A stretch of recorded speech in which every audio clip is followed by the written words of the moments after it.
Have you ever wondered what really happened in the past?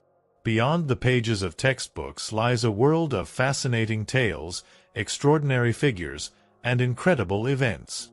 Join me as we explore them on Exploring History in Sleep. The story, The Unseen Threads of Amenti, plunges the listener into a dramatic, sorrowful, and supernatural journey through the world of ancient Egypt, where the line between life and death, memory and oblivion, blurs.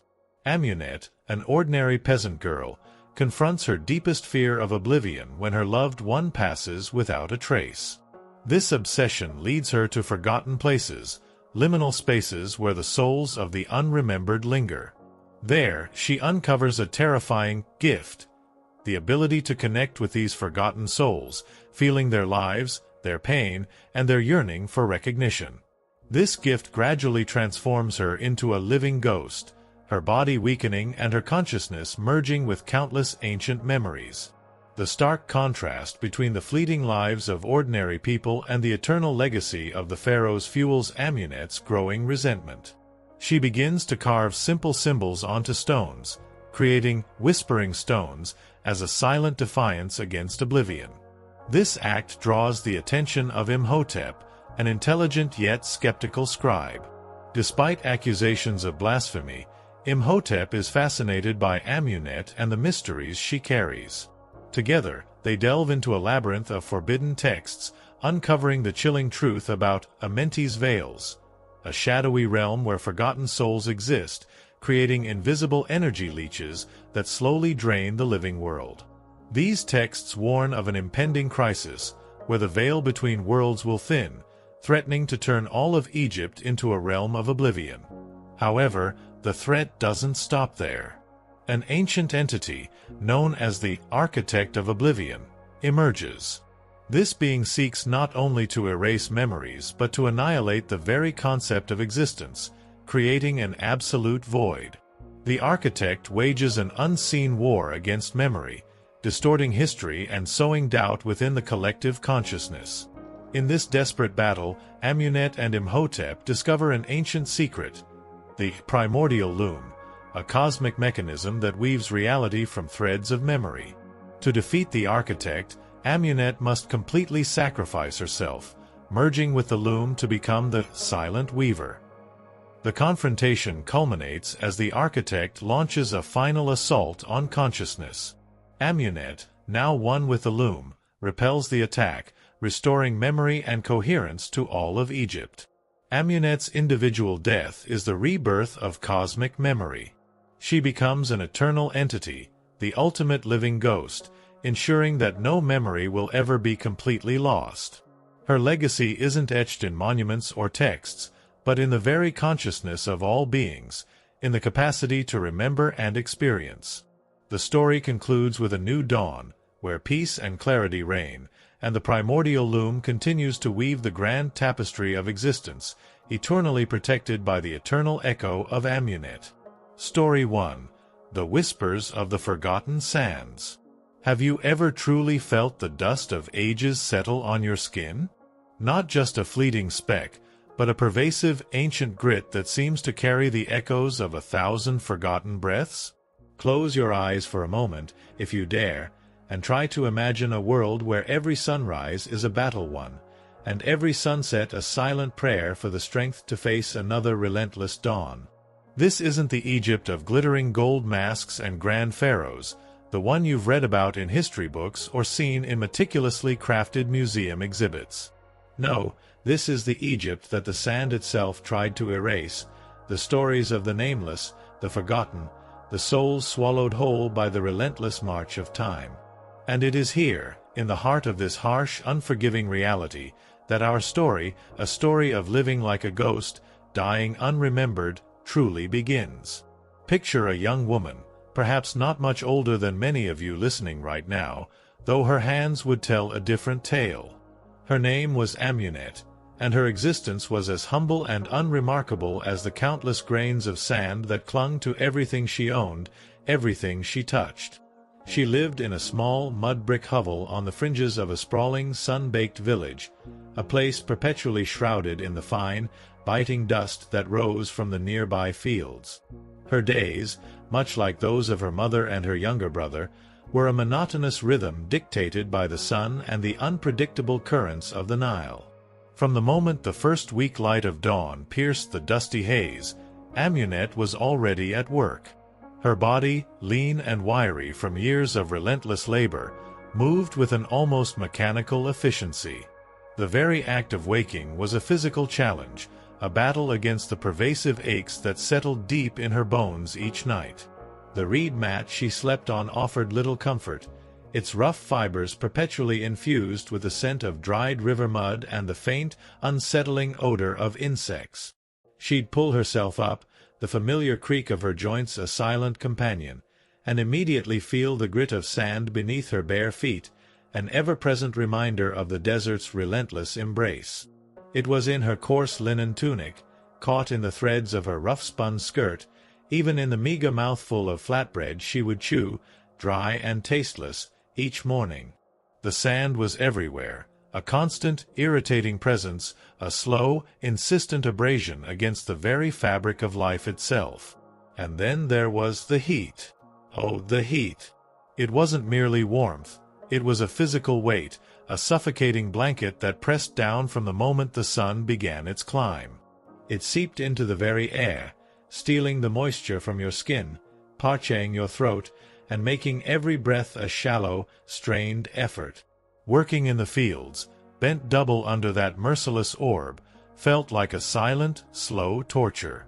Amunet would feel the sweat prickle on her brow, then stream down her face, mixing with the dust to form gritty rivulets.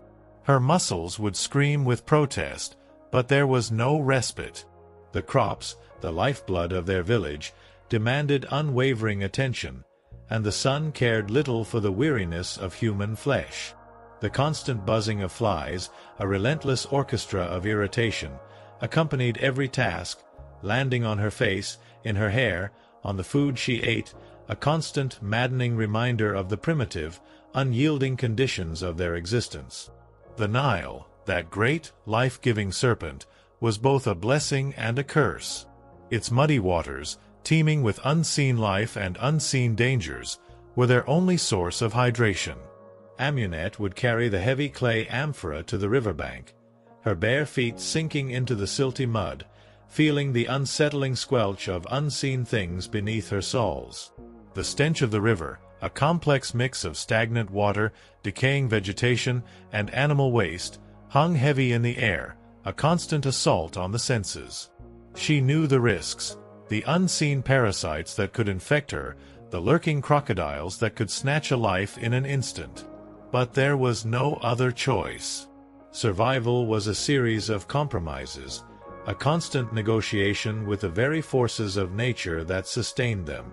The privacy you and I take for granted? That was a foreign concept here. Bathing, washing clothes, even moments of quiet reflection were done in the open, amidst the chatter of other villagers, the sounds of livestock, the ever-present drone of insects. It was a communal existence, born of necessity, yet it also meant a profound lack of personal space, a constant, draining exposure to the lives of others. Amunet's family was small. Her mother, a woman etched with the lines of relentless toil and quiet resignation, and her younger brother, Khepri. Khepri was a bright spark in their otherwise muted existence. His eyes, when not shadowed by fatigue, held a lively curiosity, a mischievous glint that spoke of a spirit not yet broken by the relentless demands of their world. Amunet cherished him fiercely, a silent, unspoken bond forged in the crucible of shared hardship. They were linked, their survival intertwined, each dependent on the other for the smallest comforts, the briefest moments of shared solace. Individuality, true self-expression, was a luxury they simply could not afford. Their lives were defined by collective survival, by the endless cycle of planting, harvesting, and simply enduring. Amunet, despite her youth, carried a quiet melancholy, a deep-seated fear that gnawed at the edges of her consciousness like the sand against stone. It wasn't just the fear of death, for death was a constant, familiar presence in their village, an inevitable part of the cycle. No, it was the fear of oblivion. the dread of fading into nothingness, of leaving no trace, no whisper, no memory behind. She would watch the grand temples rise in the distance, their towering pylons and intricately carved reliefs shimmering in the heat haze, symbols of eternal legacy, of lives meticulously preserved for eternity. The pharaohs, the priests, the nobility, their names would be carved in stone, their stories woven into the very fabric of history. But what of her? What of Khepri? What of her mother? They were the nameless faces in a sea of millions, their lives a mere breath, their passing a sigh, their legacy destined to be scattered like dust across the vast, indifferent desert. This question, a nascent, unspoken dread, was a cold companion, a silent premonition of the terror that awaited her. One sweltering afternoon, a subtle shift occurred in their predictable rhythm of survival. Khepri, usually robust despite their meager existence, began to cough. It was a dry, persistent cough at first, easily dismissed in a land where dust and illness were constant companions. Amunet's mother offered a crude remedy of dried herbs steeped in warm water, a bitter concoction meant to soothe the throat. But the cough persisted, growing deeper, more ragged with each passing day. A fever soon followed, a heat that radiated from Khepri's small body, a dangerous fire that seemed to consume his vital energy. His bright eyes, once mischievous, became clouded, his breath shallow and labored. The local healer, an old woman whose knowledge was a mix of practical remedies and superstitious chants, offered what little she could.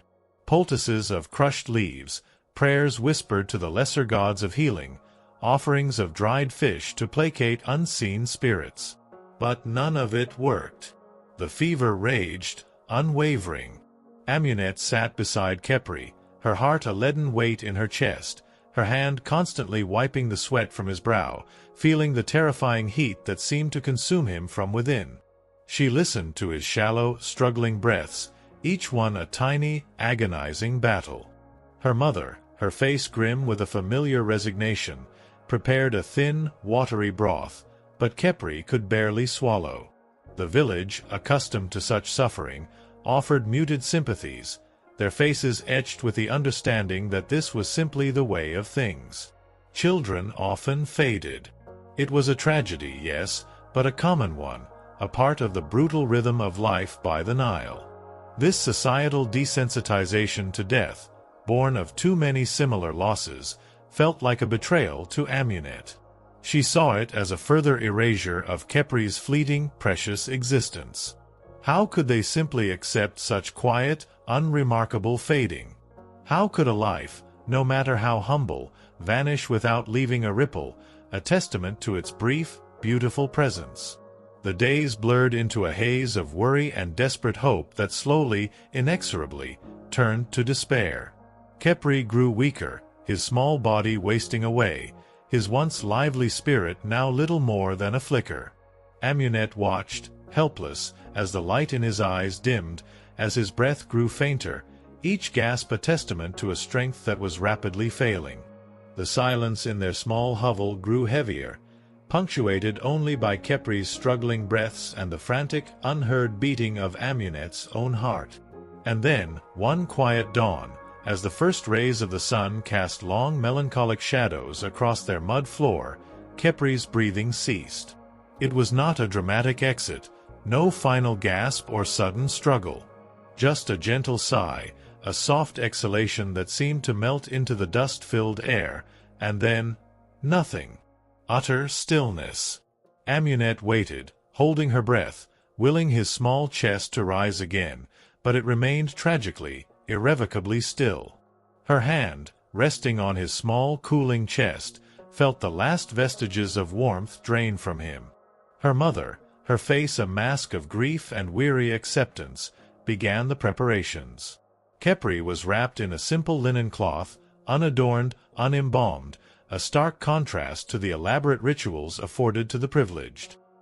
He was carried, not to a grand tomb or a sacred necropolis, but to a shallow pit dug in the sand on the edge of their village, a place where many others like him lay, marked only by small, anonymous mounds that the wind would soon claim.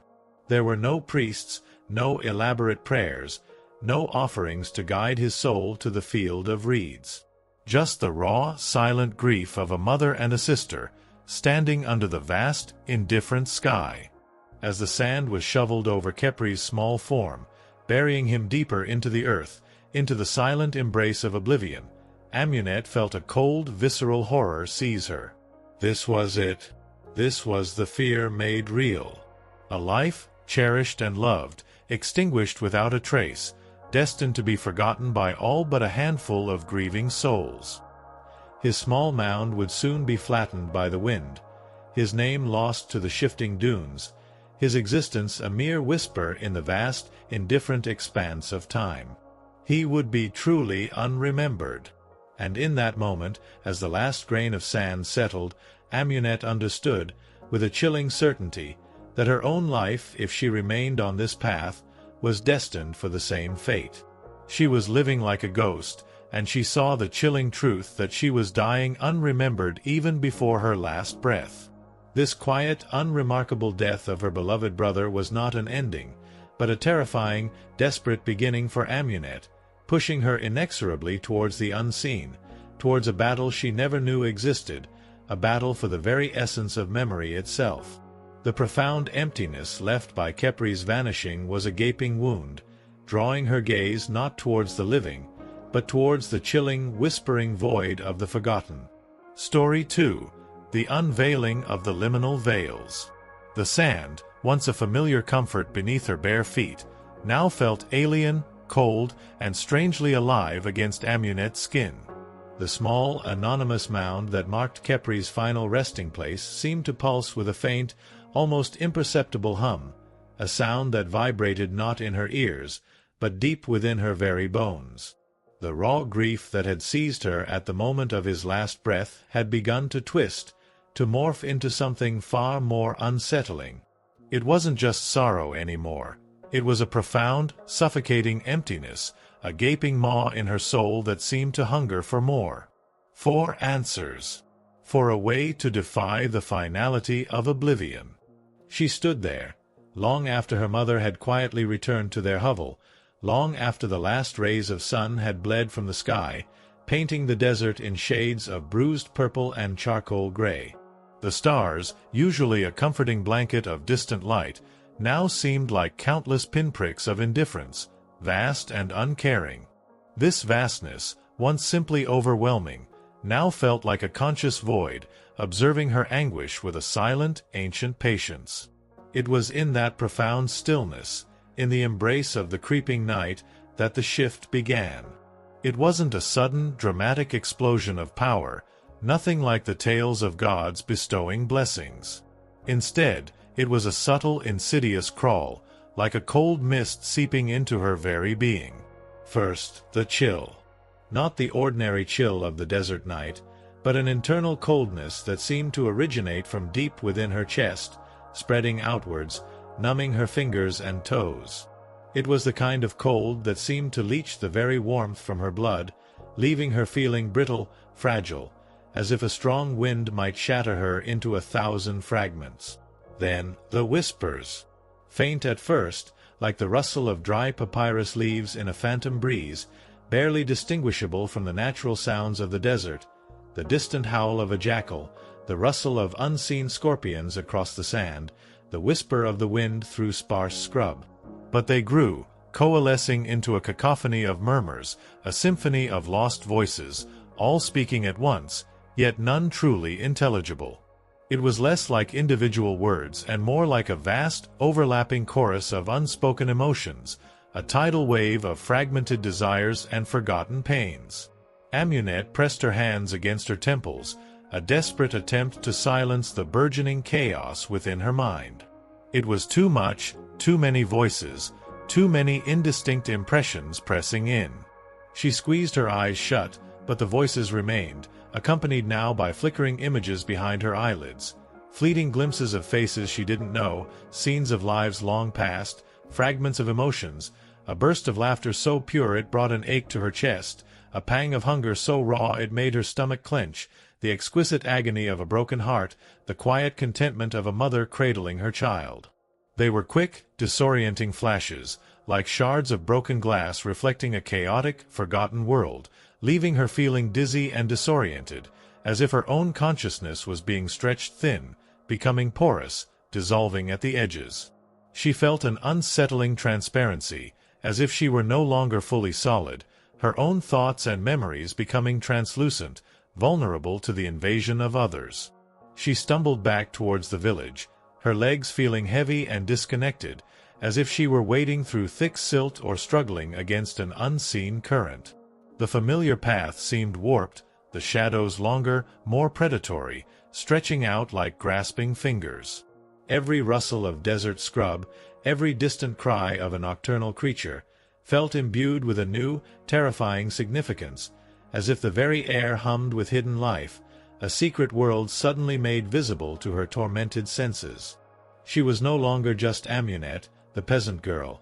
She was a vessel, unwillingly, for something ancient and vast, a conduit through which the boundless sorrow of the unremembered flowed. When she finally reached their hovel, she collapsed onto her reed mat, shivering uncontrollably despite the warmth of the enclosed space, a chilling contrast to the oppressive heat of the day.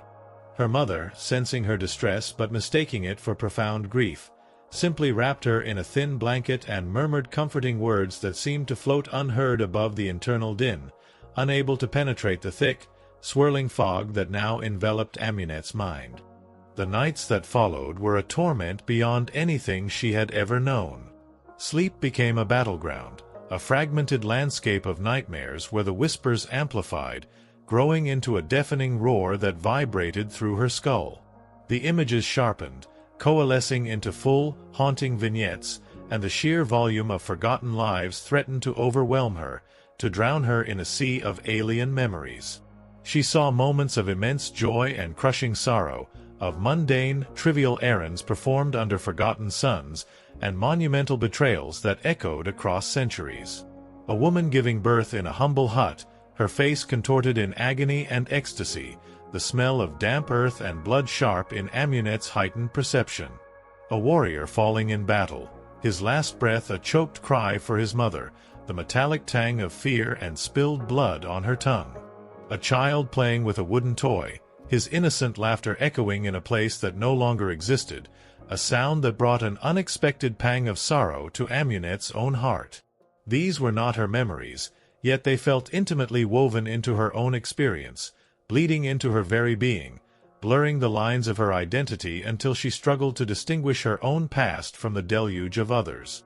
During the day, the whispers subsided to a dull roar, a constant pressure behind her eyes, a perpetual headache that throbbed with the rhythm of forgotten lives, but the exhaustion was bone-deep, a heavy cloak that she couldn't shed, each movement an effort of immense will. Her body, already frail from years of meager sustenance and relentless labor, seemed to drain further, her skin becoming paler, almost translucent in the harsh sunlight, her eyes hollowed and shadowed, bearing the weight of 1,000 unseen burdens. She moved as if in a trance, performing her daily chores with a detached, almost robotic efficiency that worried her mother, who watched her with a mixture of pity and growing concern, attributing her state to the all-consuming grief for Khepri. It was during one of these dreamlike states, while carrying water from the Nile, that it truly happened. The air around her shimmered, not with a rippling distortion of heat, but with a strange, almost electric energy, like the visible currents of a hidden storm. The usual din of the river, the distant shouts of fishermen mending their nets, the joyful splash of children playing in the shallows, the rhythmic bleating of goats being led to pasture, seemed to recede, fading into a profound, echoing silence, as if a great, invisible hand had simply muted the world. And then she saw them. Not with her physical eyes, not truly, for they were beyond the grasp of ordinary sight, but with an inner vision, a sudden, horrifying clarity that burned behind her eyelids. Figures. Pale, ethereal, translucent, like smoke given form, yet unmistakably human in their silhouette, their features indistinct, constantly shifting, like faces glimpsed through rippling water. They hovered on the periphery of her vision, along the riverbank, among the dense clumps of reeds, their forms shifting and wavering like reflections on an agitated surface. They were the forgotten, the unremembered. Their faces, though indistinct, conveyed an unbearable pathos, a hunger, a desperate yearning for recognition, for a single moment of acknowledgement. They were countless, a silent, swirling multitude, stretching as far as her new, terrifying sight could perceive, a vast, restless sea of lost souls. And with that sight came understanding, a chilling revelation that resonated through her very core, a truth that felt ancient and undeniable. These were the souls of those who had died without proper rites, without their names being spoken in remembrance, without their stories being preserved in any enduring form. They were trapped, caught between worlds, clinging to the fading echoes of their past existence, slowly, painfully, dissipating into the void of utter oblivion. This was Amenti's veil, not just a mythical underworld spoken of in hushed tones, but a tangible liminal space, a permeable membrane where the unremembered existed in a state of perpetual limbo, a desolate waiting room for the utterly erased. And somehow, in her profound, desperate grief for Khepri, in her fierce longing to defy his oblivion, Amunet had inadvertently torn a hole in that veil, becoming a conduit, a living bridge to their silent, agonizing suffering. The realization was a crushing weight, heavier than any amphora of water, any burden of field labor. She wasn't just hearing them, she was feeling them. Their collective sorrow, a vast ocean of despair that threatened to drown her. Their individual regrets, sharp barbs that pierced her own heart. Their yearning for a touch, a word, a single moment of acknowledgement, a desperation so potent it was almost tangible. It pressed in on her, a psychic force that threatened to crack her sanity, to splinter her mind into 1,000 fragments. She dropped the amphora, the precious water spilling onto the dusty ground, creating a dark, rapidly drying stain, but she didn't care. Her gaze was fixed on the shimmering figures, her breath catching in her throat, a desperate gasp for air that wouldn't come. One of them, a woman with a mournful, indistinct face, her features a blurred tragedy, seemed to drift closer, her translucent hand reaching out, not to touch in comfort, but to absorb. Amunet felt a strange, cold pull, a sensation of energy being drawn from her, a sudden, profound exhaustion washing over her, like the life force was being siphoned directly from her veins. These forgotten souls were not just suffering. They were feeding on her, drawing life from the living world, a desperate, unconscious siphon to sustain their own fading existence. This was the true nature of her gift, a terrifying, reciprocal connection, a parasitic bond that was slowly consuming her. The implications were staggering, horrifying. Every time she perceived them, every time she felt their presence, every time she allowed their whispers to enter her mind, they were feeding on her, drawing her own vitality into their unlife. This was why she felt so drained, so perpetually tired, so much like a living ghost. She was becoming one of them, slowly, inexorably, losing her own self to the multitude of the forgotten, her own memories and identity becoming indistinct, blending into the vast, anonymous chorus of the lost. Her sense of self was eroding, piece by painful piece. The days that followed were a blur of internal torment and accelerating physical decline. Amunet tried to avoid the liminal spaces, the riverbank, the edges of the desert, the ancient, crumbling ruins that dotted the landscape, but it was futile. The veil, once torn, could not simply be restitched. The forgotten were always there, just beyond the edge of normal perception, a constant, nagging presence, like a swarm of silent insects buzzing just behind her eyes. Their whispers became more insistent, their subtle energetic siphoning more pronounced, leaving her breathless, weak, and perpetually cold. She began to find it incredibly difficult to eat, the food tasting like dust and ashes in her mouth, her stomach churning at the thought of consuming anything, as if her body itself was rejecting the sustenance of the living world. Sleep, when it came, offered no true rest, only more vivid, draining encounters with the countless lost souls, a descent into a nightmare of endless, unfamiliar memories. Her mother, though worried, attributed Amunet's profound decline to grief for Khepri and the oppressive, relentless heat of the season. She offered herbal remedies, tried to force food upon her, her eyes filled with a helpless concern, but Amunet felt a growing chasm between herself and the living world, a chasm populated by the unseen, by the incessant murmurs of those trapped beyond the veil. She saw the cruel irony, a brutal twist of fate. While the pharaohs built their grand tombs, meticulously preserving their names and bodies for eternity, ensuring their passage to the afterlife, the common folk were left to fade into nothingness, their very existence ephemeral, unrecorded. And now, this gift had made her a bridge to that very nothingness, a living testament to the vast, uncaring oblivion that awaited them all, a constant, physical reminder of the cosmic injustice. The pharaohs sought immortality through grand gestures and sacred rites. Her people achieved it through sheer, unyielding insignificance. Their lives, short and brutal, vanished without a trace, leaving no footprint in the sands of time, their names uttered only by a handful of mourners before being swept away by the wind. This growing resentment, this bitter understanding of the cosmic injustice, began to simmer beneath her grief and fear, transforming them into a burning ember of defiance. Why should some be remembered, carved in granite, their names echoing through eternity, while others simply cease to be, their very essence dissolving into dust, their contributions, their loves, their sorrows, utterly erased? The question burned within her, a quiet, desperate defiance growing stronger with each passing moment of suffering, with every ounce of her life force siphoned away by the spectral multitude.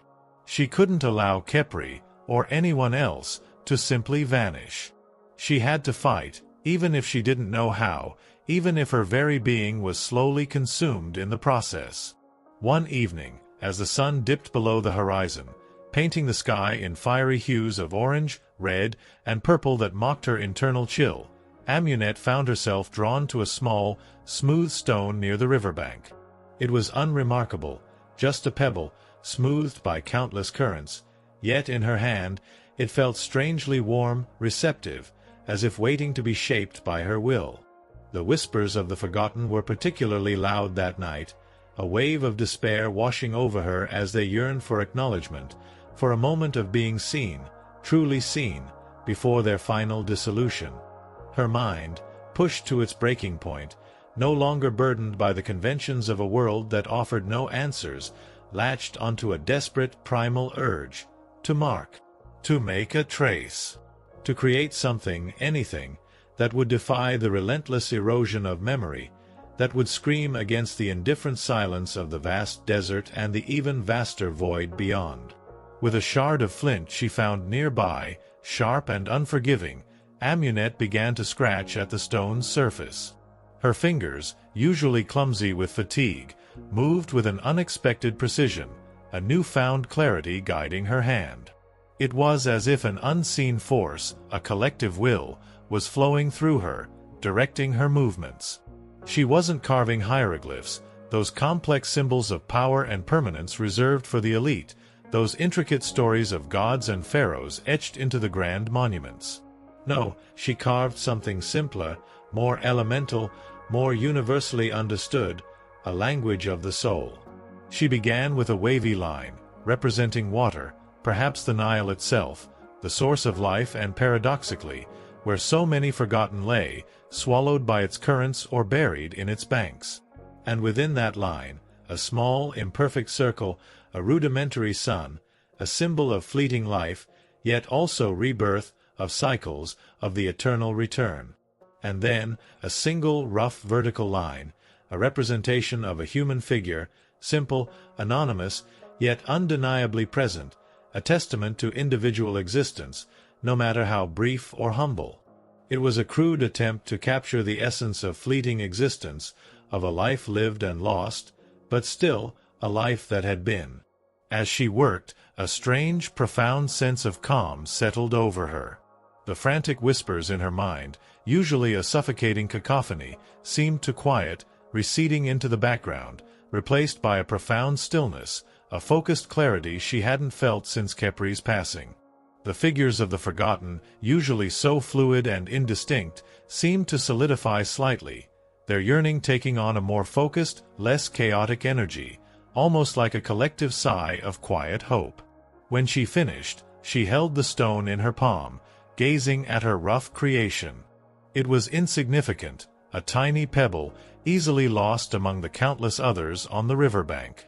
Yet it was a mark, a tangible testament to the idea that even the smallest life could leave an imprint, that even an unremembered soul could find a voice, however faint. She placed it gently on the riverbank, tucking it beneath a weathered piece of driftwood, a silent offering, a defiant act against the vast, indifferent forces of oblivion. She had created her first whispering stone. This act, so seemingly insignificant in the grand scheme of ancient Egypt, was a spark. It wasn't about grandeur, it was about defiance. It was a peasant girl's silent, desperate scream against the cosmic injustice of being unremembered. She didn't know then that this small, crude carving would be the first ripple in a wave, a quiet rebellion that would catch the eye of a man who held the keys to knowledge, a man who, despite his skepticism, would be drawn into her terrifying, transformative journey. The scent of mud and the faint whisper of forgotten souls would soon lead her down a path far more dangerous than any she could have imagined, toward secrets hidden not in the grand tombs of the pharaohs, but in the very fabric of existence itself, in the cosmic currents that governed memory and forgetting, where the liminal veils were growing ever thinner, threatening to consume all. She would soon discover that her small act of defiance had not gone unnoticed, and that the whispers she heard were merely the first tremor of a much larger, unseen world awakening. Story 3. A Glimmer in the Shadowed Realms. The Whispering Stone, a small, unassuming pebble lying beneath a piece of driftwood, seemed to hum with a silent, defiant energy in the profound stillness of the riverbank. For Amunet, it was more than just a stone. It was a physical manifestation of her desperate resolve, a tiny flag planted in the vast, indifferent desert of oblivion. The act of carving had brought a momentary lull to the ceaseless murmuring of the forgotten, a fragile peace that settled over her like a gentle balm. But even as the quiet descended, she knew it was fleeting. The pervasive coldness remained, a constant ache in her bones, and the insidious drain on her vitality continued, a slow, relentless siphoning that left her feeling more translucent with each passing day. She was living on borrowed time, her own essence slowly being subsumed by the hungry multitude of the unremembered. The morning after creating her first stone, Amunet felt a strange compulsion. She rose before the sun, her movements stiff and slow, her body aching with a fatigue that now seemed a permanent resident within her. The village was still shrouded in the cool, pre-dawn haze, the mud-brick hovels silent and dark. But she didn't head for the fields. Instead, drawn by an invisible thread, she made her way back to the riverbank, to the spot where she had placed her small offering. The stone was still there, undisturbed, bathed in the faint, ethereal glow of the nascent light. As she knelt beside it, the whispers returned, not as a chaotic din, but as a more focused, almost pleading chorus. They were no longer just random fragments of emotion. Now, interwoven with their despair, was a faint echo of gratitude, a resonance of acknowledgement. It was subtle, barely there, but unmistakable. The stone, her crude carving, was doing something. It was giving voice to the voiceless, however fleetingly. This discovery, both terrifying and exhilarating, became her secret ritual. Each night, after the arduous work of the day, when the village finally succumbed to the exhausted slumber of the nameless, Amunet would slip away. She would scavenge for suitable pebbles, smooth, flat, small enough to conceal in her palm, yet substantial enough to hold an imprint. She would then find a quiet, secluded spot, usually near the river, under the indifferent gaze of the ancient stars, and she would begin to carve. Her tools were rudimentary: sharp flint shards, broken pottery fragments, anything she could find that would score the hard surface of the stone. Her fingers, once accustomed only to the rough textures of linen and sun-baked earth, now moved with an almost artistic grace, guided by an unseen, intuitive knowledge. She didn't know what symbols to carve, at least not consciously. Yet, as she held each stone, images would flicker behind her eyes, fleeting impressions from the vast ocean of forgotten memories that now resided within her. A child's toy, a fragment of a woven basket, the outline of a distant pyramid, a simple animal form, a bird in flight, a fish in the water. Each image, though alien to her own life, felt deeply familiar, imbued with the emotional resonance of a life once lived. She would painstakingly scratch these forms onto the stones, guided by the collective yearning of the forgotten souls that now flowed through her. With each finished stone, placed gently on the riverbank or tucked into a hollow in the sun-baked earth, the whispers would recede, replaced by that fragile, precious stillness. It was as if each carving absorbed a portion of their despair, offering them a fleeting moment of recognition, a brief respite from the consuming void. But the act of carving, while bringing temporary solace to the forgotten, exacted a heavy toll on Amunet. The siphoning of her vitality intensified. Each stone, each connection to a forgotten memory, drew more of her own life force into the liminal space. Her body grew thinner, her skin stretched taut over her bones, the faint blue veins beneath visible like ancient river maps. Her once vibrant eyes, though still holding a spark of defiant purpose, were now perpetually shadowed, sunken deep in their sockets, reflecting the profound weariness that permeated her very being. The villagers, used to seeing the effects of hardship, muttered among themselves. They saw a girl wasting away, consumed by grief for her brother, perhaps touched by a lingering illness. Her mother, her heart heavy, tried every known remedy, every prayer, but nothing seemed to halt Amunet's slow, inexplicable decline. Amunet began to experience brief, disorienting flashes of other lives even during the day, not just at night. A sudden, vivid memory of harvesting barley under a different sun, with calloused hands that weren't her own. The acrid smell of burning incense in a temple she had never visited. The cold stone floor beneath her bare feet in a pharaoh's palace she had only ever seen from afar. These moments of intrusive memory became more frequent, more intense, making it increasingly difficult for her to distinguish her own reality from the countless others she was unwillingly absorbing. She felt like a vessel overflowing, her own identity dissolving into a vast, anonymous ocean of forgotten consciousness. She was becoming a true, living ghost, her physical form merely a temporary anchor for a soul that was losing its boundaries, its distinct self. It was during this time of deepening physical and mental vulnerability that the village began to experience a series of unsettling occurrences. Small things at first, easily dismissed as natural phenomena or bad luck. Wells would suddenly dry up, their water vanishing overnight, forcing longer, more dangerous trips to the Nile. Fields that had been diligently tended would inexplicably wither, their young shoots turning brown and brittle, as if the very life force had been sucked from the soil. Livestock would sicken and die without apparent cause, their carcasses found bloated and strangely desiccated. A pervasive sense of unease settled over the village, a silent, unspoken dread that hung in the air like the dust itself. The older villagers whispered of curses, of offended deities, of bad omens from the capricious desert spirits. Offerings to the local gods became more frequent, more desperate, but the unsettling events continued. Amunet, with her unwelcome connection to the liminal veils, felt a deeper, more chilling truth. The whispers of the forgotten, once confined to her mind, now seemed to leak into the very fabric of the physical world.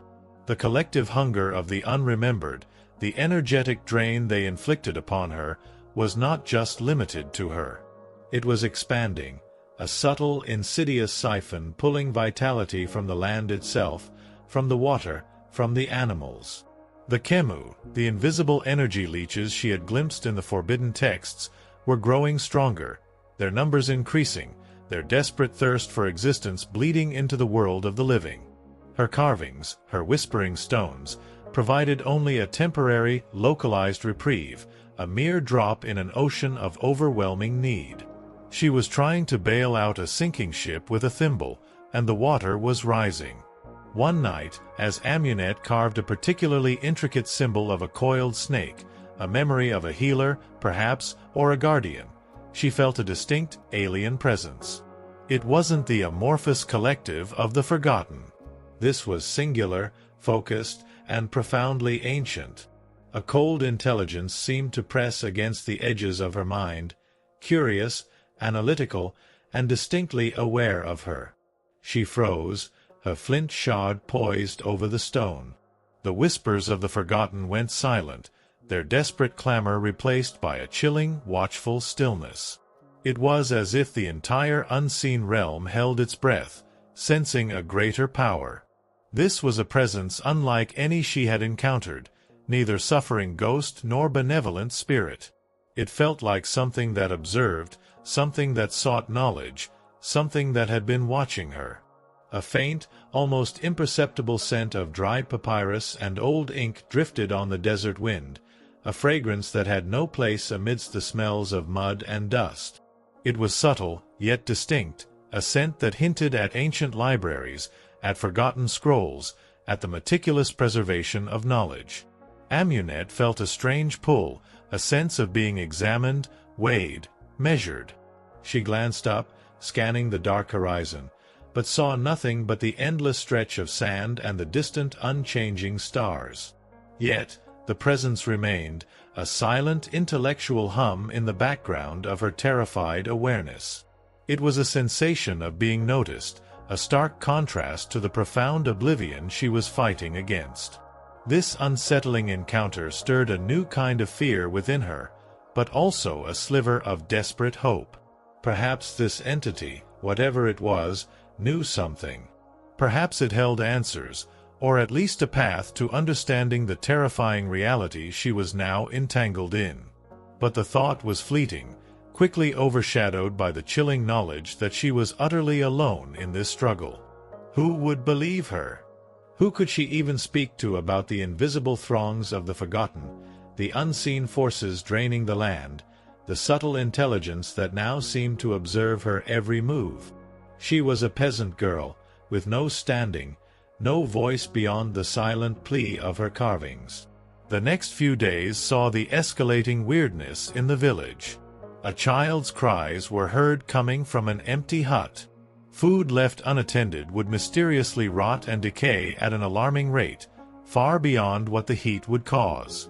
Animals would gather in strange, silent clusters, staring out into the desert with eyes wide with an unnameable fear. The villagers, now truly frightened, consulted the local priest, a man whose authority stemmed from tradition and his ability to interpret the cryptic pronouncements of the gods. He performed elaborate rituals, burning incense, sacrificing a goat, reciting ancient incantations to appease the spirits and ward off evil. But Amunet knew, with a horrifying certainty that twisted her gut, that these rituals were futile. The threat wasn't from offended gods or mischievous spirits. It was from something far more fundamental, something that fed on the very act of forgetting. She continued her nightly ritual of carving, compelled by an instinct she couldn't ignore.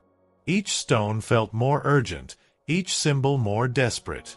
She began to etch not just abstract representations, but crude, almost childlike renderings of human faces, of hands reaching out, of figures dancing or mourning. These were her attempts to give distinct identities, however fleeting, to the faceless throng that clung to her. She was trying to pull them back, piece by piece, from the brink of utter dissolution. The drain on her was immense, a constant, debilitating hunger that gnawed at her, making her feel as though her very soul was being stretched thin, transparent. She was sacrificing herself, unknowingly, one carving at a time, to hold back the tide of oblivion. One twilight evening, as Amunet sat by the river, meticulously carving a small, crying face onto a smooth, gray stone, a shadow fell over her. Not the long, comforting shadow of a palm tree, but a distinctly human one. She looked up, startled, her hand instinctively clutching the stone. Standing over her was a man she recognized, though she had never spoken to him directly. It was Imhotep, one of the village scribes, a man who seemed perpetually immersed in scrolls and tablets, his fingers often stained with ink. He was known for his sharp mind, his meticulous nature, and a certain detached curiosity that often bordered on skepticism regarding the village's more superstitious beliefs. He was an outsider in his own way, intellectual and solitary. His eyes, framed by dark brows, were piercing, intelligent, and held an unnerving intensity that seemed to see through her, not just at her.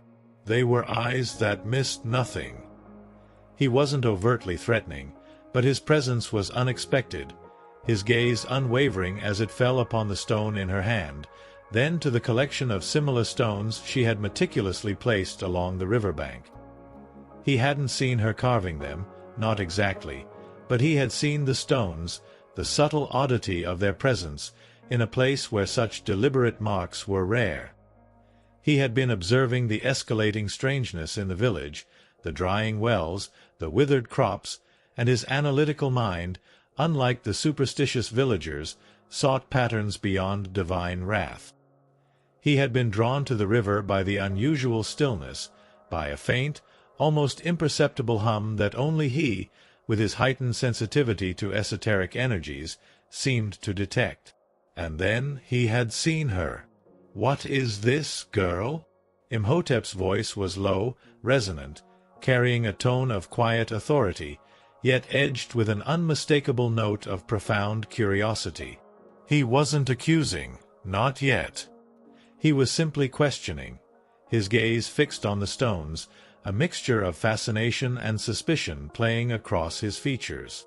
His long, slender fingers, stained with the indelible marks of his profession, gestured towards the collection of Amunet's whispering stones, now numbering almost a dozen, each a silent testament to a forgotten life. Amunet's heart hammered against her ribs. Fear, raw and primal, coursed through her veins. She was exposed. Her secret, her terrifying gift, her desperate rebellion, all laid bare before the intelligent, scrutinizing gaze of a man of knowledge. This was a man who understood the sacred, who dealt in the written word, in the preservation of history. Her crude carvings, her direct connection to the unremembered, could be seen as blasphemy, as a dangerous meddling with the natural order. She expected condemnation, perhaps even a summons to the priests. But Imhotep's eyes, though intense, held no immediate judgment, only that relentless intellectual curiosity, a thirst for understanding that outweighed, for now, any fear of the unknown. He knelt slowly, deliberately, his long robes rustling softly against the sand. His movements were precise, controlled, reflecting the meticulous nature of a scribe. He picked up one of the stones, a recent carving depicting a small, rudimentary bird in flight, its form almost dissolving into the surface. He ran his thumb over the crude etching, his brow furrowed in concentration. Amunet watched him, paralyzed by a mixture of terror and a nascent, desperate hope.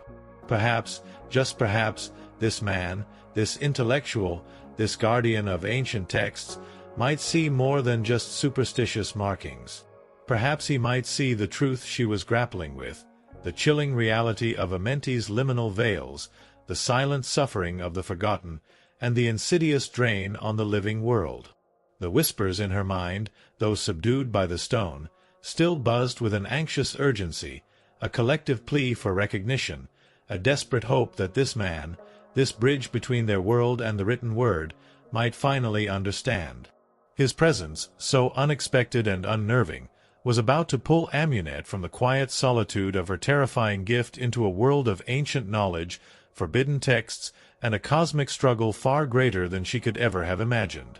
The flickering shadows of the impending night seemed to lengthen, holding their breath, as two vastly different worlds, the mundane and the supernatural, the forgotten and the recorded, prepared to collide. Story 4. The Burden of a Ghastly Gift. The air thickened with a sudden, palpable tension as Imhotep knelt before Amunet, his sharp eyes fixed on the small, crude bird carving in her palm. The question, "What is this, girl?" hung in the twilight, not an accusation yet, but a probe, a precise instrument of curiosity.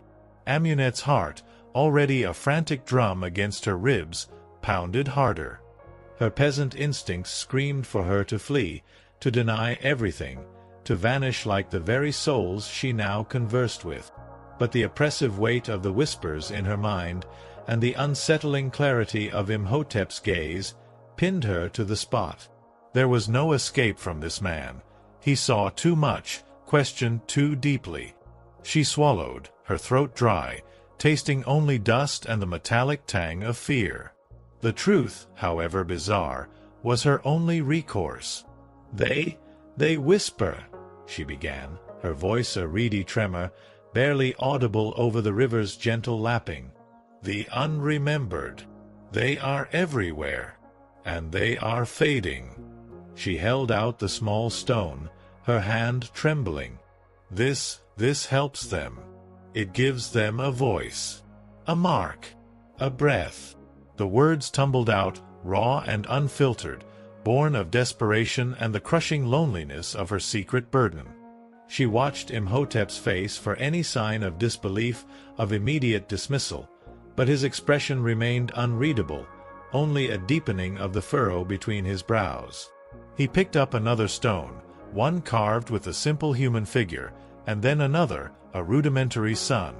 His fingers, long and elegant despite the ink stains, traced the rough etchings with a peculiar reverence, as if deciphering a forgotten language.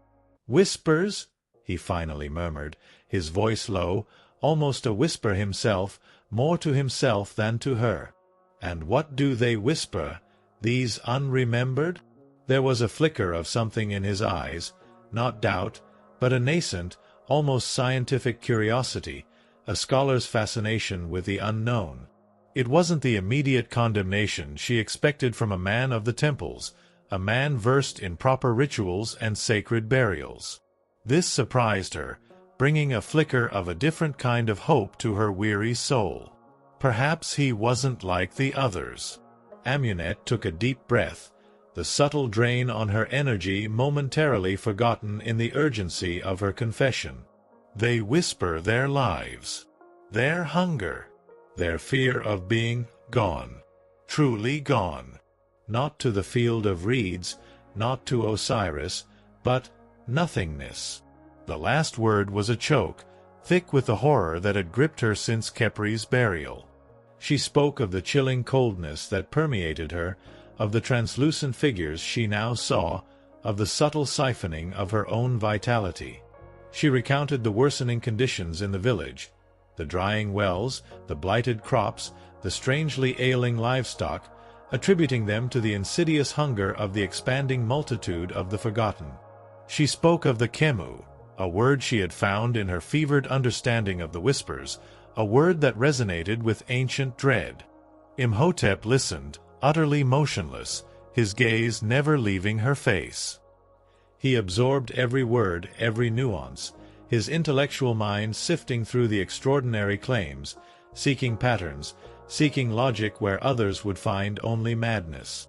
He was a scribe, a guardian of knowledge, but unlike many of his brethren, his pursuit of truth extended beyond the conventional texts.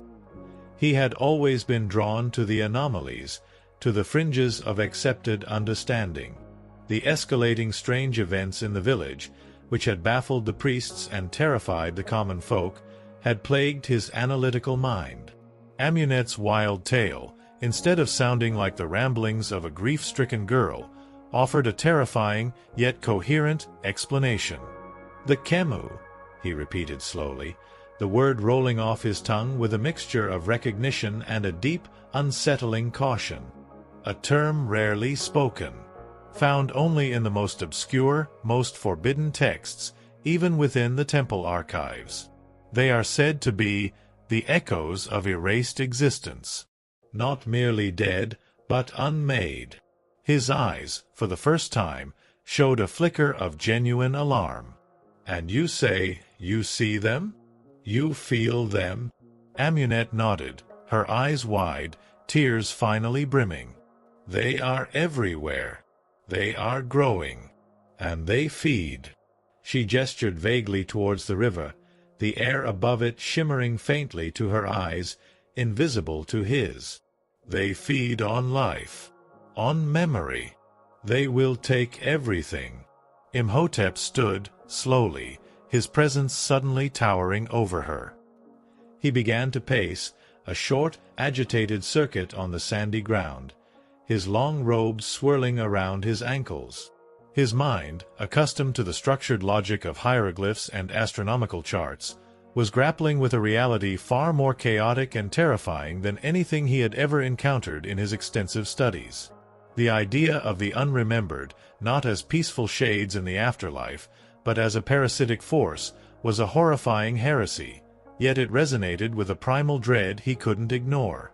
He had spent years meticulously copying ancient texts, preserving the histories of pharaohs and gods, ensuring their eternal memory. The very concept of something that erased memory, that undid existence, was anathema to his life's work.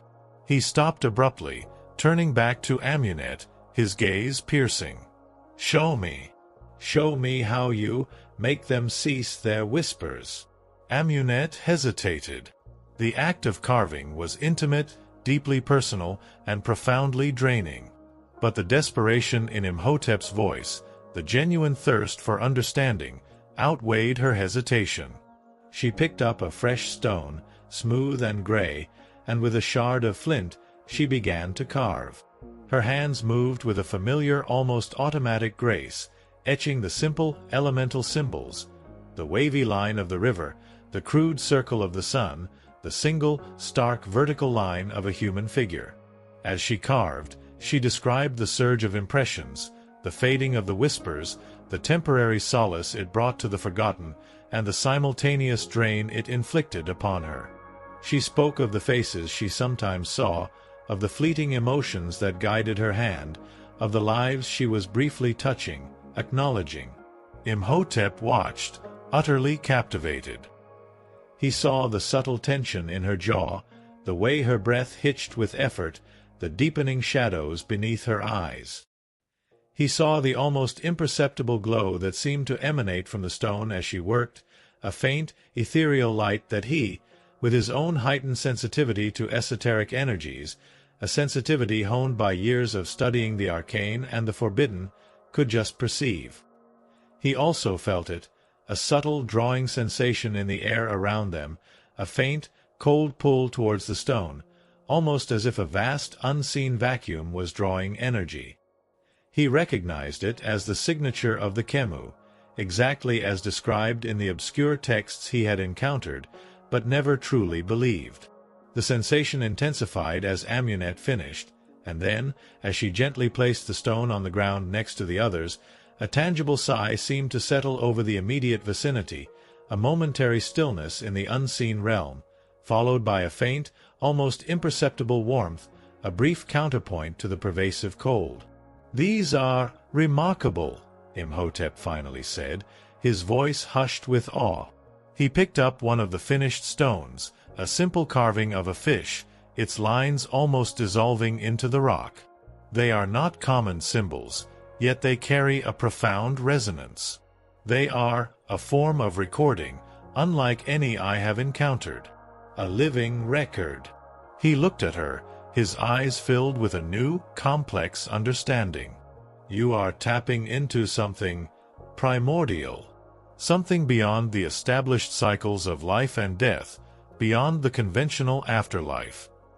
He paused, a strange mixture of excitement and dread in his voice. "And you are paying a terrible price for it." He then revealed his own background, his quiet research into the fringes of knowledge. He was not just a scribe. He was a scholar of the arcane, a seeker of truths that lay beyond the sanctioned texts of the temples.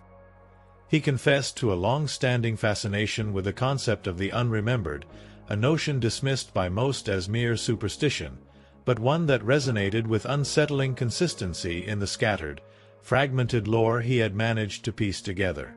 He had encountered whispers of the Kemu before, in ancient, crumbling papyri, in obscure hymns to forgotten deities, in coded passages that spoke of entities that fed on oblivion itself. He had always believed them to be metaphors, dark parables. Now, in the trembling figure of Amunet, he saw them made terrifyingly real. The temples, the priests, they will not understand this, Imhotep stated, his voice grim. They will see it as blasphemy, a corruption of the natural order, a direct interference with the will of the gods. You could be condemned. Worse, you could be used or silenced. He looked at her, truly seeing the pale, translucent quality of her skin, the haunted look in her eyes, the sheer physical toll her gift was taking. You are dying, girl. Slowly, but certainly. This connection, it is draining you. Amunet, her strength waning, simply nodded. She knew. She had felt it. The life was being drawn from her, inexorably, by the very souls she tried to save. "What can I do?" she whispered, her voice barely a breath. "I cannot stop. They call to me. And if I stop, the village, the world will become like them." The chilling conviction in her voice was undeniable. She saw the encroaching oblivion not just as a personal fate, but as a universal one, a slow, inevitable fade for everything. Imhotep fell silent again, his brilliant mind racing, connecting the dots that no one else could see. Amunet's ability, her connection to the Kemu and the liminal veils, combined with the escalating environmental decay in the village, pointed to a terrifying truth. The veil between worlds was thinning rapidly. The unremembered, desperate and growing in number, were not just a consequence of oblivion. They were becoming a force, a hungry tide threatening to consume the living world, to turn all of Egypt into a realm of pervasive forgetting. The architect of oblivion, a theoretical entity whispered in the most ancient of texts, a force that sought not just forgetting, but the unmaking of existence, suddenly seemed chillingly plausible. "There is ancient knowledge," Imhotep finally said, his voice hushed with the weight of revelation. "Texts. Forbidden, protected by layers of magical wards and priestly secrecy. They speak of a way to address the imbalance, to strengthen the veil, perhaps even to guide the unremembered." His eyes were distant, lost in the labyrinthine corridors of forgotten lore. They also speak of the consequences of interfering, of the dangers of awakening forces that are meant to sleep. But what you describe, it is already awakened. He looked at her, a profound decision solidifying in his gaze. "Your gift is a curse, yes. But it is also a key to understanding this creeping decay. A key to finding the answers that lie hidden." He reached out, not to touch her, but to scoop up another handful of her whispering stones, carefully placing them in the folds of his robes. "I will need to study these, to cross-reference them with what little I know, to search the restricted sections of the temple libraries, the hidden archives." His words were calm, measured, but the urgency in his eyes was unmistakable. "This is dangerous, Amunet. More dangerous than you can possibly imagine."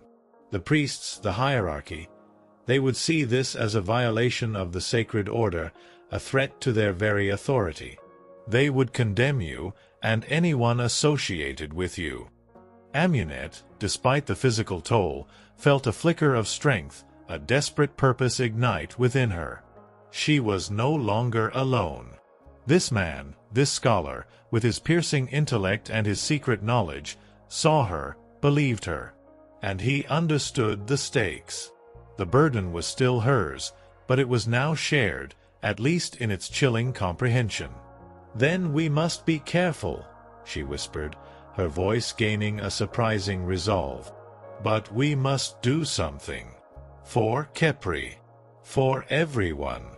Imhotep nodded, a grim determination setting on his face. "We must. But the knowledge is hidden for a reason. The path will be fraught with peril, with guardians, with those who seek to preserve the established order at any cost, and with the architects of oblivion themselves." He stood fully, a towering figure against the setting sun. "Come. It is too dangerous for you to be here alone, now that I know. From this moment, your quiet defiance becomes a shared secret, and a shared burden." He offered her his hand, not a gesture of romantic tenderness, but of solemn partnership, of a shared, terrifying mission. Amunet looked at his outstretched hand, then at the fading light over the river, and finally at the small, anonymous mounds that dotted the desert's edge. Khepri's grave. The unremembered. She had walked blindly into this terrifying reality, driven by grief. Now, she was choosing to step into it, guided by a desperate hope and the chilling alliance of a man who dealt in forbidden knowledge. She took his hand, her slender fingers cold against his ink-stained ones. The touch sent a strange jolt through her, a mixture of foreboding and a powerful sense of purpose. The whispers of the forgotten, though still present, seemed to recede just a fraction, as if their collective hope had found a new, unexpected champion. She was a living ghost, fading, but now she had a reason to fight against the tide, armed with fragile stones and a scholar's forbidden knowledge. The path ahead would be fraught with danger, with the shadows of forgotten ages and the terrifying truth of existence itself, but for the first time since Khepri's death, Amunet felt a glimmer of something beyond despair. The veiled realms were not just a source of torment. They were now a battlefield, and she, the unassuming peasant girl, was about to become a reluctant warrior in a silent, cosmic war. The desert night, which had always seemed vast and indifferent, now felt charged with a new, unseen energy, holding its breath for the unfolding drama that was about to consume them both. Story 5. Whispers of the Lifeless Echoes. The moment Amunet's cold fingers brushed against Imhotep's ink-stained hand, a jolt, not of electricity but of profound ancient energy, passed between them. It was a subtle, almost imperceptible surge, a momentary flicker in the vast, unseen currents that now permeated Amunet's existence. For Amunet, it was the shock of shared recognition, a profound relief that someone else, finally, bore witness to her horrifying reality. For Imhotep, it was a confirmation, a tangible validation of theories whispered only in the deepest, dustiest corners of forbidden scrolls. In that touch, an unlikely, perilous alliance was forged, a bond tethered by the threads of forgotten lives and the chilling threat of universal oblivion. The walk back to the village was cloaked in a new kind of silence. The desert night, which had previously felt vast and indifferent, now hummed with a heightened awareness. Amunet no longer perceived only the chaotic din of the unremembered. Instead, within that cacophony, she began to discern layers, faint, almost melodic echoes beneath the clamor, as if the whispers themselves were shifting, responding to Imhotep's presence, to the promise of his knowledge. He, in turn, walked with a focused intensity, his mind already racing, sifting through ancient lore, cross-referencing her raw, intuitive revelations with the obscure, coded passages he had painstakingly collected over years. He held the whispering stones carefully within the folds of his robes, feeling their faint, cool presence, a tangible link to the terrifying reality Amunet had unveiled. "We cannot speak openly." Imhotep's voice was low, barely above a murmur, as they neared the first scattered hovels of the village. "Not here. Not now. The walls have ears, and those ears belong to the priests, to the established order. They fear anything that deviates from their sacred texts, anything that challenges their authority." He glanced at her, his eyes serious in the dim light. "Your gift, Amunet, is a profound disruption. It is powerful, yes, but dangerous. For you, and for anyone who understands it." He led her not to her own hovel, but to a small, unassuming building nestled among the larger structures of the scribe's quarter. It was an annex, used primarily for storing worn papyri and cracked clay tablets, a place largely ignored by the bustling life of the village.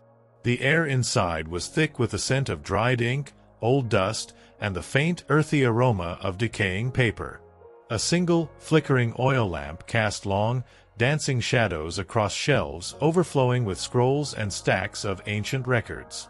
This was Imhotep's sanctuary, his clandestine library, a place where the sanctioned records ended and the whispers of forbidden knowledge began. "Sit," he instructed, gesturing to a worn stool near a small, rough-hewn table. Amunet, her legs trembling from exhaustion and the lingering cold of the unseen, sank onto it with a sigh. She was acutely aware of the drastic shift in her world. Just hours ago, she was a simple peasant girl, burdened by a terrifying secret. Now, she was in the lair of a scholar, a man who spoke of forbidden texts and cosmic threats. Imhotep wasted no time. He moved with a quiet urgency, retrieving several brittle papyrus scrolls from a hidden compartment behind a loose brick in the wall. Their surfaces were cracked and faded, their hieroglyphs intricate and archaic, unlike the more common scripts of the village scribes. As he unrolled them carefully on the table, a faint, almost metallic tang, like old blood and dry earth, emanated from the ancient pages. "These," he began, his voice dropping to a near whisper, "are not for the eyes of common men, nor even most priests. They are fragments, pieces collected over centuries, hinting at a truth far older than the dynasties we record. They speak of the Amenti's veils, not merely the underworld for the judged, but a series of overlapping realities, a subtle, permeable boundary between life, death, and something else entirely.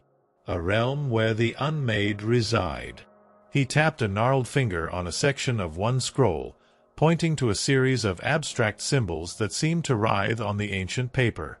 "And these symbols, they speak of the Kemu, the lifeless echoes. Entities that are not truly alive, nor truly dead, but are remnants of existence that have been utterly forgotten, unrecorded, unremembered, even by the gods of the afterlife.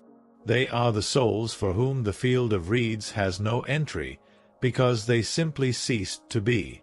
Amunet leaned forward, her heart a mixture of horror and morbid fascination. "They feed," she interrupted, the words escaping her before she could stop them. "They feed on life. They are drawing the life from the land, from us." Imhotep nodded grimly. "Precisely. The texts describe a gradual, insidious process. When the veil thins, when the number of the unremembered grows too vast, their collective non-existence begins to exert a profound gravitational pull on reality itself. They drain the vibrancy, the essence of memory, from the living world, because memory is the very fabric of existence. Without it, things simply cease to be." He gestured around the small room, his eyes scanning the shelves of scrolls. "Every word written, every name carved, every tale spoken, it is an act of defiance against this oblivion. It is an act of creation, solidifying reality against the encroaching void."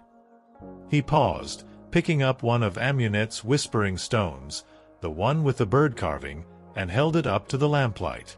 "And this is a testament to that. You, Amunet, in your desperate grief, have stumbled upon a primal form of memory weaving. You are giving resonance to that which has no resonance. You are anchoring the unmade, however briefly, back to existence." He paused, his gaze fixed on her. "But it is costing you your life. Each resonance, each connection, draws more of your own life force into their void. You are becoming a bridge, and bridges can collapse." Amunet shivered, the coldness in her deepening, not just from the ghostly drain, but from the horrifying clarity of his words. She truly was living like a ghost, her own substance fading, her own memory becoming less distinct amidst the sea of foreign echoes. She was dying unremembered even as she fought for the remembrance of others. "What can be done?" she asked, her voice raspy with growing exhaustion.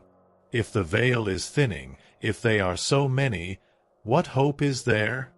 Imhotep laid out more scrolls. These were even more fragile, their edges crumbling like dry leaves. These speak of the architect of oblivion. An entity, or perhaps a fundamental force, that does not merely allow forgetting, but actively desires and orchestrates it. It seeks not just to erase memory, but to unmake existence itself, to bring about a state of absolute nothingness, a primordial void where even the concept of memory ceases to be. The Khemu, the unremembered, are its tools, its unwitting agents. They are drawn to it, amplified by it, their very existence feeding its ultimate goal. The room seemed to grow colder, the shadows deeper, as he spoke of this malevolent force. The whispers in Amunet's mind, which had momentarily quieted, now intensified into a frantic, fearful hum, as if the unremembered themselves recoiled from the very mention of this architect. It was a subtle yet profound shift in their collective aura, from passive yearning to active terror. "The texts are fragmented," Imhotep continued, his voice strained with the effort of deciphering the complex, ancient hieroglyphs, "but they hint at a cosmic balance, a primordial loom that weaves all of existence, all memory, all time. And the architect seeks to unravel it, to turn the very threads of reality into dust. Your ability, Amunet, to touch the unremembered, to give them fleeting form through these stones, suggests a connection to this loom. You are inadvertently reweaving small strands of reality." He looked at her, his face grim. "This is why you were drawn to Khepri's oblivion. Why your grief opened the veil. You are a natural conduit, a weaver, perhaps the only one capable of perceiving this encroaching void, and potentially, of resisting it." The full weight of his words settled on Amunet. She wasn't just battling for Khepri, or for her village. She was entangled in a cosmic war, a struggle for the very fabric of existence, for the preservation of memory itself. It was overwhelming, terrifying, yet a strange sense of purpose, however terrifying, began to coalesce within her. Her dying, her slow dissipation, suddenly had a grander, more terrifying meaning. "What do we do?" she asked, her voice stronger now, imbued with a newfound resolve. The fear was still there, but it was now accompanied by a defiant spark. Imhotep gestured to the scattered scrolls, his eyes burning with intellectual fervor. "We must find more. More of these forgotten texts. The ones that speak of the primordial loom, of its nature, of its safeguards, and of any weakness the architect might possess. Such knowledge is not kept in public archives. It is hidden, deep within the oldest temples, under layers of protective magic and the zealous guardianship of the priesthood of Thoth." He rose, pacing slowly among his scrolls. "The priesthood of Thoth, they are the true custodians of knowledge, the keepers of the sacred records. They understand the dangers of forgotten lore, but their understanding is limited, and their methods are rigid. They believe in controlled memory, in ordered history. They would view your gift as chaos, as a dangerous anomaly that threatens their carefully constructed reality. They would condemn you, silence you, perhaps even imprison you for meddling with forces they deem too sacred or too dangerous for common hands." His words were a stark warning, painting a grim picture of the powerful, uncompromising authority they would inevitably face. "So we must work in the shadows," Amunet concluded, her gaze hardened. "Precisely," Imhotep confirmed. "I have access, limited access, to some of the outer libraries. But to truly delve into the forbidden knowledge, the texts that speak of the deepest mysteries, we will need to venture into the temple's most restricted sections, places even I, as a scribe, am not permitted to enter without explicit, sacred permission. And that permission, in this context, will never be granted." He then laid out his plan, his voice low and conspiratorial. "We must be methodical. I will use my position, my access, to gather what fragments I can from the accessible archives, to seek out any obscure references to the Kemu or the primordial loom. You, Amunet, with your unique perception, will be my guide. Your senses, tuned to the liminal veils, will help us discern echoes of forgotten knowledge, to feel the presence of these hidden truths, even when they are encoded or magically shielded." The task was daunting. The priesthood of Thoth was a formidable power, their reach extending throughout Egypt. Their temples were not just places of worship, but bastions of power, knowledge, and rigid control. Their security was legendary, their magical wards potent, designed to repel both physical intruders and more subtle, arcane intrusions. Imhotep, despite his intellect, was but one scribe against a powerful, entrenched institution. And Amunet, a peasant girl already fading, was their most vital, yet most vulnerable, asset. "It will be a long and dangerous journey," Imhotep continued, his voice etched with the gravity of their undertaking. "We will be seeking knowledge that is not meant to be found. Knowledge that could either save us all, or shatter reality entirely. Every step will be perilous. Every revelation will bring new risks." He picked up another one of her whispering stones, this one carved with a small, rudimentary hand reaching upwards. "These stones, they are a powerful tool, Amunet. But they are also a beacon. They resonate with the unremembered, yes, but they might also attract unwanted attention from the architect of oblivion itself, or its agents. We must be discreet. Utterly discreet." Amunet looked at the stone in his hand, then at her own trembling, translucent fingers. The coldness was intensifying, the drain on her life force relentless. She was already so weak, so close to succumbing to the very oblivion she fought against. Yet, the purpose in her heart burned brighter than the faint flicker of her fading life. For Khepri, for the countless others whose silent pleas now resonated within her, she had to fight. She had to find a way to stop the creeping void.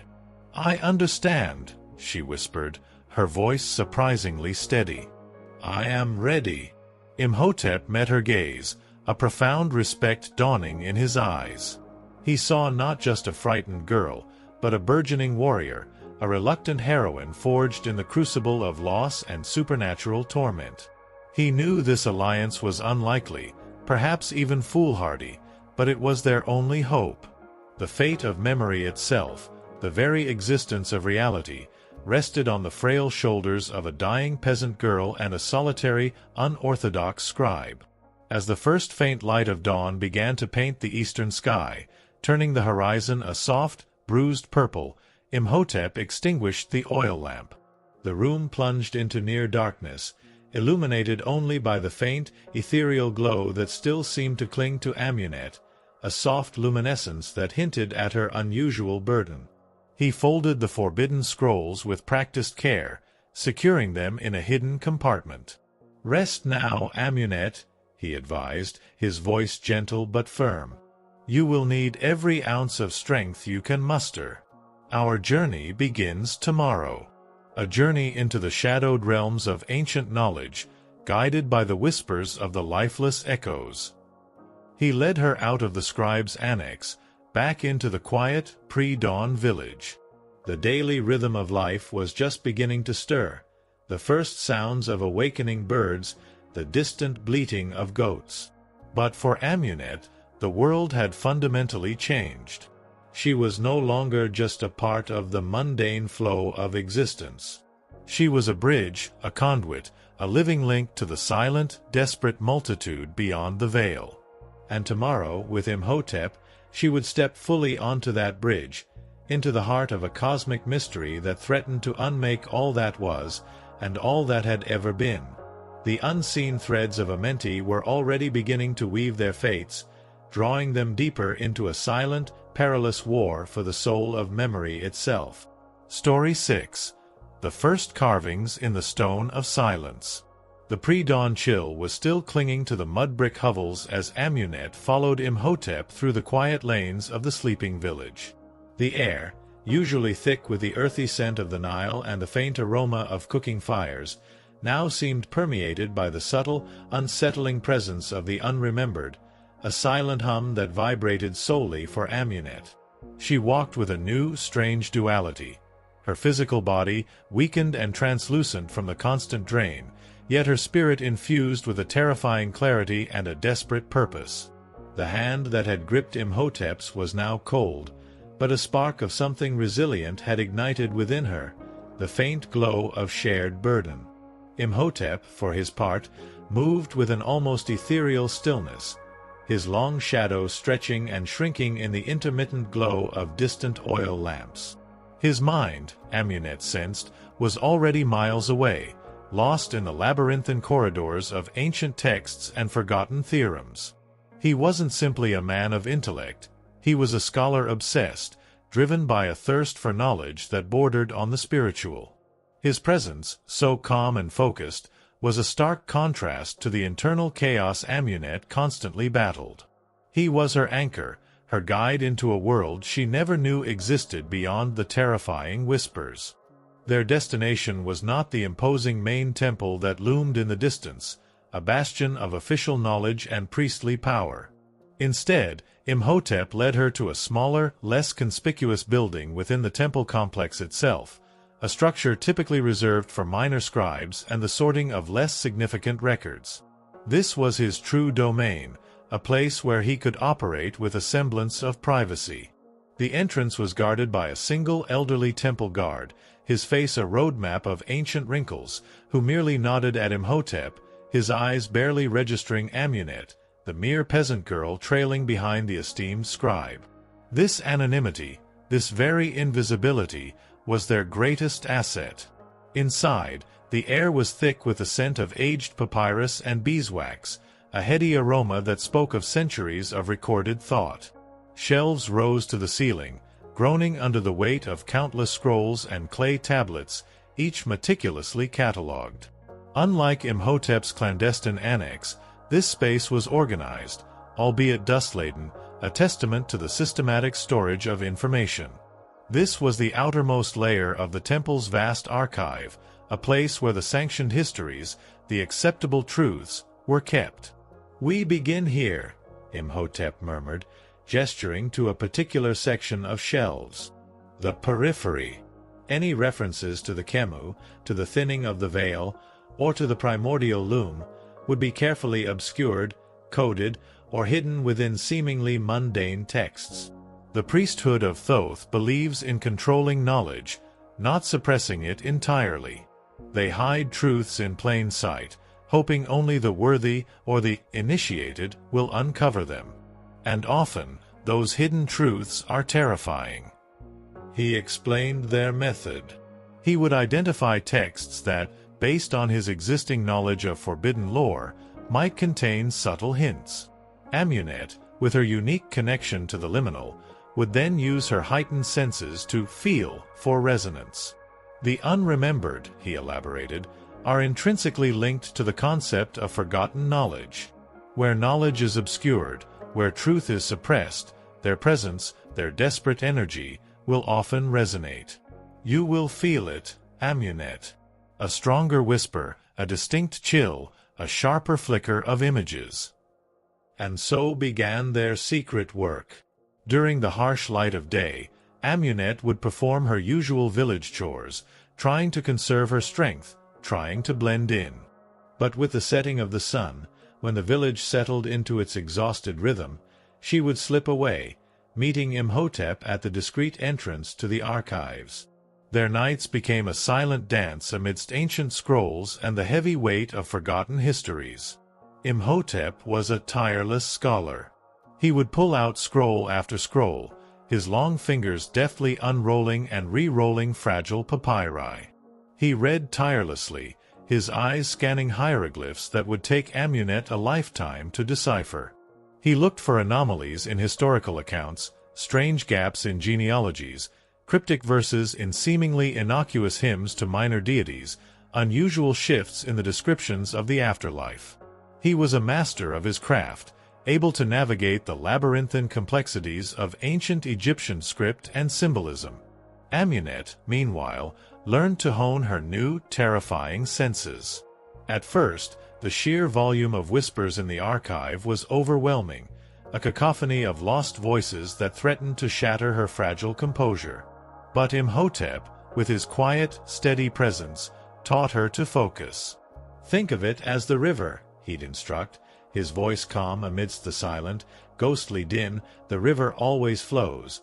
But if you seek a particular fish, you must learn to discern its ripple from the current. You are seeking a specific vibration, the resonance of hidden truth, not merely the mournful cry of the unremembered." She learned to listen for the whispers that felt different, the ones that carried a faint, almost electric hum, a subtle tension that spoke of something beyond mere suffering. She learned to discern the fainter, cooler currents that indicated a deeper layer of forgotten energy. And she learned to interpret the flickering images that flashed behind her eyes, not just random fragments of lives, but sometimes fleeting glimpses of forbidden symbols, of hidden chambers, of texts that seemed to glow with a faint, inner light, images that conveyed secrets rather than just emotions. It was painstaking, draining work. Each night, Amunet felt the pervasive cold deepen, the parasitic drain intensify. Her body continued to waste away, her movements becoming slower, more deliberate, as if each step required immense effort. The lines of fatigue around her eyes deepened into permanent shadows, and her skin took on an even more translucent quality, almost shimmering in the dim lamplight of the archives. Imhotep observed her decline with a grim resolve, his own energy stretched thin by the relentless hours of research and the subtle, chilling presence that clung to Amunet.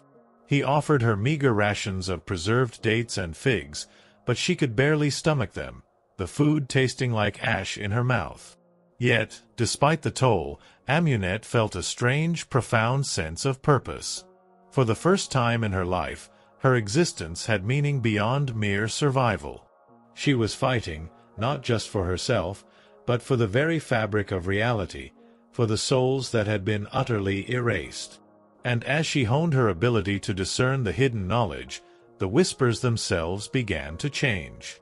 They were still mournful, still desperate, but now, mixed within the chorus of oblivion, was a faint, almost melodic hum of hope, a collective energy directed towards the task at hand.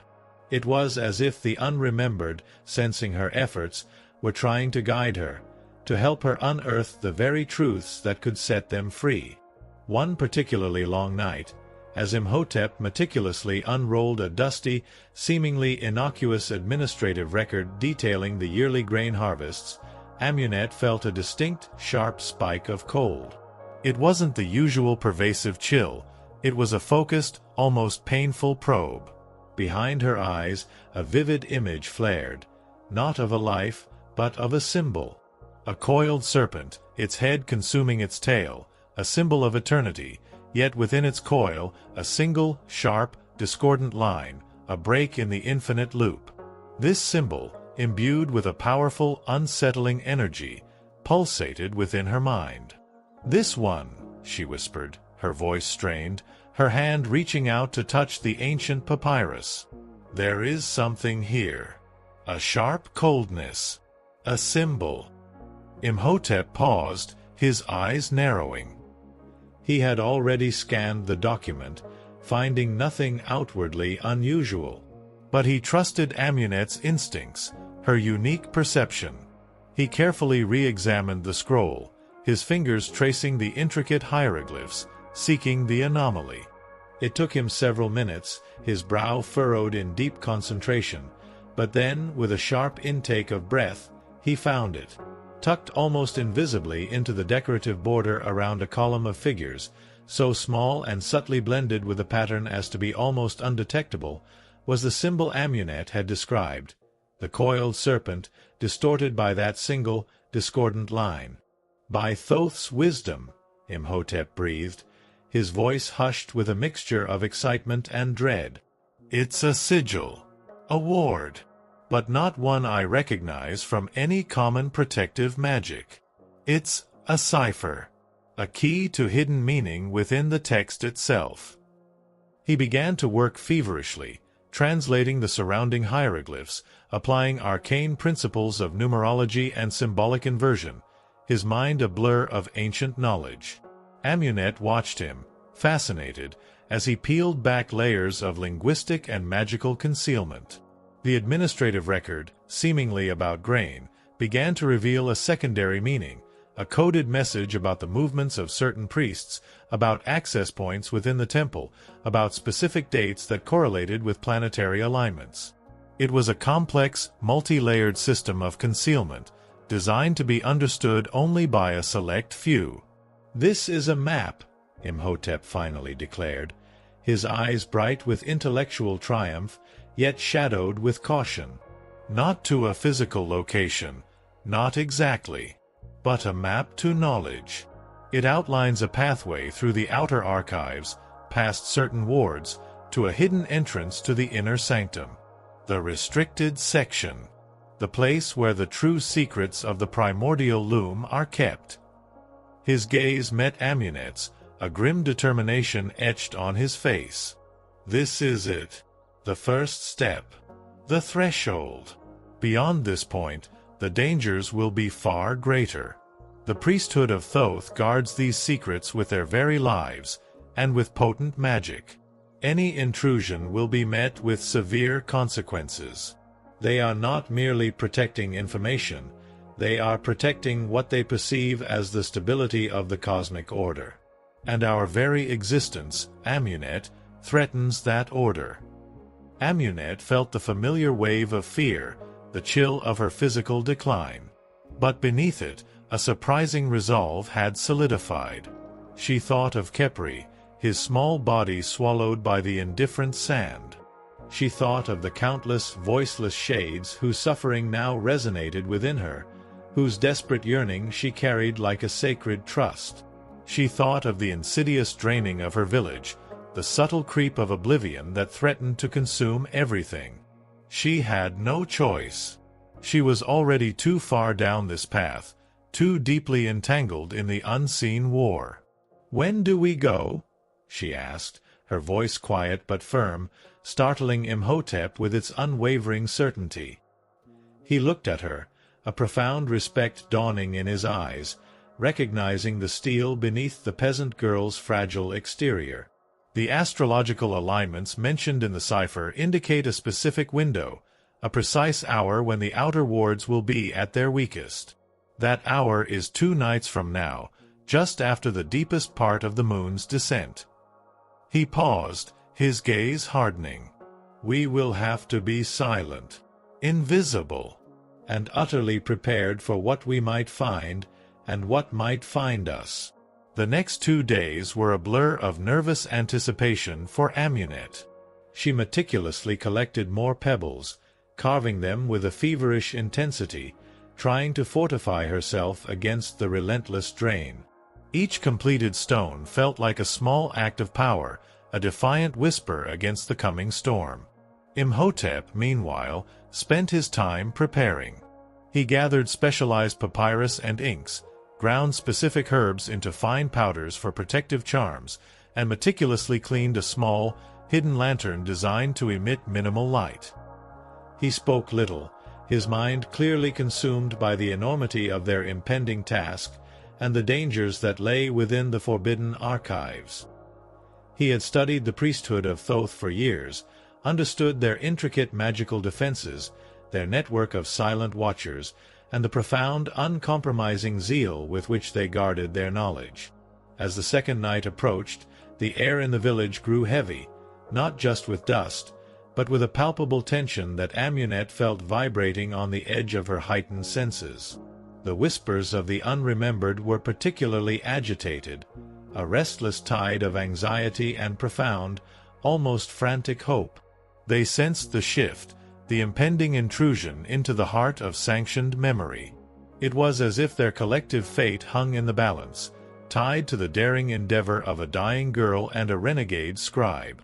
Under the cloak of the deepest hour, When the moon had begun its slow descent, painting the world in shades of silver and deep indigo, Amunet met Imhotep by the side entrance of the archive.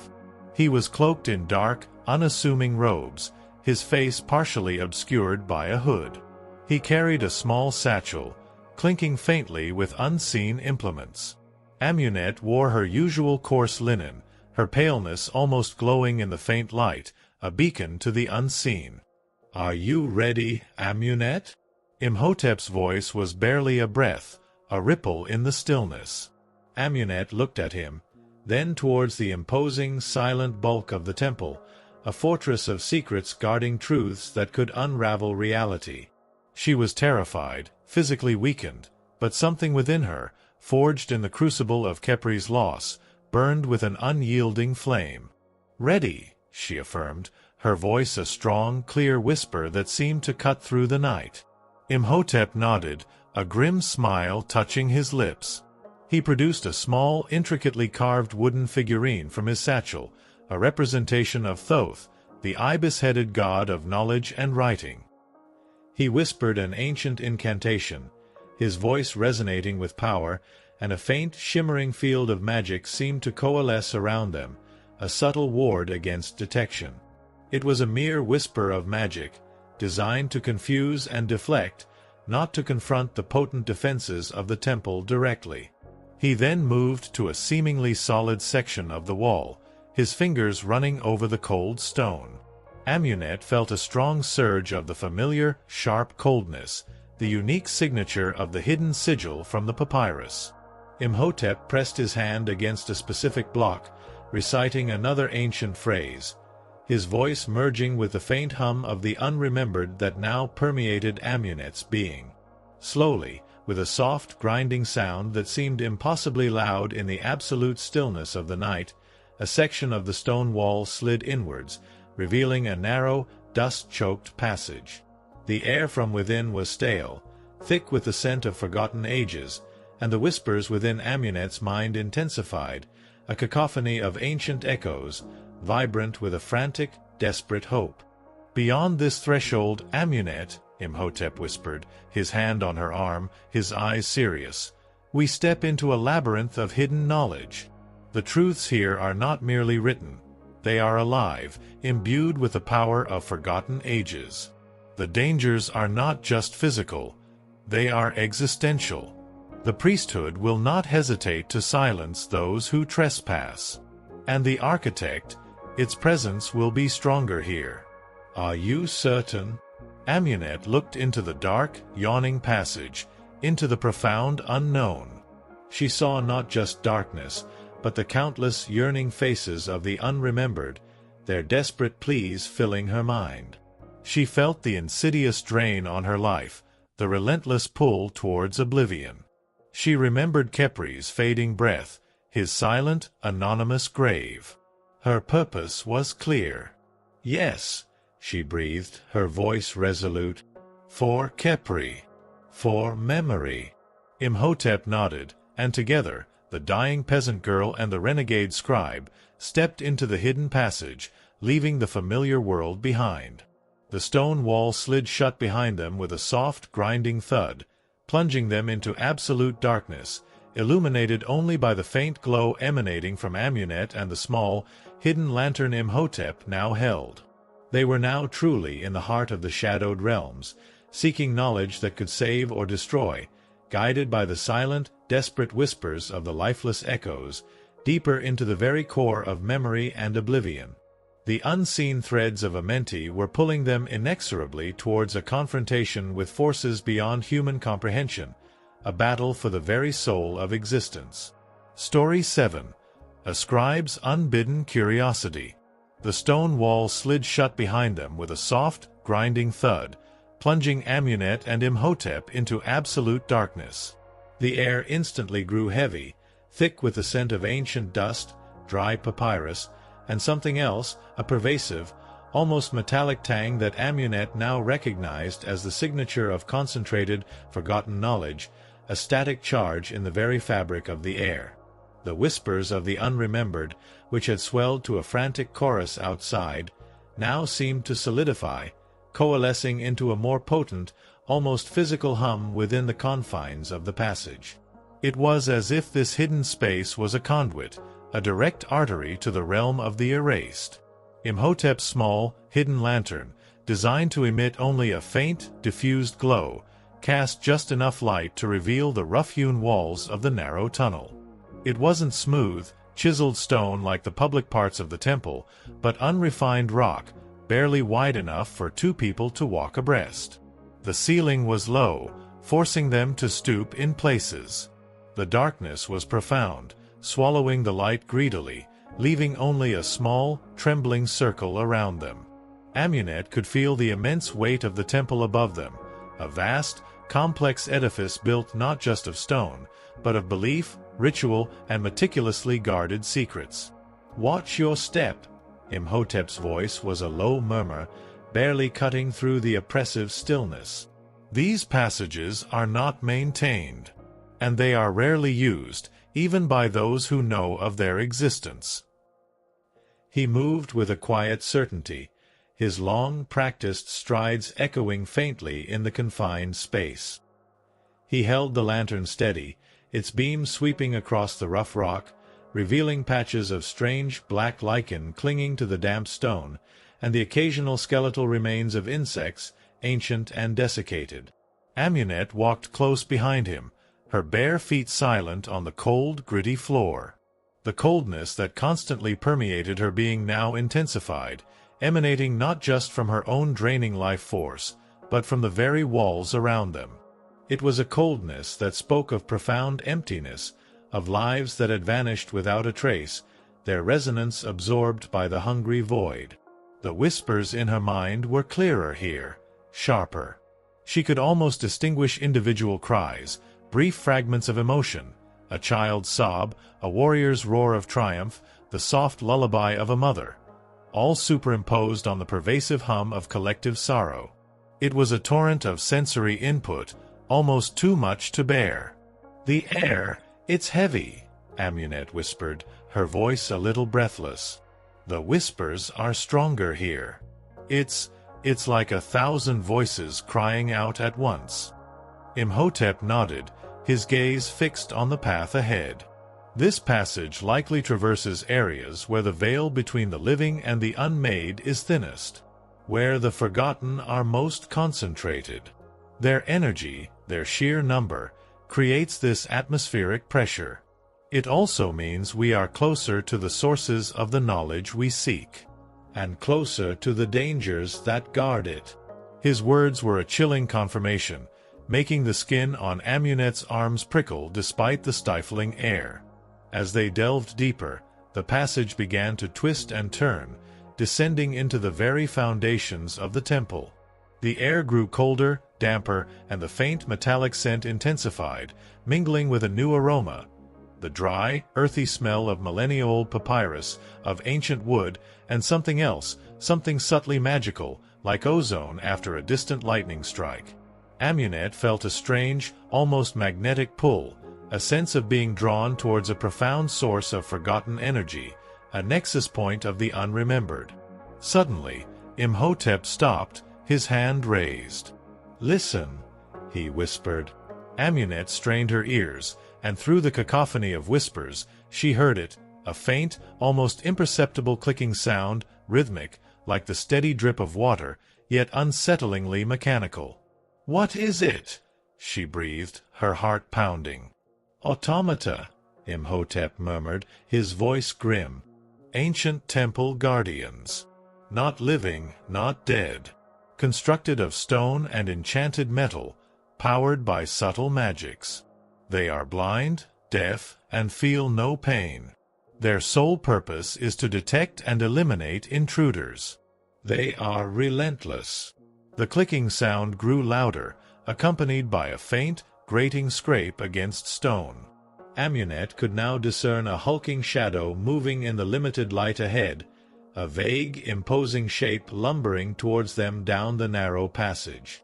Imhotep quickly pulled her into a small, barely noticeable alcove in the wall, pressing himself against the rough stone, pulling her tightly against him. The air in the alcove was stifling, thick with dust and the oppressive weight of the unremembered, yet they had no choice but to remain utterly still. The automaton lumbered past them, its massive, jointed limbs grating against the stone, its metallic clicking echoing ominously in the confined space. It was a crude, terrifying construct, a massive stone figure crudely fashioned to resemble a warrior, its empty eye sockets seeming to stare into the very essence of oblivion. The silence that followed its passage was even more terrifying than its noise, leaving Amunet trembling. "They are programmed to patrol these outer sections," Imhotep explained, his voice low, "and to respond to any significant magical or physical disturbance. We must be utterly silent, and our magic, if used, must be minimal, diffused." He then pulled out a small leather pouch from his satchel, revealing a handful of Amunet's whispering stones. "These. Can you use them to create a diversion?" A subtle resonance, enough to draw its attention away, but not enough to trigger a wider alert. Amunet looked at the stones, then at the daunting task ahead. She was weak, her body a vessel for countless lost souls, but her purpose burned. She focused, channeling the collective desperation of the unremembered, molding their yearning into a faint, almost melodic hum. She selected a stone with a crude carving of a hand reaching out, concentrating on it with every ounce of her dwindling energy. She poured into it the quiet, insistent plea of the forgotten, not as chaotic noise, but as a focused, almost directional resonance. She then gently tossed it down the passage, away from their intended direction, towards a side tunnel. The stone landed with a soft, almost imperceptible thud, but the psychic echo it created was profound. The humming in Amunet's mind surged, a powerful, focused pulse, and she sensed the automaton's lumbering form pause. After a moment, the clicking sound shifted, its rhythm changing direction, heading down the side tunnel, drawn by the subtle, irresistible pull of forgotten energy, the carefully crafted lure of the whispering stone.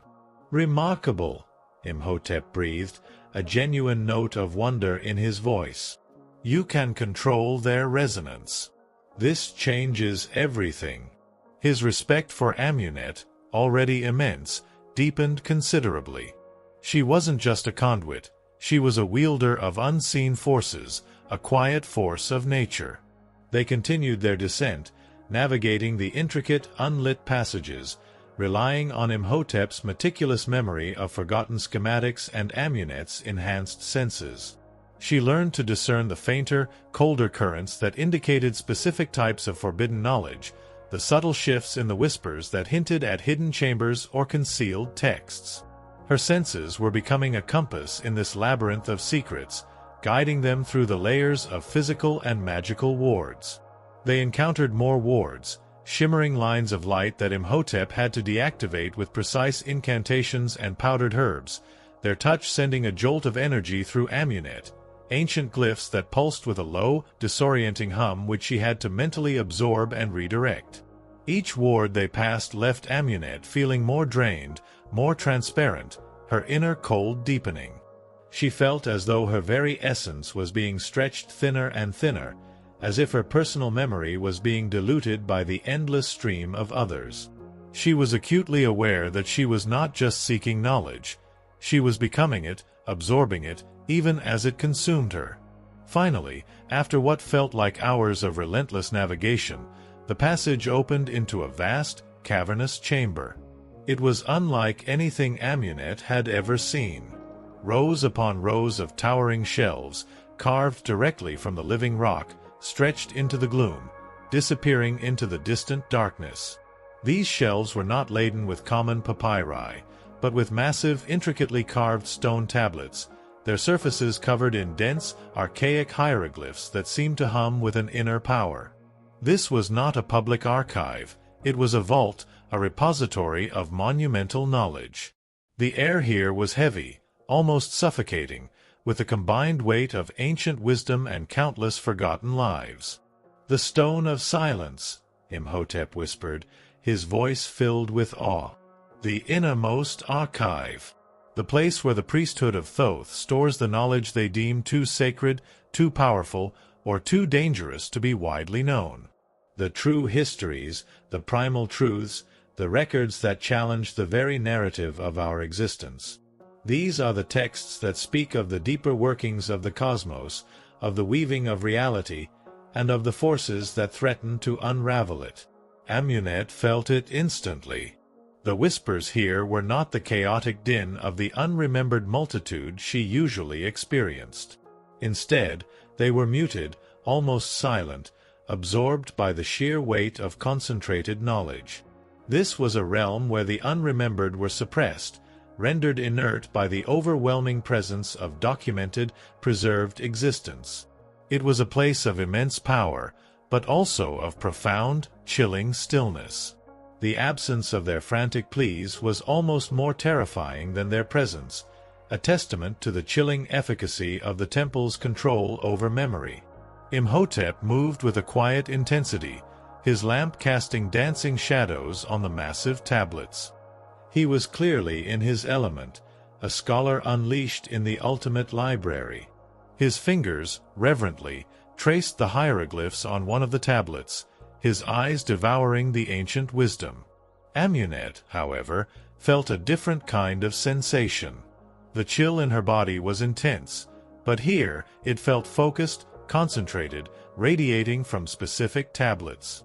It was the presence of forbidden knowledge, knowledge that held the power to disrupt the veil, to speak to the unremembered. "Focus, Amunet," Imhotep urged, sensing her distress. "Feel for the specific resonances. We are looking for anything that speaks of the primordial loom, of its structure, its weaknesses, its connection to the Khemu.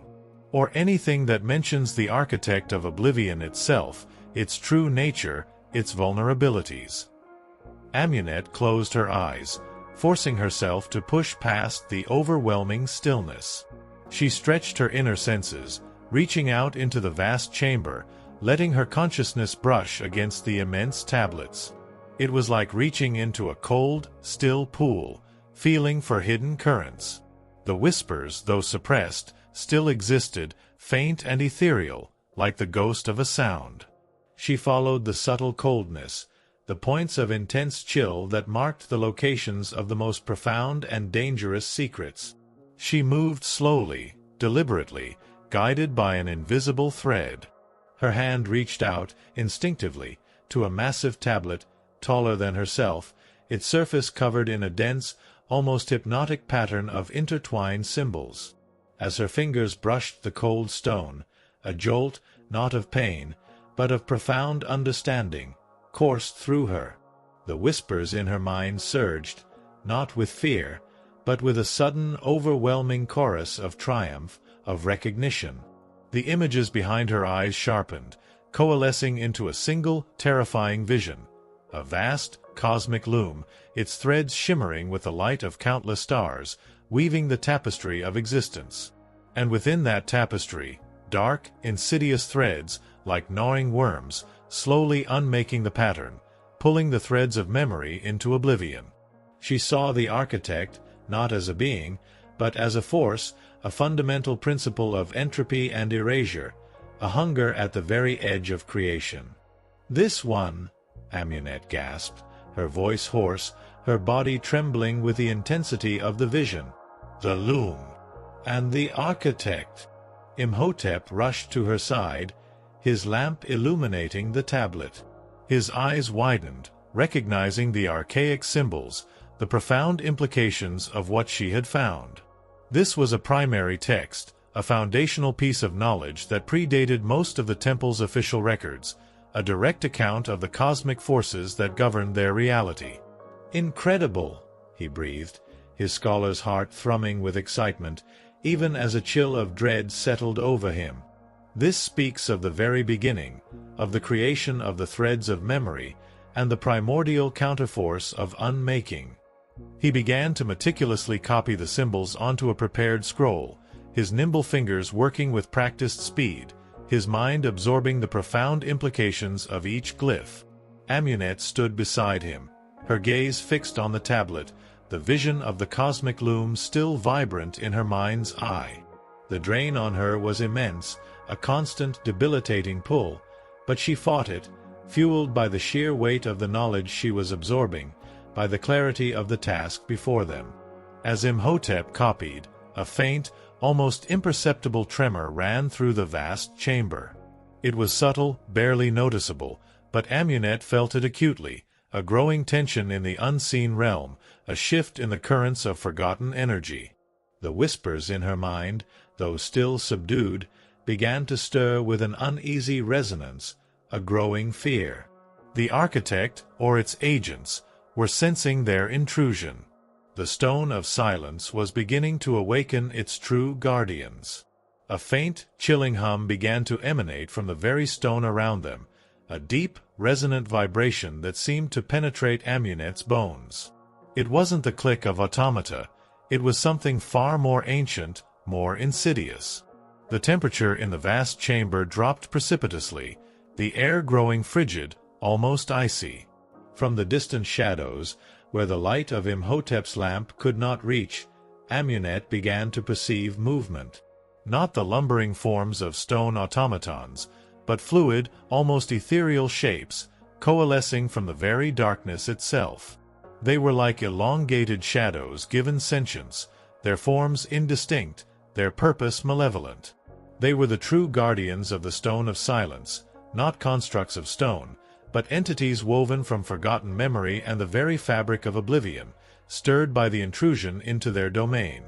"We have been found," Amunet whispered, her voice barely a thread, her body trembling violently from the intensified cold and the terrifying presence of the newly awakened guardians. "They are coming." Imhotep looked up from his copying, his face grim. He had sensed the shift in temperature, the unnatural cold. He knew the legends of the inner guardians, the silent watchers, beings of shadow and unmaking. He meticulously rolled up the partially copied scroll, tucking it securely into his satchel. "We must go. Now." But as he moved, a chilling sound echoed through the vast chamber, a low guttural growl, resonating from the deepest shadows. It was a sound that spoke not of physical aggression, but of profound, ancient malevolence, of a hunger for unmaking. And from the darkness, a form began to coalesce, larger, more defined than the others, its shadowy limbs stretching, its form taking on the vague, terrifying semblance of a primordial predator, its empty gaze fixed solely on Amunet. The architect of oblivion was truly awake, and it was reaching out, directly, for the one who dared to weave against its will. The path out of the stone of silence would be far more perilous than the path in, and the true test of Amunet's ghastly gift was only just beginning. Story 8. The Forbidden Scrolls of Amenti. The guttural growl that echoed through the vast, frigid chamber was not merely a sound.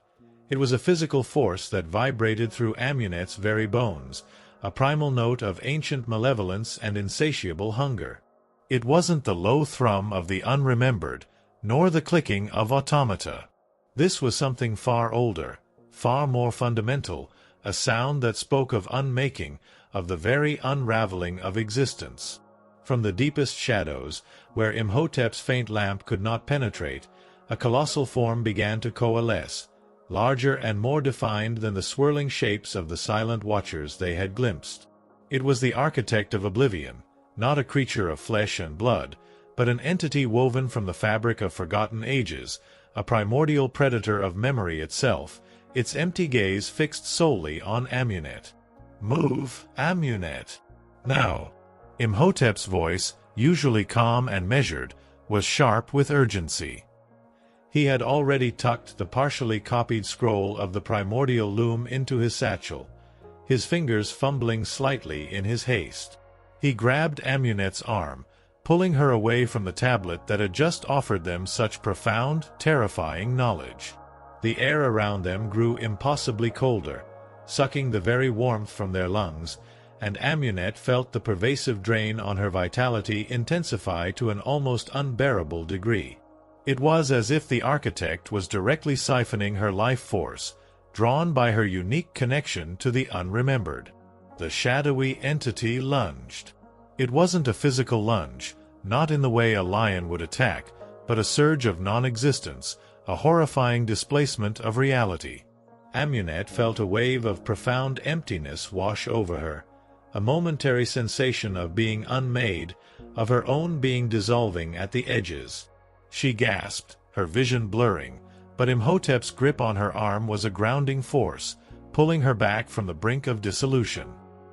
He had somehow activated a stronger ward, a faint, shimmering barrier of protective energy that rippled around them, deflecting the worst of the architect's initial assault. "The passage," Imhotep urged, his voice strained with effort as he fought against the invisible pressure. "We must reach the passage. The closer we are to the entrance, the weaker its influence will be." They stumbled back, away from the colossal tablet, away from the encroaching shadow. The vast cavern of the Stone of Silence, once a place of profound knowledge, was now a trap, a battleground of unseen forces. The silent watchers, those fluid ethereal shapes, began to move with increased agility, converging on them from all sides. They flowed like dark smoke, their forms shifting, their purpose undeniably hostile. They weren't just guardians. They were extensions of the architect's will, its myriad eyes and grasping tendrils. "Use your stones, Amunet," Imhotep commanded, his voice sharp with desperation. "Create a resonance. Confuse them. Anything to buy us time." Amunet, her mind reeling from the assault of the architect and the myriad whispers, instinctively reached into her pouch for her whispering stones. Her fingers, trembling with weakness, closed around a handful of the carved pebbles. She focused, drawing on the collective desperation of the unremembered that now mingled with her own fear. She didn't aim for specific watchers. Instead, she unleashed a cascade of chaotic, unfocused resonance. She imbued each stone with a different, desperate emotion, a different fragment of a forgotten life, a sudden burst of joy, a wave of profound sorrow, a flash of righteous anger, a jolt of primal fear. She flung the stones indiscriminately across the cavern. Each stone, as it landed, erupted with a brief, localized surge of psychic energy, a sudden, dissonant cacophony of emotional echoes. The silent watchers recoiled, their shadowy forms flickering and momentarily dissipating, disoriented by the unexpected, chaotic influx of distinct, clashing memories. Their formless bodies, accustomed to the uniform silence of unmaking, struggled to contain the sudden, vibrant intrusion of remembered life, however fleeting. This bought them precious seconds. Imhotep, seizing the opportunity, dragged Amunet towards the hidden passage they had entered. The air around them vibrated with the fury of the architect, its presence growing stronger, its unseen grasp trying to tear them apart. Amunet felt as though invisible hands were clawing at her, trying to pull her into the boundless void from which the architect manifested. She squeezed her eyes shut, clinging to the fragments of her own identity, fighting against the overwhelming surge of oblivion. "Almost there," Imhotep grunted, his own face strained, a thin sheen of sweat on his brow despite the biting cold. He slammed his hand against the hidden lever of the passage, reciting an incantation that burned at Amunet's ears. With a louder, grinding groan, the stone wall began to slide open, revealing the narrow, dark tunnel they had used to enter. But the architect was fast. As they stumbled into the opening, a massive, shadowy tendril, thick as a tree trunk and colder than death, lashed out from the cavern, seeking to ensnare Amunet. It was an extension of the architect itself, a tangible manifestation of its desire to unmake her. Imhotep, with a sudden, desperate surge of strength, shoved Amunet forward, taking the brunt of the chilling blow himself. He cried out, a strangled sound of agony, as the shadow tendril grazed his arm, leaving behind not a physical wound, but a patch of profound, unnatural coldness that seemed to drain the color from his skin, his muscles momentarily seizing up. Amunet stumbled forward, fear and a fresh wave of despair twisting in her gut. She spun around, seeing Imhotep slump against the opening, fighting to stay conscious, his eyes wide with a pain far deeper than any physical injury. He was experiencing the cold drain, the siphoning of his own vitality, the touch of the Kemu. It was a terrifying glimpse into the toll her own gift had exacted on her for so long. "Go. I will follow," Imhotep gasped, pushing her harder into the passage. "Close the wall. Do not let it through." Amunet hesitated for a split second, her loyalty warring with a desperate urgency. But she knew. Imhotep, with his intellect and his knowledge, was crucial. He had to survive. With a trembling hand, she found the hidden mechanism, her fingers brushing against the cold, unseen lever. With every ounce of her will, she slammed it shut, activating the ancient mechanism. The stone wall grated shut with horrifying slowness, inch by agonizing inch, cutting off the encroaching shadow, sealing them away from the immediate threat of the architect. The final thud of the closing wall resonated through the passage, a sound of both sealing danger in and sealing them out. They were safe, for now. But Imhotep was clearly in agony. He slumped against the wall, his breath coming in ragged gasps, his body shivering uncontrollably. The patch of cold on his arm was spreading, visible now as a darkening, almost necrotic patch of skin, devoid of life. It was a physical manifestation of the architect's touch, a localized unmaking. "The architect, its touch, it unbinds," Imhotep murmured, his voice weak. "It erases. Not just memory, but substance." He pressed his other hand against the affected arm, trying to staunch the spreading cold, but it was like trying to hold smoke. Amunet immediately reached for her pouch, pulling out her remaining whispering stones. The stones! They resonated with the unremembered. Perhaps they can repel this. She picked one, a crude carving of a human outline, and pressed it against Imhotep's cold arm. She closed her eyes, focusing her entire being, willing the collective resonance of the unremembered, the very essence of memory and existence, into the stone, pushing it back against the force of unmaking. A faint, ethereal light emanated from the stone, barely visible, but Imhotep gasped, a shiver running through him that wasn't from cold, but from sensation. It stings," he whispered, "but the cold, it recedes." Slightly. The darkening patch on his arm seemed to lighten just a fraction, the spread momentarily halted. Amunet felt an intense, burning drain as she poured her fading life force into the stone, feeding its resonance, fighting back against the architect's touch. It was a desperate, agonizing gamble. "We need to move," Imhotep rasped, forcing himself to stand, leaning heavily on the wall. "The automatons, they will be here soon, alerted by the architect's presence. And the priesthood, they will know something is wrong." Their escape through the winding passages was a desperate, agonizing ordeal. Imhotep, though weakened, still possessed his sharp intellect and vast knowledge of the temple's intricate layout.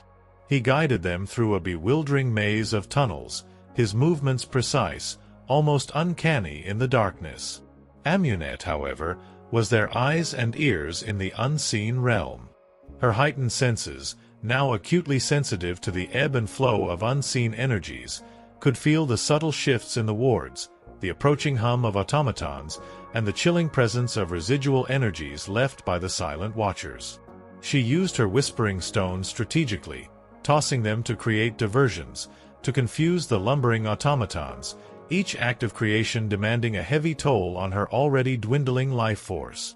They passed through chambers filled with the spectral echoes of ancient rituals, where the scent of old incense still lingered, and the whispers of long-dead priests recited forgotten incantations. They navigated past areas where the veil was so thin that Amunet could almost touch the translucent figures of the unremembered, their desperate pleas for acknowledgement now amplified by the turmoil they had stirred. Each brush with these raw, forgotten energies left her feeling more hollowed out, more transparent, her own memories flickering and dimming like a dying lamp. As they neared the outer sections, the pervasive cold began to lessen, replaced by a subtle shift towards the familiar, mundane warmth of the world outside. The whispers in Amunet's mind, though still present, receded into a more manageable hum, a testament to the architect's diminishing influence beyond the deepest archives. But the journey had taken a profound toll. When they finally emerged from the hidden passage into the cool, silent pre-dawn of the scribe's annex, Amunet felt as if she might simply dissipate into the air. Her body was trembling violently, her skin almost glowing with an ethereal luminescence, her eyes wide and unfocused. She collapsed against the rough stone wall, gasping for breath, the exhaustion bone-deep, reaching into the very core of her soul. Imhotep, though still weakened by the architect's touch, was immensely relieved. He immediately moved to reseal the hidden passage, performing intricate counter-incantations, layering protective magic over the hidden mechanism to prevent any further intrusion. "We are safe," Imhotep said, his voice laced with relief, but also a profound gravity. He looked at Amunet, his gaze filled with a new, deeper understanding of her sacrifice. The faint, dark patch on his arm, where the architect had touched him, remained, a chilling reminder of the perils they had faced. But not without cost. And the knowledge we gained, it is profound. And dangerous. He helped Amunet to a worn reed mat in a secluded corner of the annex, wrapping her in a thick, rough blanket. He retrieved a small clay jar from a hidden compartment, its contents smelling faintly of bitter herbs. "Drink this," he urged, holding the jar to her lips. "It will not restore your vitality, but it will help staunch the drain, at least temporarily. A protective draft, from even older texts than the ones we sought."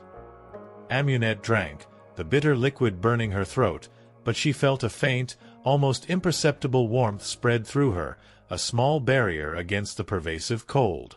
The whispers in her mind dulled slightly, offering a moment of precious quiet.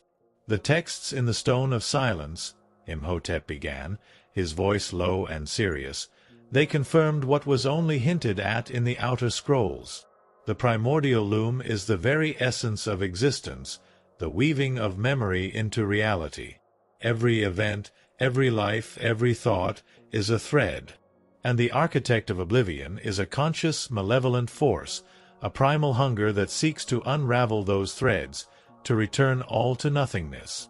Its agents are the Kemu, the unremembered, not by choice, but by absorption into its purpose. They are its unwitting tools."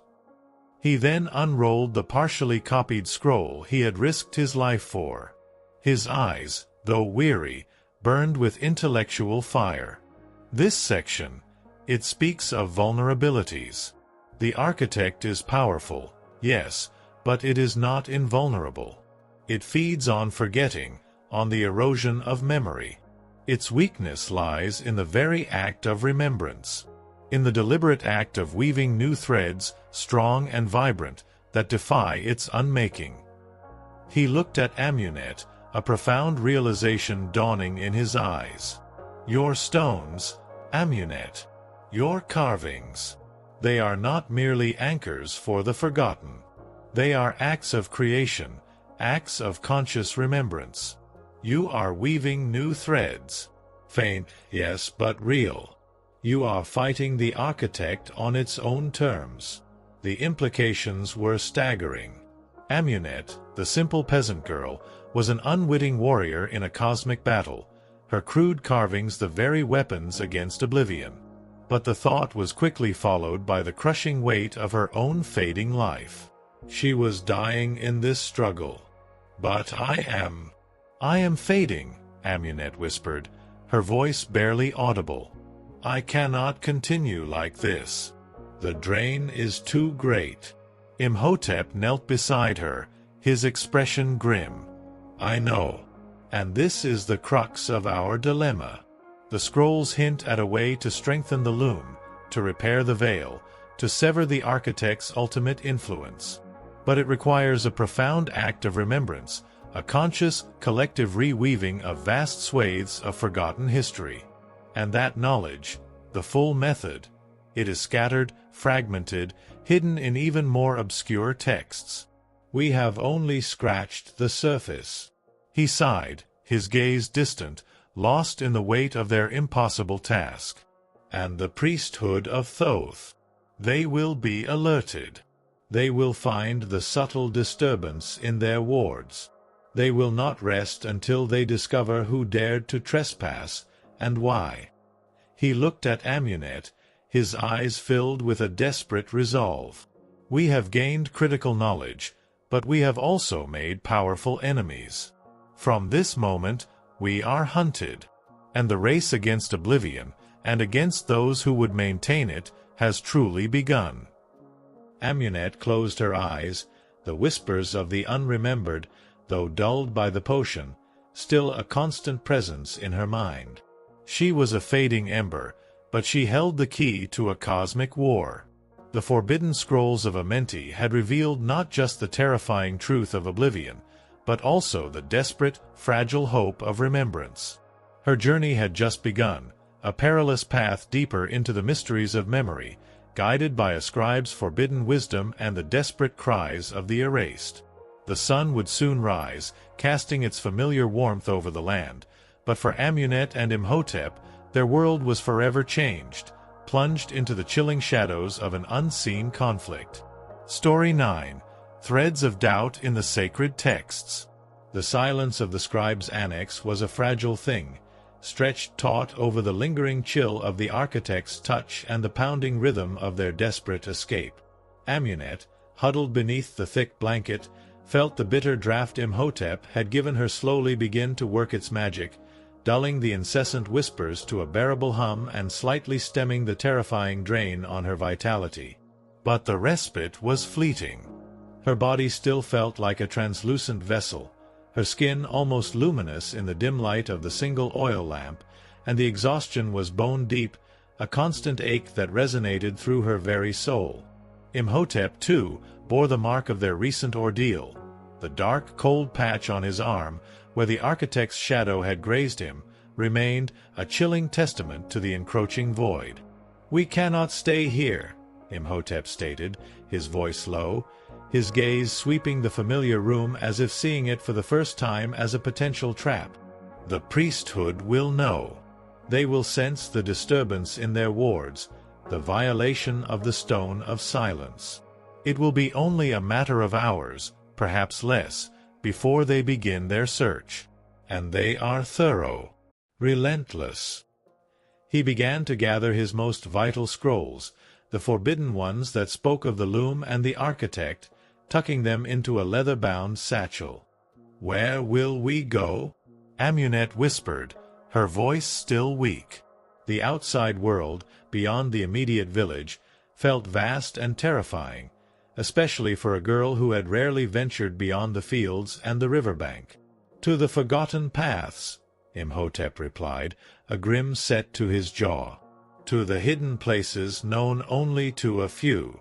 Places where the desert hides its secrets, where ancient knowledge precedes even the pharaohs.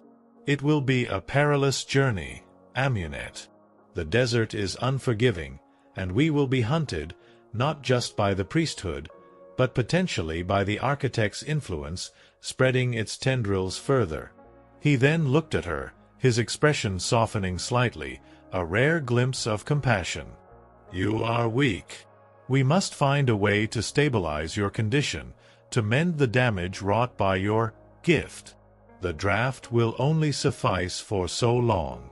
The knowledge we seek is not just about the architect, but about the very nature of memory and existence. There might be a way to sever the parasitic bond, or at least to fortify your own essence against the drain." Their immediate priority was survival. Imhotep quickly prepared them for departure. He fashioned a rough cloak for Amunet from a spare piece of dark linen, hoping to obscure her unnatural pallor and the ethereal glow that sometimes emanated from her. He packed a small supply of water, dried dates, and a few precious herbs for their journey. His actions were precise, efficient, born of a mind accustomed to planning and meticulous detail, even in the face of overwhelming odds. As the first faint streaks of orange and purple began to paint the eastern sky, announcing the arrival of dawn, Imhotep led Amunet out of the scribe's annex for the last time. They avoided the main paths, instead slipping through narrow alleys and deserted back ways, past the still sleeping hovels and the quiet animal pens. The village was stirring, but slowly, oblivious to the momentous escape occurring within its shadows. Amunet felt a strange pang of sorrow as they left. This was her home, the only world she had ever known, and now it was a place she could never truly return to. The whispers, though less frantic, were still a constant companion, a sad, ethereal farewell from the lost souls of her own village. They headed south, away from the familiar bend of the Nile, towards the desolate, wind-swept plains of the western desert. The vast expanse of sand stretched before them, an intimidating ocean of golden dunes under the growing light of the sun. The silence here was different from the muffled quiet of the temple, a deep, ancient stillness broken only by the whisper of the wind and the crunch of their sandals on the sand. Amunet, weakened as she was, struggled to keep pace with Imhotep's determined strides. Her legs ached, her lungs burned, and the cold within her deepened with each step, the desert sun offering no warmth against the parasitic chill. "We seek ancient oases," Imhotep explained as they walked, his voice carrying clearly on the wind. "Places that hold hidden spring wells, obscured from common knowledge. But more importantly, ancient pilgrimage sites, forgotten shrines that predate the great dynasties. These are places where the veil is often thin, where the echoes of memory are concentrated, and where specific, rare texts might have been secreted away." He was trying to distract her, to engage her mind despite her physical suffering. As they walked, Amunet felt a growing unease. The whispers, though not overwhelming, were changing. They weren't just the mournful cries of the unremembered. Occasionally, a distinct, subtle disharmony would ripple through the chorus, a faint, malevolent hum that spoke of the architect's insidious influence. It was a subtle corruption, a sign that the entity's reach extended far beyond the temple archives, subtly weaving its way into the very fabric of the landscape. She sensed it in the way the sand seemed to shift unnaturally, in the way the sparse desert scrub seemed to wither prematurely, in the faint, almost imperceptible dimming of the very sunlight around them. The architect was already spreading its tendrils, not just into the unseen realms, but into the world of the living. Imhotep, with his keen scholar's eye, also noticed the subtle signs of decay. He saw the unusual patterns of erosion on distant rock formations, the unnatural barrenness of certain stretches of desert, the subtle, disturbing pallor of the occasional desert fox or beetle they encountered. His analytical mind connected these observations to Amunet's vivid descriptions of the Kemu's drain, reinforcing the terrifying truth that the threat was not localized to the temple. Their journey was arduous. The relentless sun beat down, turning the sand into a shimmering, oven-like surface. Dehydration was a constant threat, and their meager water supply had to be rationed meticulously. Amunet's condition worsened with each passing hour. Her transparency became more pronounced, her movements slower, more labored.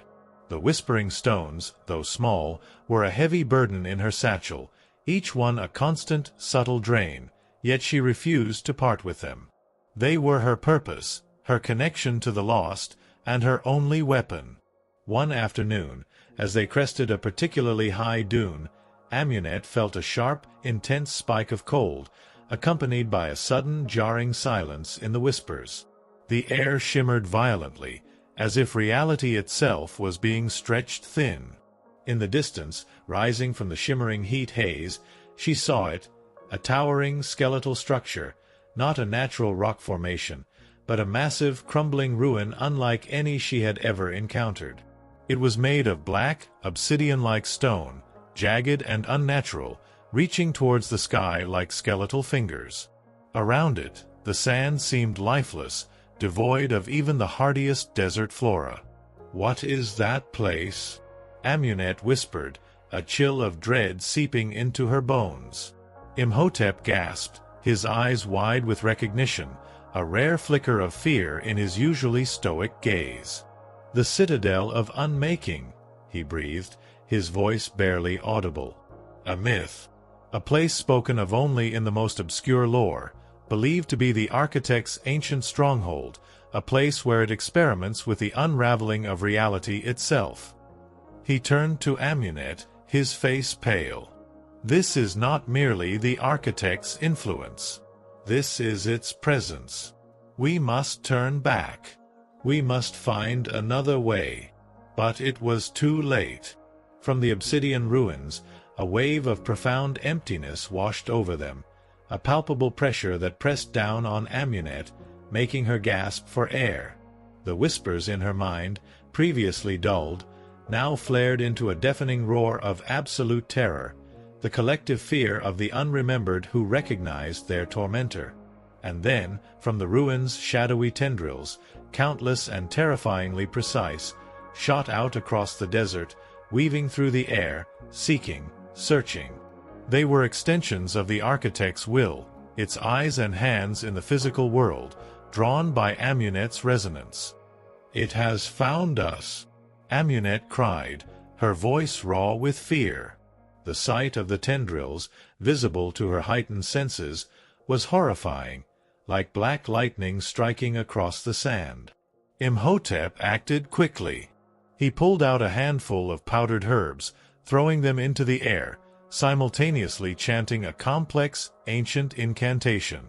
A shimmering, invisible shield briefly pulsed around them, deflecting the first few tendrils that lashed out.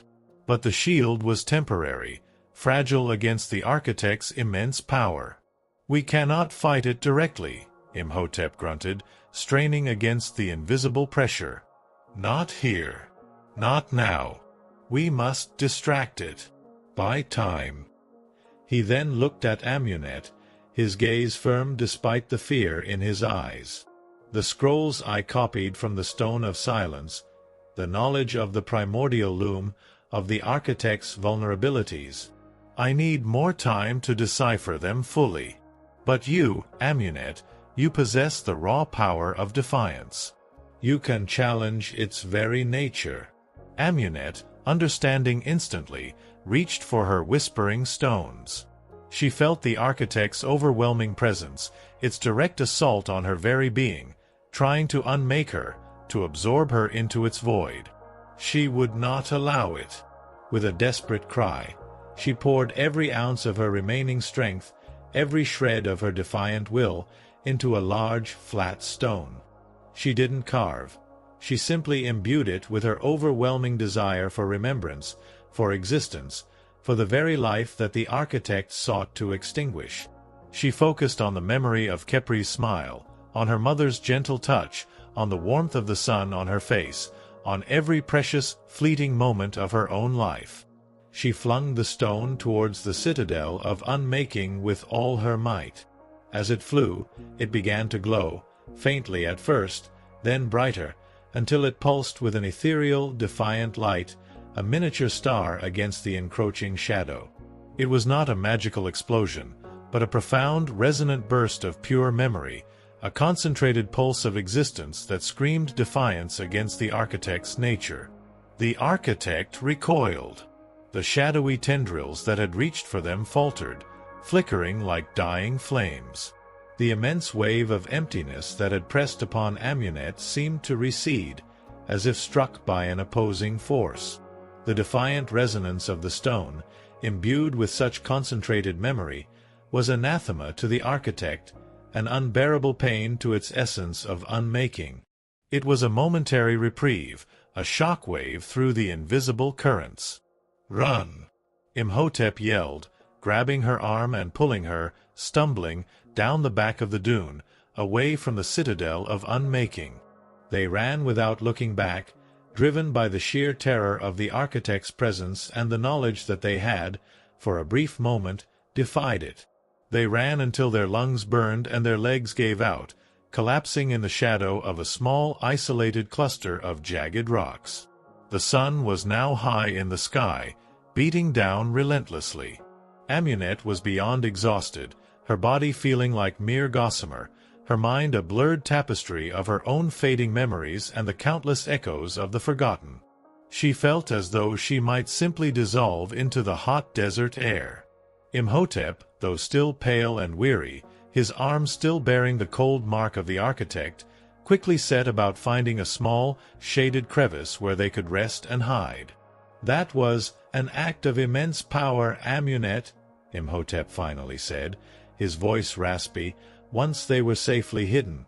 "You struck at its very essence.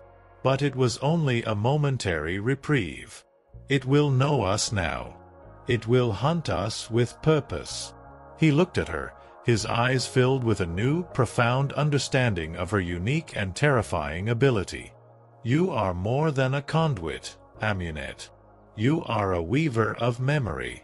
You create resonance, not just absorb it. That is your strength. And your curse."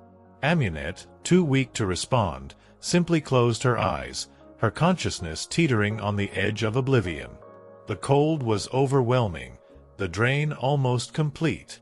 She had pushed herself too far. She was dying. Imhotep knew it. He pulled out his copied scroll, his eyes scanning the archaic hieroglyphs, desperate for answers. The desert sun, once a source of life, now felt like a predatory eye watching them. Their journey had just begun, but the stakes had become terrifyingly clear. They were not just seeking forgotten texts, they were fighting a war for the very concept of existence. And the architect of oblivion, a primordial force of unmaking, had just declared them its most personal and hated enemies. The whispers of the unremembered in Amunet's mind, now subtly mingled with a thread of profound terror, spoke of the immense power they had just provoked and the impossible road that lay ahead. Their lives, and perhaps the fate of all memory, hung in the balance, a precarious thread on the cosmic loom. Story 10. The Echo of the Unmade Heart. The small, jagged crevice in the sun-baked rocks offered little in the way of comfort, but it was shelter. For Amunet, it was a dark, cool space where she could finally succumb to the profound exhaustion that had threatened to consume her. She lay curled on the rough ground, shivering uncontrollably despite the oppressive desert heat, her body feeling like a mere wisp of smoke, her skin translucent as if woven from the very fabric of the invisible realm she inhabited. The bitter draught Imhotep had given her, though it dulled the ceaseless whispers to a more bearable hum, did little to stem the relentless, soul-deep cold that radiated from within her. She was dying, slowly but inexorably, her life force a constant feast for the unremembered. Imhotep, his face etched with worry, knelt beside her. The dark, cold patch on his arm where the architect's shadow had grazed him remained, a chilling reminder of the entity's power. It was a wound that defied conventional healing, a localized unmaking that spoke to the terrifying nature of their enemy. He watched Amunet, his brilliant mind racing, sifting through the fragments of ancient knowledge they had gleaned from the Stone of Silence. He had risked everything for that knowledge, and now its full implications weighed heavily on him. The primordial loom, the architect of oblivion, the Khemu, it was all terrifyingly real, and Amunet, his fragile companion, was its most vital, yet most vulnerable, link. "Rest, Amunet," he murmured, his voice soft, almost a plea. "You pushed yourself too far. We need you. Your unique gift is our only guide through this." He covered her with his own cloaks, offering what little warmth he could. As Amunet drifted in and out of consciousness, her mind a blurred tapestry of her own fading memories and the countless echoes of the forgotten, she felt the subtle shift in the whispers. They were no longer a chaotic din, but a restless, agitated presence, imbued with a fresh wave of terror. The architect's direct touch, its immense hunger for unmaking, had sent a ripple of profound fear through the entire realm of the unremembered. They sensed its heightened awareness, its focused malevolence. It was hunting them, relentlessly. Hours passed, marked only by the relentless march of the sun across the sky. Imhotep, ever vigilant, scanned the horizon for any sign of pursuit, any telltale shimmer in the air that would betray the architect's approach, or the more mundane, yet equally deadly, presence of the priesthood's trackers. He knew the priesthood would not tolerate such a blatant transgression. Their agents would already be combing the desert, seeking the intruders who had dared to breach their most sacred and hidden archive. He unrolled the partially copied scroll from the Stone of Silence, its brittle surface crackling softly. He meticulously traced the hieroglyphs, his mind grappling with the complex cosmology it depicted. The scroll spoke of the loom as a multi-dimensional tapestry, its threads representing every moment, every memory, every potentiality across time and space. The architect, described not as a being with physical form, but as a shadow principle, a fundamental force of entropy that actively sought to unravel these threads, returning all to a state of undifferentiated oblivion. Its power lay in forgetting, in the erasure of individuality, of distinction. Crucially, the scroll also hinted at methods of reweaving. It spoke of resonance points, specific locations in the physical world where the veil between realms was naturally thin, places imbued with a powerful, concentrated memory of existence, where the threads of the loom could be deliberately strengthened.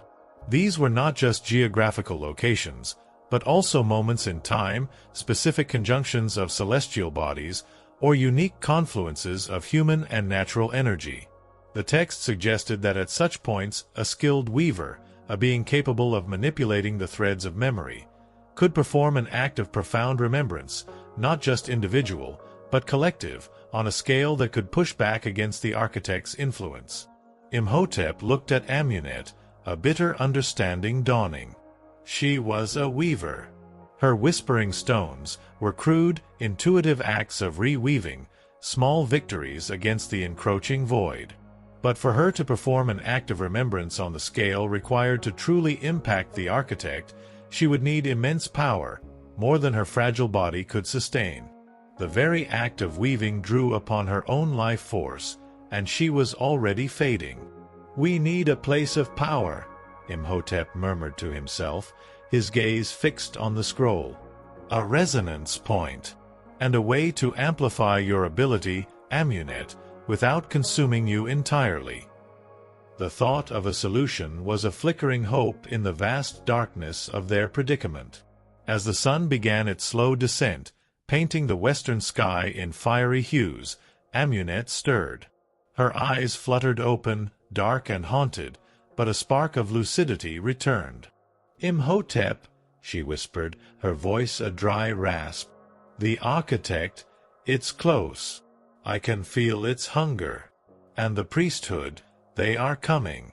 I hear their silence." Imhotep's head snapped up. Amunet's senses, though draining her, were far more acute than his own, especially where the unseen world was concerned.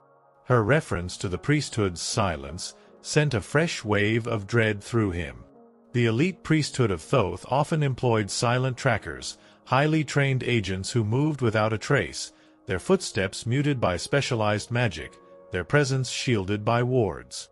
If Amunet could hear their silence, they were already dangerously close.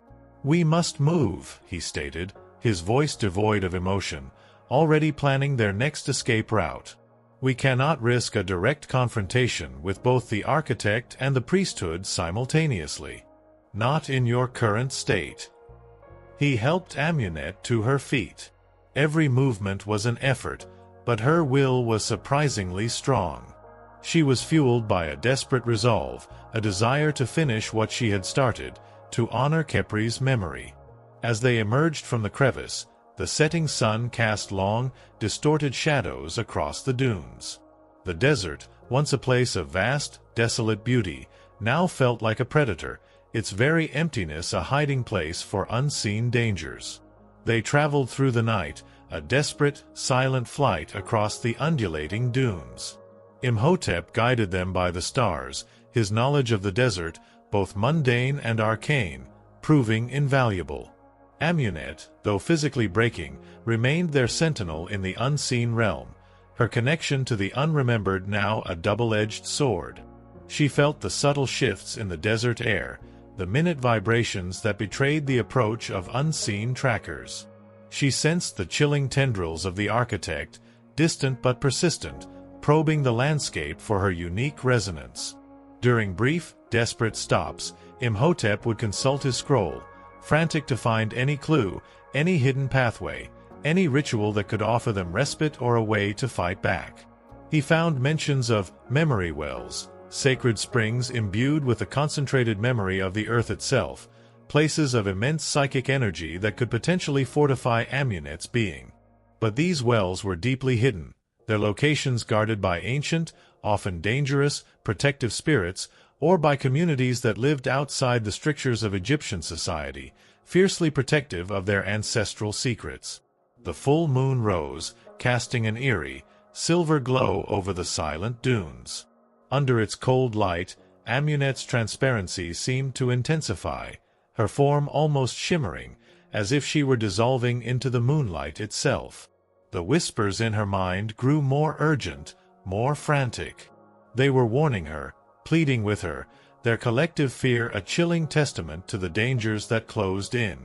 Suddenly, Imhotep stopped dead. He pulled Amunet behind a cluster of dark, jagged rocks, pressing himself against the rough stone. "Listen," he whispered, his voice barely audible. Amunet strained her senses. The whispers in her mind sharpened, focusing on a single point in the distance. And then she heard it, the faint rhythmic scraping of rope against rock, the soft thud of specialized sandaled feet, sounds utterly muted, almost inaudible to normal ears, but clear to her enhanced perception. "Trackers," Imhotep confirmed, his voice grim. "Priesthood. They are highly skilled. They move like ghosts.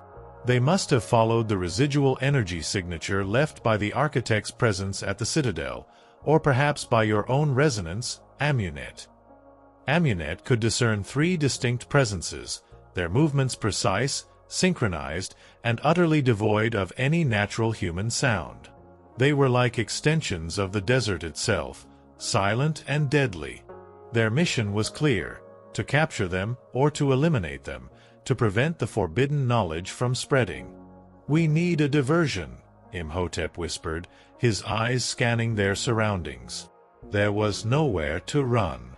The desert was vast, but in their weakened state, they were exposed. Amunet looked at him, then at the moonlit desert. She knew what he was thinking. Another act of defiance, another drain. But she had no choice.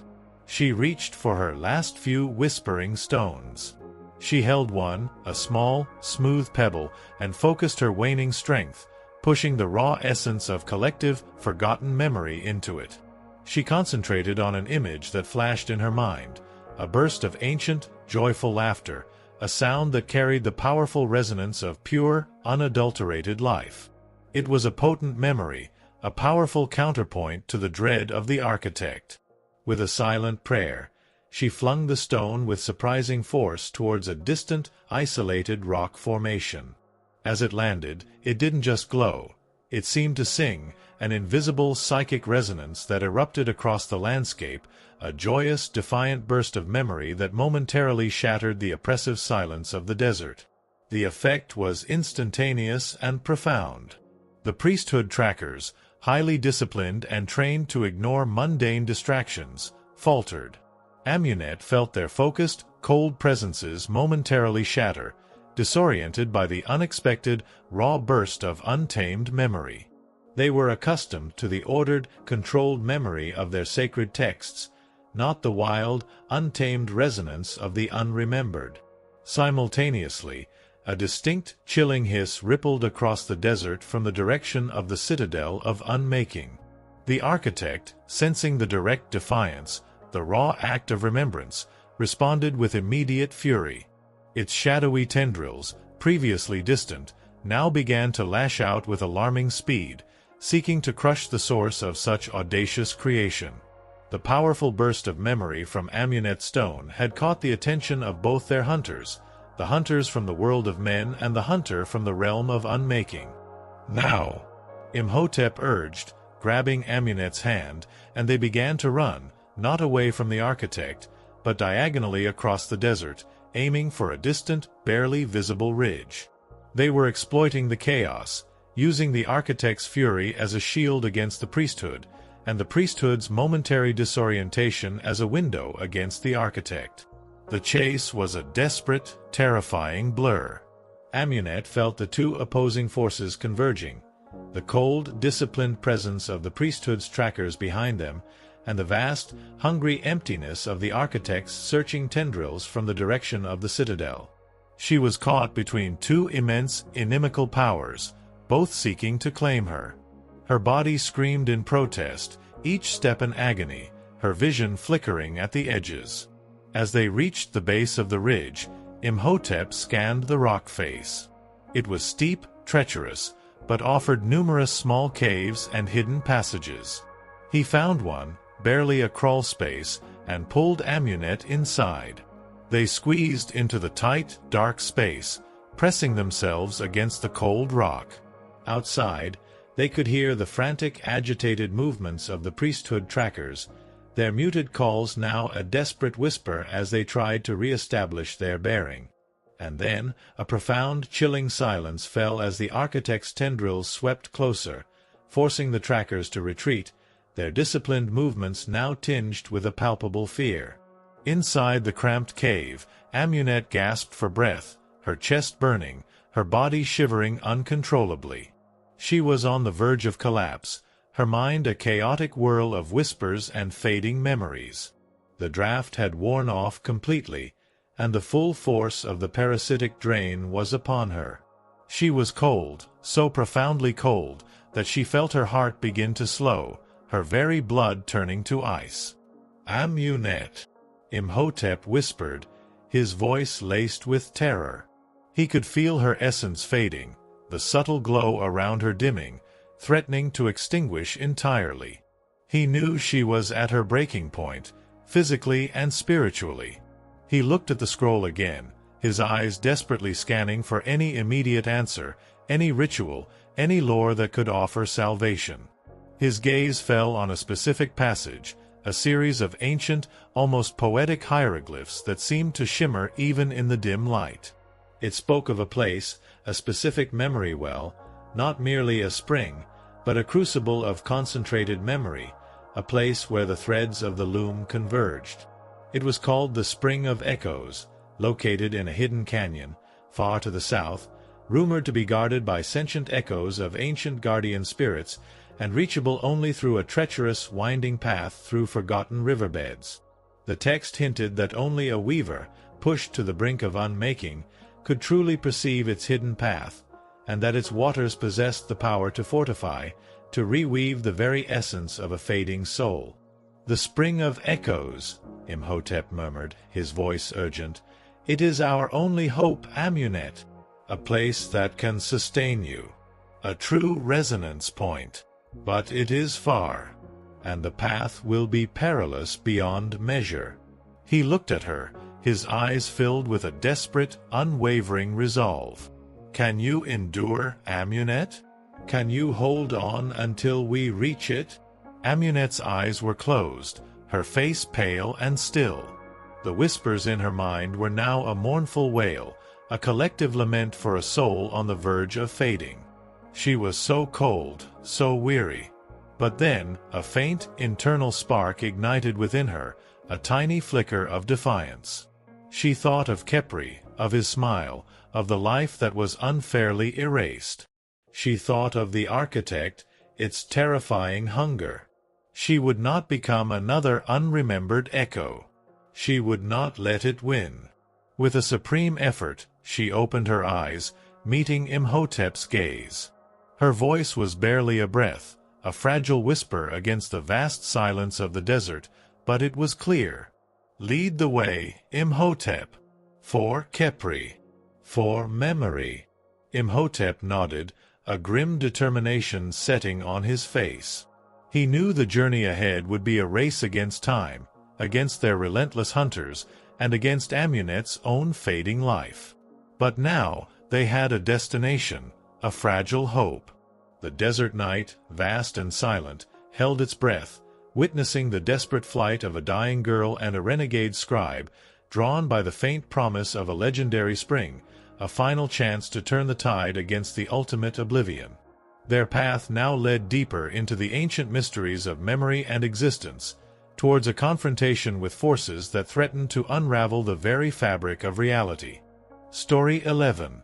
The Heart's Fading Echo. The decision hung in the air, a fragile thread of hope against the vast, unforgiving silence of the desert night. Lead the way, Imhotep, for Khepri, for memory. Amunet's voice, though barely a whisper, carried a steely resolve that belied her physical frailty. Imhotep met her gaze, a profound respect dawning in his eyes. He knew the impossible odds they faced, the relentless hunters on their trail, and the encroaching oblivion that sought to claim Amunet's very essence. Yet in her eyes he saw not despair, but a defiant spark, a last ember of will that refused to be extinguished. "Then we go south," Imhotep stated, his voice firm, his gaze fixed on the distant, unyielding horizon. "Towards the Spring of Echoes. The passage in the scroll is clear, though the path will be fraught with peril."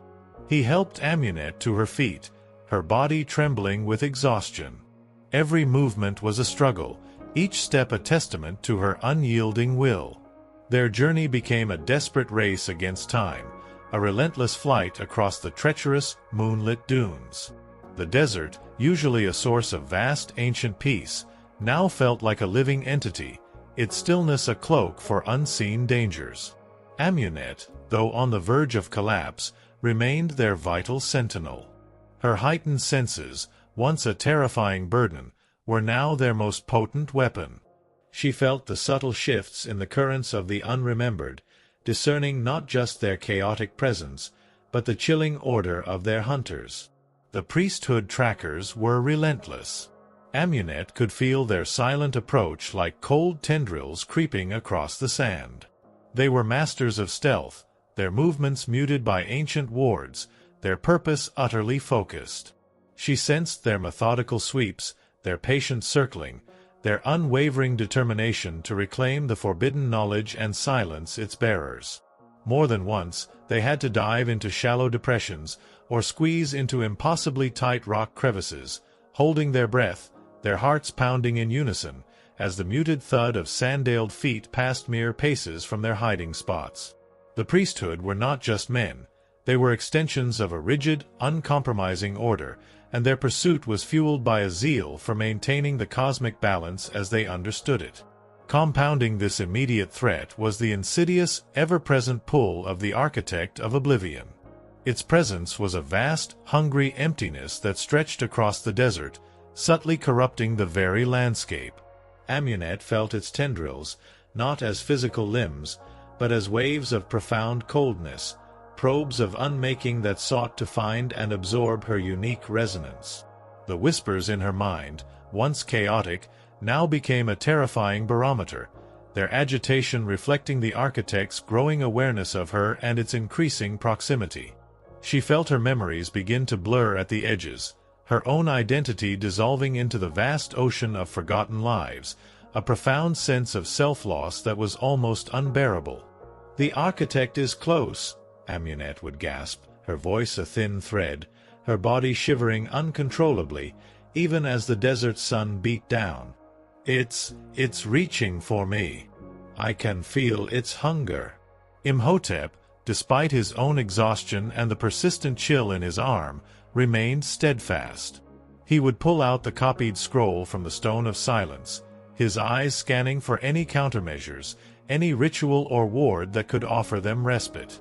He found references to protective glyphs, to ancient chants that could momentarily disrupt the architect's influence, but most required concentrated energy or rare components they did not possess. During these desperate, fleeting moments of rest, Imhotep would try to analyze Amunet's rapidly deteriorating condition. Her skin was growing paler, more translucent, her veins stark blue beneath the surface. The ethereal glow around her was becoming more pronounced, a visible sign of her fading essence. He knew that the Spring of Echoes was their only hope, a place mentioned in archaic texts as a potent resonance point, capable of fortifying the very threads of a soul.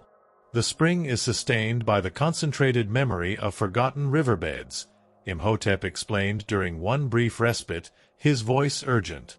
It is said to draw life from the earth's deepest remembrance, an ancient reservoir of vital energy. Its waters are not merely water, they are woven with the very essence of past existence. They can mend what has been unmade, or at least halt the unmaking. He spoke of it not as a mythical place, but as a tangible, desperately needed destination. The journey was marked by a series of harrowing escapes. One night, as they navigated a winding canyon, the air suddenly grew thick with an overwhelming sense of dread. Amunet's whispers intensified to a deafening roar of collective terror, and from the towering rock faces above, a silent watcher coalesced. It was larger, more formidable than the ones in the Stone of Silence, its shadowy form shimmering with an unnerving malevolence, its eyes, if it had them, fixed on Amunet. It was an extension of the architect's direct will, sent to reclaim the one who dared to defy oblivion. "It knows our path," Imhotep yelled, pulling Amunet into a desperate scramble for cover. He knew their usual methods wouldn't suffice against such a powerful entity. This was no mere automaton. Amunet, despite her profound weakness, reacted instinctively. She held her last few whispering stones, her fingers tracing their crude carvings. Instead of scattering them for distraction, she concentrated on a single purpose: to bind the watcher, to momentarily ensnare its unmade essence with the very memory it sought to erase. She focused on the stone with the image of the coiled serpent, pushing into it a powerful, intricate vision of an endless cycle, of memory perpetually returning, defying the architect's fundamental nature. She flung the stone at the coalescing watcher. The moment it connected, an invisible web of light seemed to erupt from the stone, shimmering around the shadowy entity. The watcher hissed, a sound of pure agony, its form flickering violently as if caught in a powerful current. The concentrated memory, the vision of eternal recurrence, was anathema to its unmaking essence, momentarily binding and disorienting it. It was a desperate gamble, a direct confrontation with the architect's agents. "This way." Imhotep seized the fleeting opportunity, dragging Amunet through a narrow fissure in the canyon wall, a path known only to a few, a secret passage he had gleaned from obscure ancient texts. The fissure was impossibly tight, forcing them to squeeze through, scraping their bodies against the rough stone. Behind them, they heard the enraged, echoing roar of the watcher as it slowly began to break free of Amunet's binding. Days blurred into an agonizing cycle of flight and desperate rest. Amunet's condition worsened with each passing hour. Her transparency was almost complete, her form flickering at the edges like a fading mirage. Her internal cold was so profound that Imhotep could feel it radiating from her, even through their cloaks. Her thoughts, once clear, were now a chaotic tangle of her own fragmented memories and the overwhelming chorus of the unremembered. She was constantly on the verge of losing herself entirely, of becoming just another whisper in the vast, anonymous void. Imhotep, for his part, was pushed to his limits. The cold mark on his arm occasionally flared with agonizing pain, threatening to seize his limb entirely. He was driven by a desperate intellectual curiosity, a profound need to understand and combat the forces that threatened to unravel reality, and a growing, unspoken bond with Amunet. She was no longer just a research subject, but a companion, a fragile vessel carrying the key to their very survival. He knew that if she perished, their mission would be over, and oblivion would surely consume everything. They began to see the subtle signs of their destination. The desert floor began to show faint traces of ancient riverbeds, long dry, but hinting at a distant source of water. The air, though still hot, carried a faint, almost imperceptible scent of moisture, a subtle change that Amunet, with her heightened senses, detected first. The whispers of the unremembered also changed here. They were still sorrowful, but mixed with a faint, almost expectant hum, a resonance that spoke of ancient power, of hope. One morning, as the sun began to climb, casting long shadows across a vast, winding canyon, Amunet gasped. "There!" she croaked, pointing with a trembling hand. Imhotep followed her gaze. Hidden deep within the canyon, nestled amongst towering, eroded rock formations that seemed to shimmer with an unusual energy, was a verdant oasis. It was not a typical desert oasis with a single pool. This was a series of small, interconnected pools, their waters a startling, almost ethereal blue, flowing into a hidden spring. Lush, emerald-green vegetation, unlike any desert flora he had ever seen, grew in abundance around the pools, glowing with an unnatural vibrancy. The air here was cool, moist, and hummed with a profound, almost palpable energy. This was the Spring of Echoes. As they approached, Amunet felt an overwhelming surge of energy, a powerful resonance of memory that was both invigorating and terrifying. The whispers in her mind swelled to an almost deafening roar, not of sorrow, but of sheer, unadulterated life. This place was teeming with concentrated memory, with the echoes of countless ages, vibrating with the very essence of the primordial loom. She felt the chill of the architect recede, momentarily overwhelmed by the sheer vibrancy of the spring. But as they drew closer to the pools, a new presence emerged. Not a shadowy watcher, nor a human tracker, but forms woven from the very fabric of the lush vegetation, from the shimmering water itself. They were translucent, humanoid figures, their bodies made of intertwined vines, flowing water, and glowing petals. Their eyes, like pools of liquid light, held an ancient wisdom, and their forms radiated a gentle, yet undeniable power.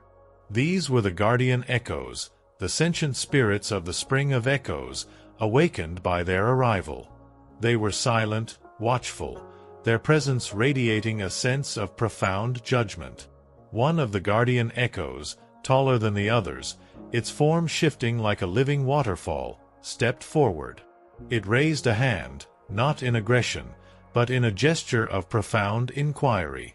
Its voice, though silent to human ears, resonated directly in Amunet's mind, a chorus of soft interwoven whispers that carried the weight of millennia.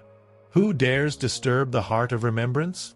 Who brings the touch of unmaking to the waters of life? Amunet swayed, overwhelmed by the intensity of the presence. Imhotep, sensing the shift in the air, the immense power of the guardians, stepped forward, his hand instinctively reaching for the partially copied scroll, his mind racing to find any ancient ritual or protocol for addressing such beings. He knew this was a sacred place, and their very survival depended on their ability to prove their worth, to explain their desperate quest to these ancient protectors. The architect's hunger still lingered in the distance, a cold promise of pursuit, but for now, their fate rested in the hands of the very echoes of memory they sought to save.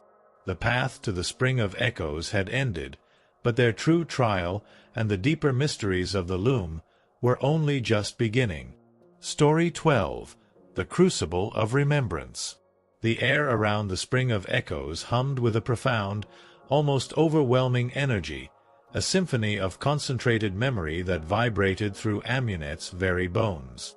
The whispers in her mind, usually a chaotic torrent of sorrow and yearning, transformed here into a resonant chorus of pure, unadulterated life, a powerful counterpoint to the pervasive cold of the architect's influence. Amunet, though weakened, felt a strange surge of vitality, a faint warmth spreading from the oasis's vibrant heart. But this fleeting relief was quickly overshadowed by the emergent forms of the guardian echoes. They were magnificent, terrifying beings. not flesh and blood, but living conduits of the spring's immense power, their bodies sculpted from intertwining vines, flowing water, and luminous petals. Their eyes, like deep pools of liquid light, held an ancient, unblinking wisdom that seemed to penetrate Amunet's very soul. The tallest among them, its form shifting like a living waterfall, had stepped forward, its silent voice resonating directly within Amunet's mind. Who dares disturb the heart of remembrance? Who brings the touch of unmaking to the waters of life? The words, woven from countless interwoven whispers, carried the weight of millennia, demanding an answer. Imhotep, sensing the immense power radiating from the guardian echoes, instinctively stepped forward, his hand still clutching the partially copied scroll. His scholar's mind, always seeking patterns and protocols, raced through forgotten lore. He knew that addressing such primordial entities required not just respect, but truth. "We come not to disturb, but to seek aid." Imhotep's voice, though firm, was deferential, echoing slightly in the vibrant air of the oasis. "We are servants of memory, seekers of knowledge, and we bear the mark of the architect of oblivion, who seeks to unravel the very threads of the primordial loom." He gestured to Amunet, then to the cold, dark patch on his own arm. "This young woman, Amunet, is a weaver, a living conduit to the unremembered. She carries the burden of the forgotten, and the touch of unmaking upon her own soul. We seek the purifying waters of the spring of echoes to fortify her essence, to mend what has been unmade, so that she might stand against the encroaching void." The guardian echoes remained silent, their luminous eyes fixed on Amunet. Their collective gaze was a probe, sifting through her being, feeling the immense presence of the unremembered within her, the constant parasitic drain on her life force, and the defiant spark of her weaving. Amunet felt herself laid bare, her secrets exposed, her profound exhaustion and despair laid bare before these ancient, judging presences. Then the lead guardian echo shifted, its form rippling like disturbed water. Its silent voice resonated once more in Amunet's mind, a complex chorus of interwoven memories. The weaver's burden is great. The taint of the unmaking is deep. The waters of life can restore, yes, but not without sacrifice. The spring demands a cost. To draw upon its deepest remembrance, one must offer a truth, a memory forged in the crucible of one's own soul. Amunet swayed, her breath catching in her throat. Sacrifice? A truth? What could she offer that would appease these ancient beings, that would be worthy of the profound healing they promised? She looked at Imhotep, her eyes wide with a mixture of fear and despair. He, too, looked uncertain, his brows furrowed in thought. The scrolls he had consulted had hinted at such trials, at the ancient guardians of the memory wells demanding a tithe of truth, but the specifics were always shrouded in symbolic language. "What kind of truth?" Imhotep asked, his voice cautious. "What kind of memory?"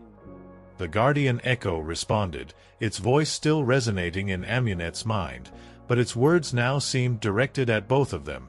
"Not a common truth, nor a fleeting memory, but the truth of the heart, the memory of deepest purpose, the moment that forged the weaver's resolve, the crucible of the soul's awakening to the struggle against oblivion." It then turned its luminous gaze solely on Amunet. "You, weaver of the fading light, you carry the unremembered. You have felt their hunger. What is the truth of your defiance? What memory compels you to stand against the unmaking, even as it consumes you?" Amunet closed her eyes, the vastness of the spring's energy, the weight of the guardian's gaze, the immense question pressing down on her. The whispers of the unremembered in her mind seemed to coalesce, pushing forward a single, searing image. It was Khepri. His small, smiling face, the warmth of his hand in hers, the innocent joy in his eyes. And then, the crushing agony of his death, his unremembered burial, the horrifying realization that he was simply gone, not to the afterlife, but into nothingness. The raw, primal grief that had first opened her senses, that had ignited her terrifying gift. She opened her eyes, tears streaming down her translucent cheeks, but her voice, though weak, was clear and resonant, imbued with the full, devastating weight of her memory. "It is Khepri," she confessed, her voice choked with emotion. "My brother. His memory. His unremembered death. The horror of his being erased. That is the truth. That is what compels me. I cannot let him, or any other, be unmade. I cannot let the world become a place of nothingness." Her words were not just spoken. They were felt, reverberating with the raw emotion of her profound loss, a truth torn from the deepest chambers of her heart. The guardian echoes rippled, their luminous forms flickering, as if absorbing the profound resonance of Amunet's confession. The powerful burst of her raw, emotional truth seemed to send a tremor through the very waters of the spring. The hum of collective memory intensified, swelling into a wave of profound empathy and recognition. They had felt her truth, recognized the crucible of her defiance. After a long silent moment, the lead guardian echo spoke again, its voice softer now, almost a benediction. "The truth of the grieving heart is a potent thread. It is accepted. Now, drink. Drink deeply of the waters of life. Let the echoes of remembrance reweave your fading essence. But know this, Weaver, the spring offers not just healing, but clarity. It will amplify your gift. It will sharpen your senses. You will see more, feel more, and the architect's gaze upon you will become even more focused. You will become a beacon, a visible thread upon the loom. Are you prepared for this amplified burden?" Amunet looked at Imhotep. He nodded, his eyes filled with a grim understanding. The healing came with a cost, a deeper entanglement in the cosmic war. But without it, she would surely perish. "Yes," Amunet affirmed, her voice stronger now, imbued with a fierce determination. "I am prepared." The guardian echoes parted, revealing a single, small pool within the spring, its water shimmering with an ethereal, almost living light. The surface rippled with concentric circles of pure, concentrated energy, like visible echoes. Imhotep helped Amunet to the edge of the pool. She knelt, her transparent hands reaching out, trembling, to touch the cool, vibrant water. The moment her fingers dipped into the spring of echoes, a profound, almost electric sensation coursed through her. It wasn't merely cold or warm. It was a torrent of sensations, of a million interwoven memories, of the very essence of life and existence, washing over her. She drank, the water tasting like liquid light, like pure, distilled memory, flowing through her veins like a healing fire. As she drank, the pervasive cold within her began to recede, slowly, incrementally, replaced by a profound, invigorating warmth. The translucence of her skin lessened, her natural color slowly returning, and the ethereal glow around her, though still present, became less a sign of dissipation and more a subtle aura of power. The whispers in her mind, previously a fragmented chorus, now coalesced into a clearer, more organized symphony. She could still hear the individual cries of the unremembered, but now she could also perceive the vast, intricate network of memory that bound all things, the complex tapestry of the primordial loom. She saw the threads of life, of memory, of emotion, weaving and interweaving, connecting all existence. She could discern the subtle, insidious presence of the architect of oblivion, its dark tendrils like gnawing worms, attempting to sever and unravel these threads. But now, she also saw the counterforce, the inherent resilience of memory, the places where new threads were born, where remembrance defied the void. When she finally pulled her hands from the water, her body was still weary, but the pervasive cold was gone, replaced by a deep, resonant warmth. Her skin, though still pale, had lost its alarming transparency. The terrifying drain had ceased. She felt stable, rooted, her own essence fortified. Her connection to the unremembered was not severed, but refined, amplified. She was no longer just a listener to their pleas. She was a conduit, a powerful amplifier, a true weaver. "Amunet," Imhotep breathed, his voice filled with awe. He could see the profound change in her, the returned color to her lips, the vibrancy in her eyes. The ethereal glow around her was now steady, powerful, a tangible aura of channeled energy. Amunet looked at her hands, then at Imhotep, a sense of wonder and profound responsibility settling upon her. "I am stronger," she whispered, her voice clear and steady. "The whispers, they are sharper. The loom, I can feel its threads more clearly. And the architect, its hunger is vast, but I see its patterns. Its weakness." The guardian echoes watched, their luminous eyes serene, as if observing a prophecy unfold. The weaver is fortified, their collective voice resonated in Amunet's mind. The path ahead is clear. But the architect will know. Your amplified resonance will be a beacon to its hunger. It will send its most potent agents. You must find the final ritual, the true act of collective remembrance, to sever its influence over the loom. The answers lie hidden in the ancient texts of the first weavers, those who first understood the loom's power, before the age of pharaohs. Their lore is guarded by both man and shadow. Seek the obelisk of whispers, the oldest monument to memory, for it holds the key to the weaver's ultimate power. Their words faded, and the guardian echoes slowly began to dissipate, their forms dissolving back into the vibrant vegetation and shimmering water of the Spring of Echoes, leaving Amunet and Imhotep alone in the heart of the sacred oasis. Imhotep, now fully recovered from the architect's touch, the cold patch on his arm strangely gone, looked at Amunet with a new, profound reverence. "The obelisk of whispers," he mused, "a monument whispered of in the most ancient of legends. Said to be older than the sands themselves, a relic from the dawn of memory."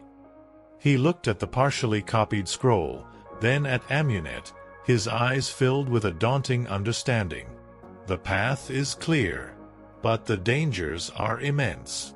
We are now a direct challenge to the architect, and the priesthood of Thoth will surely track your amplified resonance. Amunet, her gaze fixed on the vibrant waters of the spring, nodded.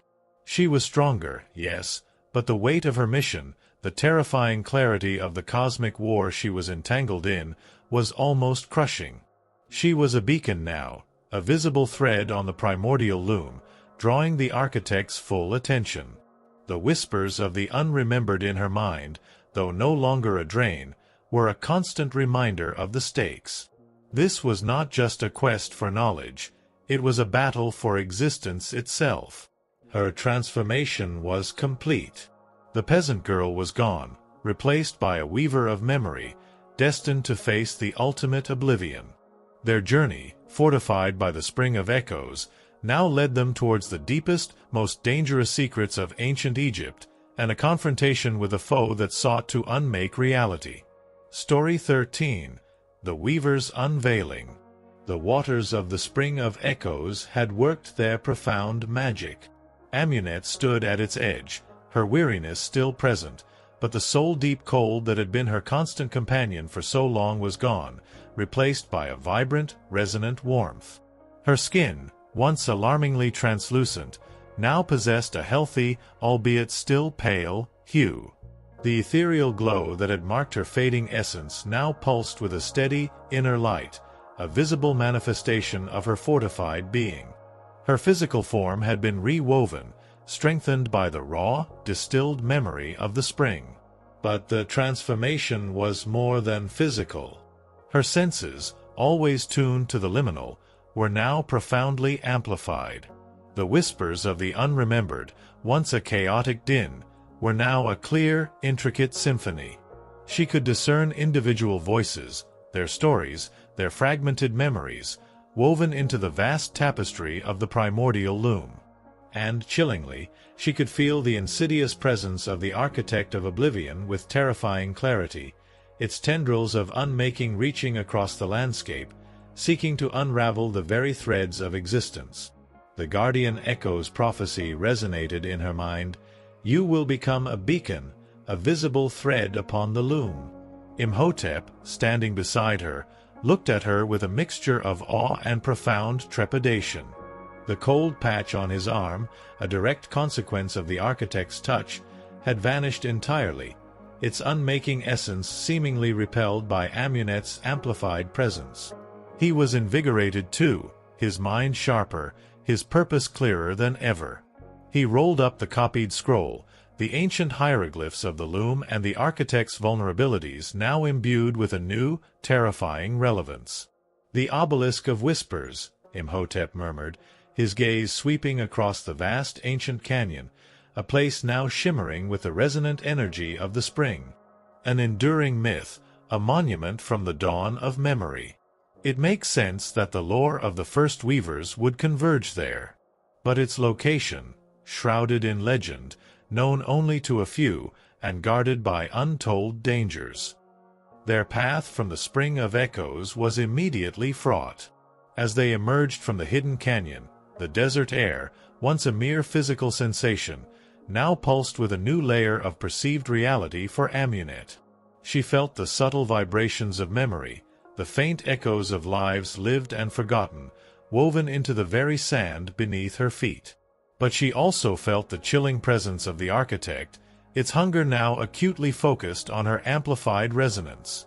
It was like a predator sensing its prey, its intention a palpable wave of emptiness that sent shivers down her spine. "It knows," Amunet whispered, her voice steady despite the dread. "It feels me. It's coming for us directly now." Imhotep nodded, his face grim. "As the guardian echoes foretold. You are a beacon. We must move quickly, but also intelligently. We cannot outrun it indefinitely. We must outweed it." And the priesthood of Thoth was indeed relentless. Amunet could feel their methodical sweep across the desert, their silent, disciplined movements now amplified in her mind. They were like a cold, calculating tide, slowly but inexorably closing in. She felt their magical wards, their attempts to obscure their presence, but her amplified senses easily cut through their veil. She could pinpoint their locations, estimate their numbers, and even discern the subtle shift in their intentions, a growing frustration, a hardening resolve to capture or eliminate them. Their journey became a masterclass in evasion. Imhotep, guided by Amunet's enhanced perceptions, navigated the treacherous desert with an uncanny precision. They moved through narrow canyons, hidden wadis, and ancient, forgotten riverbeds, often doubling back on themselves, using the natural terrain to their advantage. Amunet would warn him of approaching patrols, of areas where the architect's influence was particularly strong, allowing Imhotep to adjust their route, to find paths that were both physically challenging and strategically sound. 3 figures, 2 miles east, closing, Amunet would suddenly whisper, her eyes focused on a distant shimmer in the air that was invisible to Imhotep. Their intention is capture, but they are prepared for escalation. Architect's presence, strong to the west, like a great chill, she would warn, her voice tight with strain. It senses my resonance directly there. Avoid that route. Imhotep, for his part, was deeply impressed by the profound shift in Amunet's abilities. She was no longer simply perceiving. She was interpreting, analyzing, providing actionable intelligence. He began to see the world through her eyes, a complex tapestry of visible and invisible forces, of physical threats and existential dangers. He meticulously consulted the copied scroll, searching for any lore that could explain the architect's behavior, its patterns of hunting, its vulnerabilities.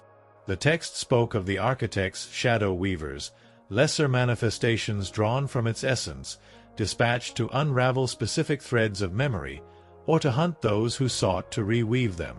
One night, as they rested in a small wind-carved cave, the air suddenly grew heavy, oppressive. The whispers in Amunet's mind erupted into a chorus of frantic warnings, a profound sense of wrongness. A subtle, chilling hum filled the air, resonating with a disturbing malevolence. "It's here," Amunet gasped, her eyes wide with dread. Not the architect itself, but it's a fragment, a shadow weaver. From the mouth of the cave, a form began to coalesce. It was not a grand, imposing entity like the architect itself, nor a crude form like the Silent Watchers. This was something far more insidious, more cunning. It was a fluid, shifting being of pure shadow, roughly humanoid in shape, but constantly undulating, like smoke given malicious sentience. Its eyes, two pinpricks of pure, hungry darkness, seemed to bore directly into Amunet's soul, seeking to unmake her. It radiated a cold, focused malevolence, a palpable desire to erase. "A shadow weaver," Imhotep breathed, recognizing the description from the ancient texts. "They are extensions of the architect's will, intelligent, insidious. They seek to absorb, to unmake the very essence of memory. And they are drawn to amplified resonance." The shadow weaver glided into the cave, its movement silent, unnatural. The temperature plummeted, and Amunet felt the familiar, dreaded cold begin to creep back into her bones, a localized drain, more potent and precise than anything she had experienced before. It was actively trying to unravel her, to consume her essence. "Its weakness lies in coherence," Imhotep quickly recited from the scroll, his voice sharp with urgency. "It feeds on fragmented memory, on chaos. It cannot withstand a direct, unified, coherent act of remembrance." Amunet knew what he meant. Her previous diversions with the Whispering Stones had been chaotic, disorienting. But against a shadow weaver, something more precise, more focused, was needed. She reached for her pouch, her fingers trembling, and pulled out a handful of the carved pebbles. She held them, closing her eyes, pushing back against the terrifying, unmaking cold that sought to consume her. She began to focus, not on individual memories, but on a single powerful narrative. The story of Khepri. Not just his death, but his life. His laughter, his games, the warmth of his small hand, the love in his eyes. And then, the story of her own grief, her desperate search, her encounter with Imhotep, their shared journey, their fight against the architect. She was weaving a coherent narrative of defiance, a story of remembrance in the face of oblivion. She imbued each stone with a fragment of this unified story, linking them, creating a continuous, unbreakable thread of memory. With a surge of newly found strength, Amunet threw the stones. They didn't scatter. Instead, they seemed to float in the air, orbiting the shadow weaver, each stone pulsating with a soft, steady light.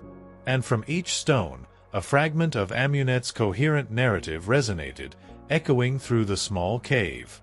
Khepri's laughter, the warmth of a touch, the determination of their quest, the defiance against unmaking, all woven together, a continuous living story. The shadow weaver recoiled with a soundless shriek. Its shadowy form writhed, flickering violently. The coherent narrative, the unified act of remembrance, was an unbearable torment to its essence of fragmentation and erasure. It was a direct assault on its very nature. The orbiting stones, each a beacon of purposeful memory, acted like a net of light, binding the shadow weaver, forcing it to confront the very existence it sought to deny. With a final, desperate, internal shudder, the shadow weaver dissipated, its shadowy form dissolving into nothingness, leaving behind only an unnerving chill and a profound silence. The whispers in Amunet's mind, which had been frantic, settled into a calmer, though still watchful hum. Amunet collapsed, her breathing ragged, the effort of weaving such a potent narrative having drained her almost entirely. But she was not cold. The core warmth from the spring of echoes remained. She had learned something profound. Her gift was not merely about receiving echoes, it was about sending them, about shaping them into a weapon. Imhotep rushed to her side, his eyes wide with a mixture of awe and concern. "Incredible," he whispered, helping her sit up. "You created a coherent narrative. You understood its weakness. This changes everything, Amunet. Your power, it is far greater than I imagined." He looked at the scroll, then at her. The Obelisk of Whispers. It speaks of the grand weaving, the ultimate act of collective remembrance, a ritual that can re-anchor vast swathes of the loom, pushing back the architect's influence decisively. To perform it, you need to understand the true source of all memory, the primal spark of existence that defies all unmaking. Their journey continued, but with a new understanding. The desert was no longer just a physical landscape. It was a battleground of memory and oblivion, a place where every step, every decision, resonated with cosmic significance. The priesthood trackers were still present, their cold determination unwavering, forcing them to remain constantly vigilant, always on the move. But now, the architect's pursuit felt more personal, more dangerous. Its shadow weavers would be sent more frequently, more powerfully, seeking to eliminate the growing threat Amunet represented. They moved through the desolate beauty of the desert, towards the whispered location of the Obelisk of Whispers. Amunet, now a true weaver, began to instinctively seek out resonance points, small areas where the threads of memory were particularly strong, allowing her to briefly connect with the vast network of the loom, to discern patterns, to gain flashes of ancient knowledge. She was beginning to understand the intricate dance of existence and non-existence, the eternal struggle between creation and erasure. As they pressed on, the landscape began to subtly change. The sand grew darker, coarser, almost metallic in places. Distant rock formations began to take on unusual, geometric shapes, hinting at an ancient, deliberate sculpting. The air itself seemed to vibrate with a faint, almost imperceptible hum, a deep, resonant frequency that spoke of immense, ancient power. And the whispers in Amunet's mind, always present, now contained a new, thrilling thread, a sense of profound, ancient anticipation, as if the very echoes of memory were stirring, awaiting their arrival. "We are close," Imhotep said, his voice low, his eyes fixed on the distant, shimmering horizon. "The energy here, it feels like the very dawn of memory. The Obelisk of Whispers." Amunet looked ahead, her gaze piercing the desert haze. She could feel it too, a colossal anchor point in the vastness of the loom, radiating an immense, ancient power. But mingling with that power was a palpable sense of guardianship, of ancient warnings, of tests yet to come. The obelisk was not merely a destination, it was a threshold. And beyond it lay the deeper secrets of the first weavers, the ultimate knowledge needed to confront the architect, and perhaps the final battle for the soul of all memory. Story 14. The Obelisk's Silent Judgment. The landscape had shifted dramatically. The familiar undulating dunes of the desert had given way to a stark, almost alien terrain of jagged, dark rock formations and vast, flat expanses of coarse, metallic-flecked sand. The air itself vibrated with a low, resonant hum, a deep frequency that seemed to penetrate Amunet's very bones. The whispers of the unremembered in her mind, though no longer a drain, were now a constant, powerful chorus, mingling with a new, ancient anticipation, as if the very echoes of memory were stirring, awaiting their arrival. "We are close," Imhotep murmured, his voice hushed with reverence and a touch of trepidation. His eyes scanned the horizon, searching for the anomaly that logic dictated should not exist. The energy here, it feels like the very dawn of memory, a convergence point for the loom itself. Then, through the shimmering heat haze of the desert, it emerged. A colossal, dark spire, impossibly tall, rising from the desolate plains like a splinter of the cosmos. It was not carved from mundane stone, but from a material that seemed to drink the light, radiating an intrinsic, profound darkness. Its surface was covered in a bewildering array of symbols that pulsed with a faint, inner light, ancient beyond comprehension, unlike any hieroglyph Imhotep had ever seen. This was the obelisk of whispers, the legendary monument to memory, older than the pyramids, older than the very concept of written history. It was a silent, imposing guardian of forgotten truths. As they drew closer, Amunet felt an overwhelming surge of sensation. The obelisk wasn't merely a structure. It was a vast, cosmic antenna, an anchor point for the primordial loom. Every single whisper she had ever heard, every fragment of forgotten memory, every echo of an erased life, seemed to converge here, amplified, organized, laid bare. She could feel the intricate dance of creation and unmaking, the constant weaving and unraveling of threads, with a clarity that was both exhilarating and terrifying. But with this clarity came a chilling realization. The obelisk also hummed with a profound sense of judgment. It was not a welcoming presence, but a testing one. The air around it was thick with unseen wards, with ancient challenges designed to deter the unworthy. The whispers here were not only of sorrow and hope but also of past failures, of those who had sought its secrets and found only oblivion. "It is magnificent," Imhotep breathed, all overriding his usual scholarly caution. He reached out a trembling hand, as if to touch the ancient stone, but hesitated, sensing the invisible barrier. The text spoke of its trials. It does not yield its secrets easily. As they approached the base of the obelisk, the ground beneath their feet began to subtly shift. Not in a physical sense, but in a way that resonated directly with Amunet's heightened senses. The very memories in the sand seemed to stir, coalesce, and then rise. Transparent, ghostly figures, formed from the raw echoes of forgotten lives, began to emerge from the ground, their forms indistinct, their faces blurred by the sands of time. These were not the helpless unremembered, but ancient, ethereal guardians of the obelisk, woven from the very fabric of profound, ancient memory. They were silent, watchful, their purpose clear, to test those who sought to touch the heart of remembrance. "Who seeks the wisdom of the first weavers?"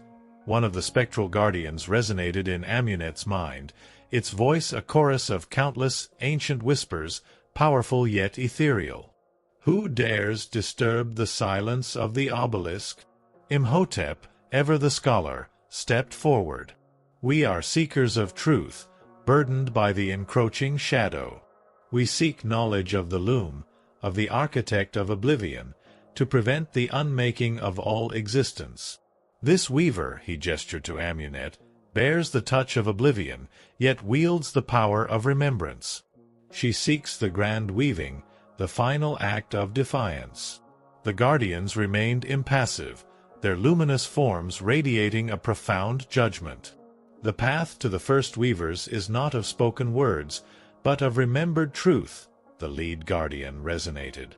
"The obelisk demands a weaving of truth, not merely spoken, but shown. A demonstration of purpose. For the weaver to touch the heart of its knowledge, she must face the crucible of forgotten dreams." Amunet felt a surge of dread. The crucible of forgotten dreams. She had read fragments of its description in the scrolls, a legendary test of a weaver's ability to navigate and restore corrupted memory. It was a place where the architect's influence was insidious, subtle, seeking to turn forgotten dreams into agents of unmaking. "The crucible awaits within the obelisk's heart," the guardian continued.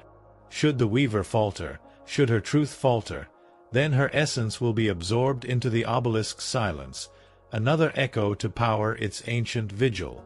Amunet looked at Imhotep, her heart pounding. The stakes were terrifyingly high. But she had come too far, felt too much, to turn back. She thought of Khepri, of the countless unremembered souls. Their pleas were her fuel, their silent hope her purpose.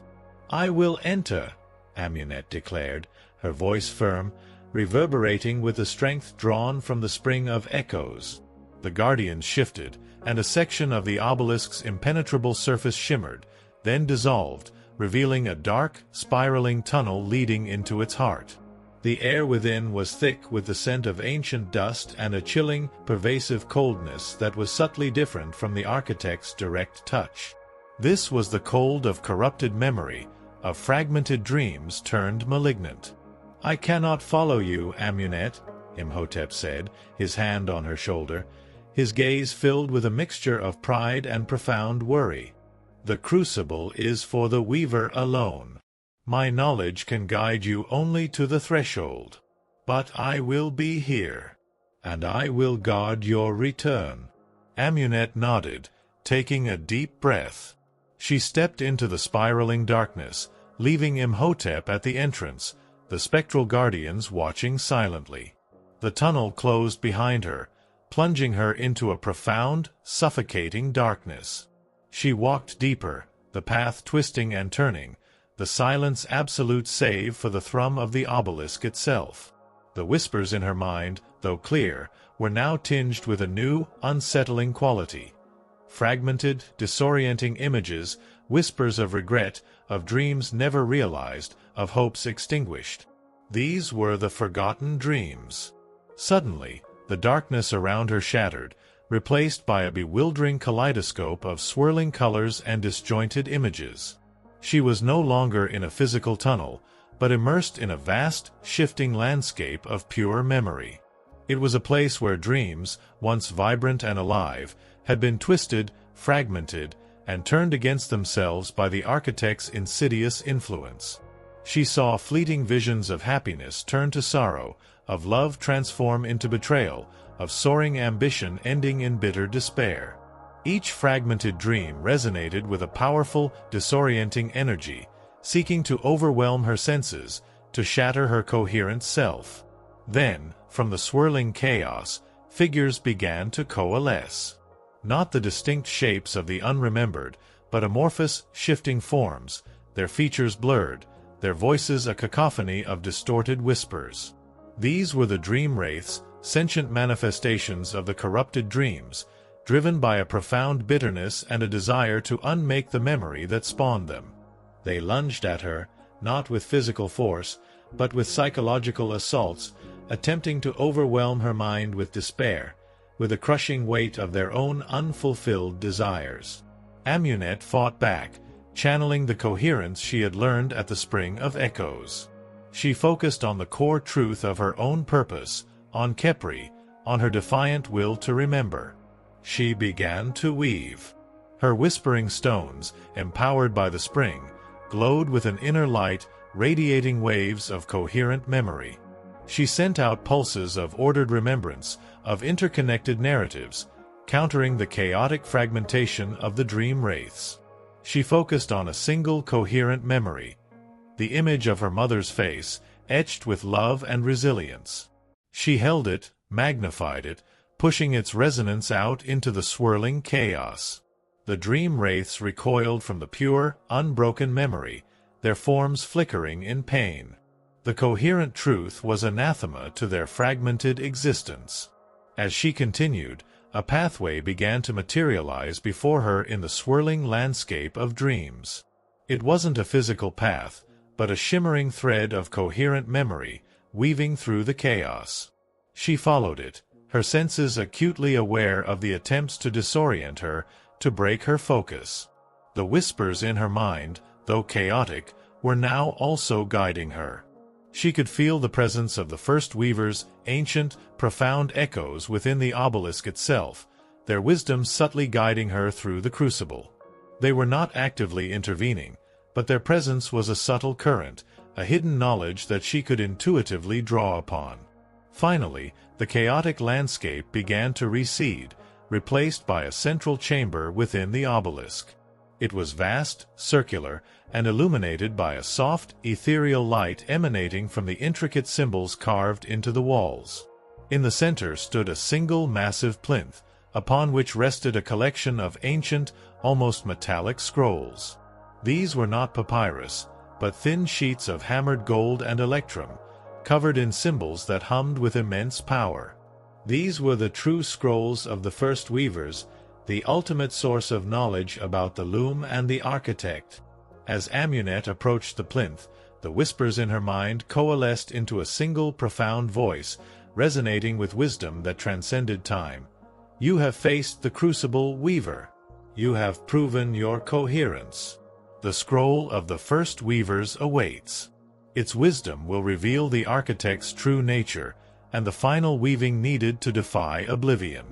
But know this, to truly grasp its wisdom, you must understand the architect not merely as a force of evil, but as a fundamental, albeit distorted, aspect of the cosmos. Its power lies not in creation, but in the ultimate truth of endings. To defeat it, you must not merely defy it, but understand the nature of its hunger. The voice faded, leaving Amunet standing before the ancient scrolls, her heart pounding with a mixture of anticipation and profound dread. The answers were here. The knowledge to save reality. But the price of that knowledge, and the ultimate truth it contained, remained to be seen. The priesthood would undoubtedly be closer, having sensed the disruption of the crucible. And the architect, having felt her presence in its very domain, would be enraged. The battle for memory was about to reach its terrifying crescendo. Story 15. The Architect's Paradox. The central chamber within the obelisk of whispers pulsed with an ethereal, soft light, emanating from the intricate symbols carved into its obsidian walls. Amunet stood before the plinth, her heart pounding with a mixture of anticipation and profound dread. Upon it rested the ancient, almost metallic scrolls, thin sheets of hammered gold and electrum, humming with an immense, ancient power. These were the true scrolls of the first weavers, the ultimate source of knowledge about the primordial loom and the architect of oblivion. The voice of the first weavers, a collective resonance of ancient wisdom, still echoed in her mind. To truly grasp its wisdom, you must understand the architect not merely as a force of evil, but as a fundamental, albeit distorted, aspect of the cosmos. Its power lies not in creation, but in the ultimate truth of endings. To defeat it, you must not merely defy it, but understand the nature of its hunger. With trembling hands, Amunet reached out and touched the first scroll. The moment her fingers brushed the cold, ancient metal, a torrent of pure, unadulterated knowledge flooded her mind. It wasn't just words or images, but a direct, visceral understanding, woven directly into her being. The scrolls were not meant to be simply read, they were meant to be experienced by a weaver. The narrative that unfolded in her mind was staggering, stretching back to the very genesis of existence. The primordial loom was not a creation in the conventional sense, but a fundamental aspect of reality itself, a ceaseless process of weaving and unweaving, of creation and dissolution. It was the cosmic engine that gave rise to all memory, all existence, all potentiality. Every star, every thought, every ripple in a pond, all were threads on this vast, infinite loom. But the scrolls revealed a darker truth. The architect of oblivion was not an external enemy, an invading force. It was, in essence, the loom's own counterforce, a necessary principle of entropy and dissolution inherent in the very fabric of existence. Just as threads are spun, they must also fray. Just as memories are formed, they must also fade. The architect was the ultimate truth of endings, the inescapable reality that all things must eventually return to undifferentiated nothingness. Its hunger was not malicious in its origin, but a fundamental, cosmic drive for equilibrium, a return to the void before creation. However, the scrolls detailed a critical paradox. The architect, in its zeal to maintain this cosmic balance, had become unbalanced. Its hunger for unmaking had grown beyond its natural purpose, exceeding the necessary dissolution, becoming a destructive force that threatened to unravel the loom itself.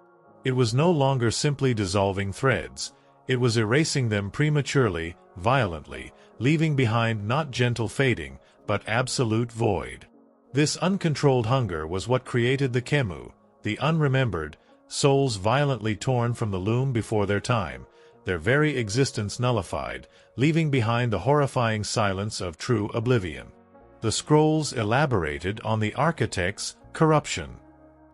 It had begun to feed not just on natural dissolution, but on fear, on forgetting born of trauma, on the deliberate suppression of memory.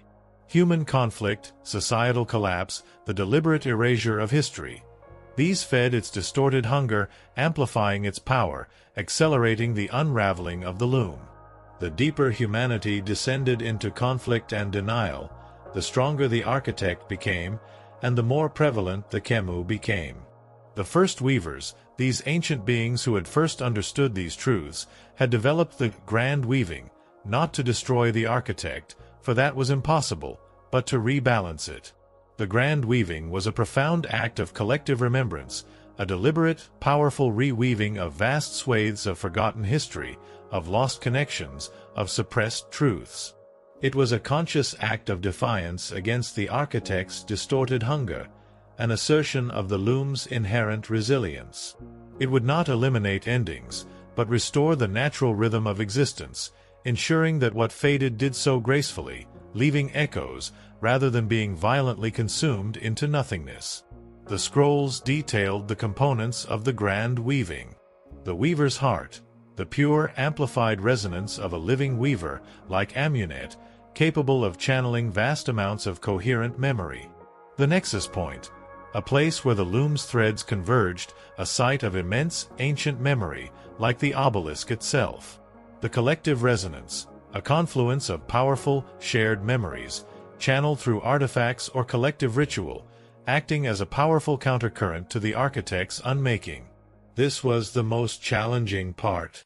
It required tapping into the deepest layers of humanity's collective consciousness, the shared experiences that bound them together, regardless of time or culture. As Amunet absorbed this profound knowledge, the answers to her own condition became clear. Her gift was not a curse, but a primordial connection to the loom, amplified by Kepri's unmaking. The architect's touch, the draining cold, was its attempt to absorb her, to nullify her unique ability to perceive and reweave. The spring of echoes had fortified her, making her a purer conduit, a more potent weaver, ready for the grand weaving. But the scrolls also carried a solemn warning. The grand weaving was not without immense risk. If performed incorrectly, or if the weaver's resolve faltered, the sheer power of the collective memories could shatter her mind, or worse, inadvertently empower the architect, leading to an even more rapid unraveling of the loom. And the architect, sensing the growing threat, would send its most powerful shadow weavers, beings of pure, concentrated unmaking, to stop her. As the last Golden Scroll's knowledge integrated into Amunet's mind, she felt a profound shift in the energy around her. The obelisk, which had been humming with ancient anticipation, now vibrated with a sharp, resonant alarm. The whispers of the unremembered, previously clear and focused, now pulsed with a new, acute terror. The architect's gaze was no longer just a distant hunger. It was a direct, focused malevolence, a searing awareness of her presence in its very domain. It had detected the successful transfer of the first weaver's knowledge, the awakening of its ultimate threat. The smooth, dark surface of the obelisk began to ripple, and from the intricate symbols carved into its walls, shadows detached themselves, coalescing into forms that were both familiar and terrifyingly new. These were not the common silent watchers, nor the crude dream wraiths. These were beings of profound power, woven from the deepest essence of oblivion, imbued with malicious intelligence. These were the architect's elite, its most potent agents, its ultimate answer to the threat of the grand weaving. "It knows," Amunet whispered, her voice tight with a mixture of fear and grim determination. She didn't need to see them to know they were there. She felt their chilling presence, their precise intent to unmake her. Outside the obelisk, Imhotep stood vigil, his senses, though far less acute than Amunet's, attuned to the subtle shifts in the desert's energy. He had felt the surge of power from within the obelisk, a wave of profound knowledge emanating from its heart. And then, the abrupt, chilling shift, the palpable sense of a new, immense presence. He also felt the faint, yet undeniable, approach of the priesthood of Thoth, their meticulous trackers having finally caught up, drawn by the residual energies of Amunet's trial in the crucible. He glanced at the sky. The sun was beginning its slow descent, painting the western horizon in hues of orange and deep violet. Night, the time of shadows and hidden things, was approaching. Suddenly, the entrance to the obelisk, which had sealed behind Amunet, shimmered and slid open. Amunet emerged, her form radiating a subtle, powerful light, her eyes burning with the weight of the knowledge she carried. But behind her, from the depths of the obelisk, came the chilling echoes of the newly awakened shadow weavers, their forms already coalescing in the fading light. "Imhotep!" Amunet cried, her voice urgent. "The architect has sent its strongest, and the priesthood is here too." As if on cue, from the distant dunes, the first of the priesthood trackers emerged, their forms silhouetted against the setting sun, their movements precise, unwavering. They were not merely seeking to capture. They were closing in for the kill, their zeal for preserving the sanctioned order now absolute. Imhotep looked at the approaching priesthood, then at the emerging shadow weavers from the obelisk, and finally at Amunet, who stood as the focal point of both converging threats. He knew what had to be done. They were caught between two relentless forces, two paths to oblivion.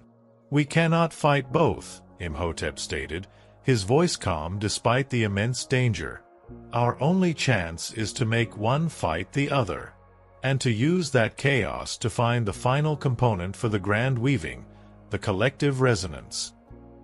He looked at the scroll of the first weavers, held tightly in Amunet's hand, then back at the approaching threats. The scrolls speak of a forgotten ritual site, a nexus of ancient collective memory, a place where the veil between worlds is thinnest. It is where the first weavers performed acts of profound remembrance. It is our only hope for the grand weaving. But it is deep within the desert, far from any common path. Amunet nodded, her mind already racing, processing the new knowledge. The architect's paradox, that it was a fundamental force, not merely evil, made the fight more complex, but also clarified their purpose. Not to destroy, but to rebalance. And the priesthood, in their zealous attempt to control memory, were inadvertently aiding the architect, suppressing the very truths that could empower the loom. "We must find that site, Imhotep," Amunet declared, her voice firm, resolute. "Before both forces converge on us. We need to complete the grand weaving." Imhotep gripped her arm, his gaze unwavering. "Then we run, and we prepare. The true battle for memory has just begun, Amunet. The architect has been provoked, the priesthood awakened. And you, Weaver, are the key to it all." As the last rays of the sun dipped below the horizon, plunging the desert into an ominous twilight, Amunet and Imhotep, now fully aware of the cosmic stakes, prepared for their final, desperate flight. The obelisk of whispers, its purpose now revealed, hummed behind them, a silent testament to the ancient truths they carried. Their path now led deeper into the heart of the desert, towards the ultimate confrontation, a desperate race against time and oblivion itself. Story 16. The Convergence of Shadows. The twilight desert swallowed the last vestiges of the sun, plunging the landscape into an ominous gloom. The obelisk of whispers, now behind them, hummed with an ancient, resonant alarm, a silent testament to the cosmic truths it had revealed. Amunet and Imhotep, propelled by a desperate urgency, ran across the metallic-flecked sand, their destination a mythical ritual site, a nexus of ancient collective memory, the final piece for the grand weaving. They were caught in a horrifying pincer movement, trapped between the relentless pursuit of the priesthood of Thoth and the insidious, escalating fury of the architect of oblivion. "It knows," Amunet gasped, her voice tight, the amplified whispers in her mind a deafening chorus of alarm. "The architect feels me, Imhotep. It feels the knowledge of the first weavers. It's coming." Behind them, from the dark maw of the obelisk, shadowy forms writhed and coalesced. These were not the crude silent watchers or the disoriented dream wraiths. These were the architect's elite, its most potent agents, the shadow weavers, beings of profound, concentrated unmaking, their purpose absolute, to erase Amunet and the knowledge she carried. Simultaneously, from the distant dunes, the cold, disciplined presence of the priesthood trackers solidified, their forms barely visible against the deepening twilight, their intent clear: capture or eliminate. "We cannot fight both," Imhotep stated, his voice calm despite the immense pressure. He was a scholar, not a warrior, but his strategic mind, honed by years of deciphering ancient puzzles, was now fully engaged. "Our only chance is to make one fight the other, and use that chaos to find the final component, the collective resonance." He pulled out the copied scroll of the first weavers from his satchel, its surface gleaming faintly in the dim light. "The ritual site is mentioned here, cryptically, where the ancestors sleep beneath the earth's forgotten heart. A place of profound collective memory, where the veil is thinnest. It suggests a necropolis, but one truly lost to time, untouched by sanctioned burial rites." Amunet, her amplified senses now a terrifying advantage, strained to perceive the subtle currents of memory in the desert. "I feel a disturbance, a vast, echoing sadness, far to the southeast. Not just individual whispers, but a deep, collective groan of countless forgotten souls.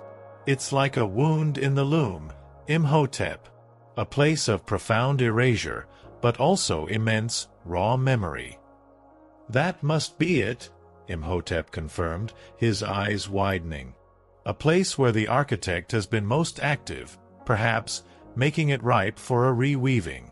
The most dangerous path is often the most direct." Their flight turned into a desperate, tactical retreat. Imhotep, guided by Amunet's precise warnings, navigated the treacherous terrain with uncanny foresight. She would direct him to veer left, to take a narrow gorge, to hide behind a crumbling rock formation, always anticipating the converging threats.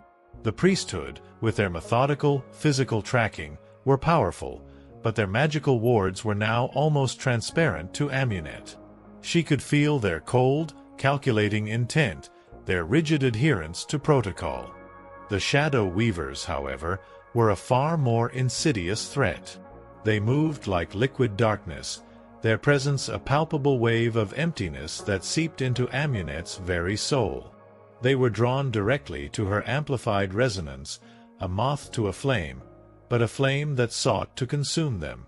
Amunet, armed with the knowledge from the first weaver's scrolls, now understood their nature, fragmented echoes of the architect's own unmaking, driven by a primal hunger for dissolution. During a fleeting moment of rest, crouched behind a precarious rock overhang, Amunet felt the two forces drawing alarmingly close. "They're converging," she whispered, her voice raw. "The shadow weavers from the west, the priesthood from the north. We're trapped in the middle." Imhotep's eyes darted between the two invisible, yet acutely felt, threats.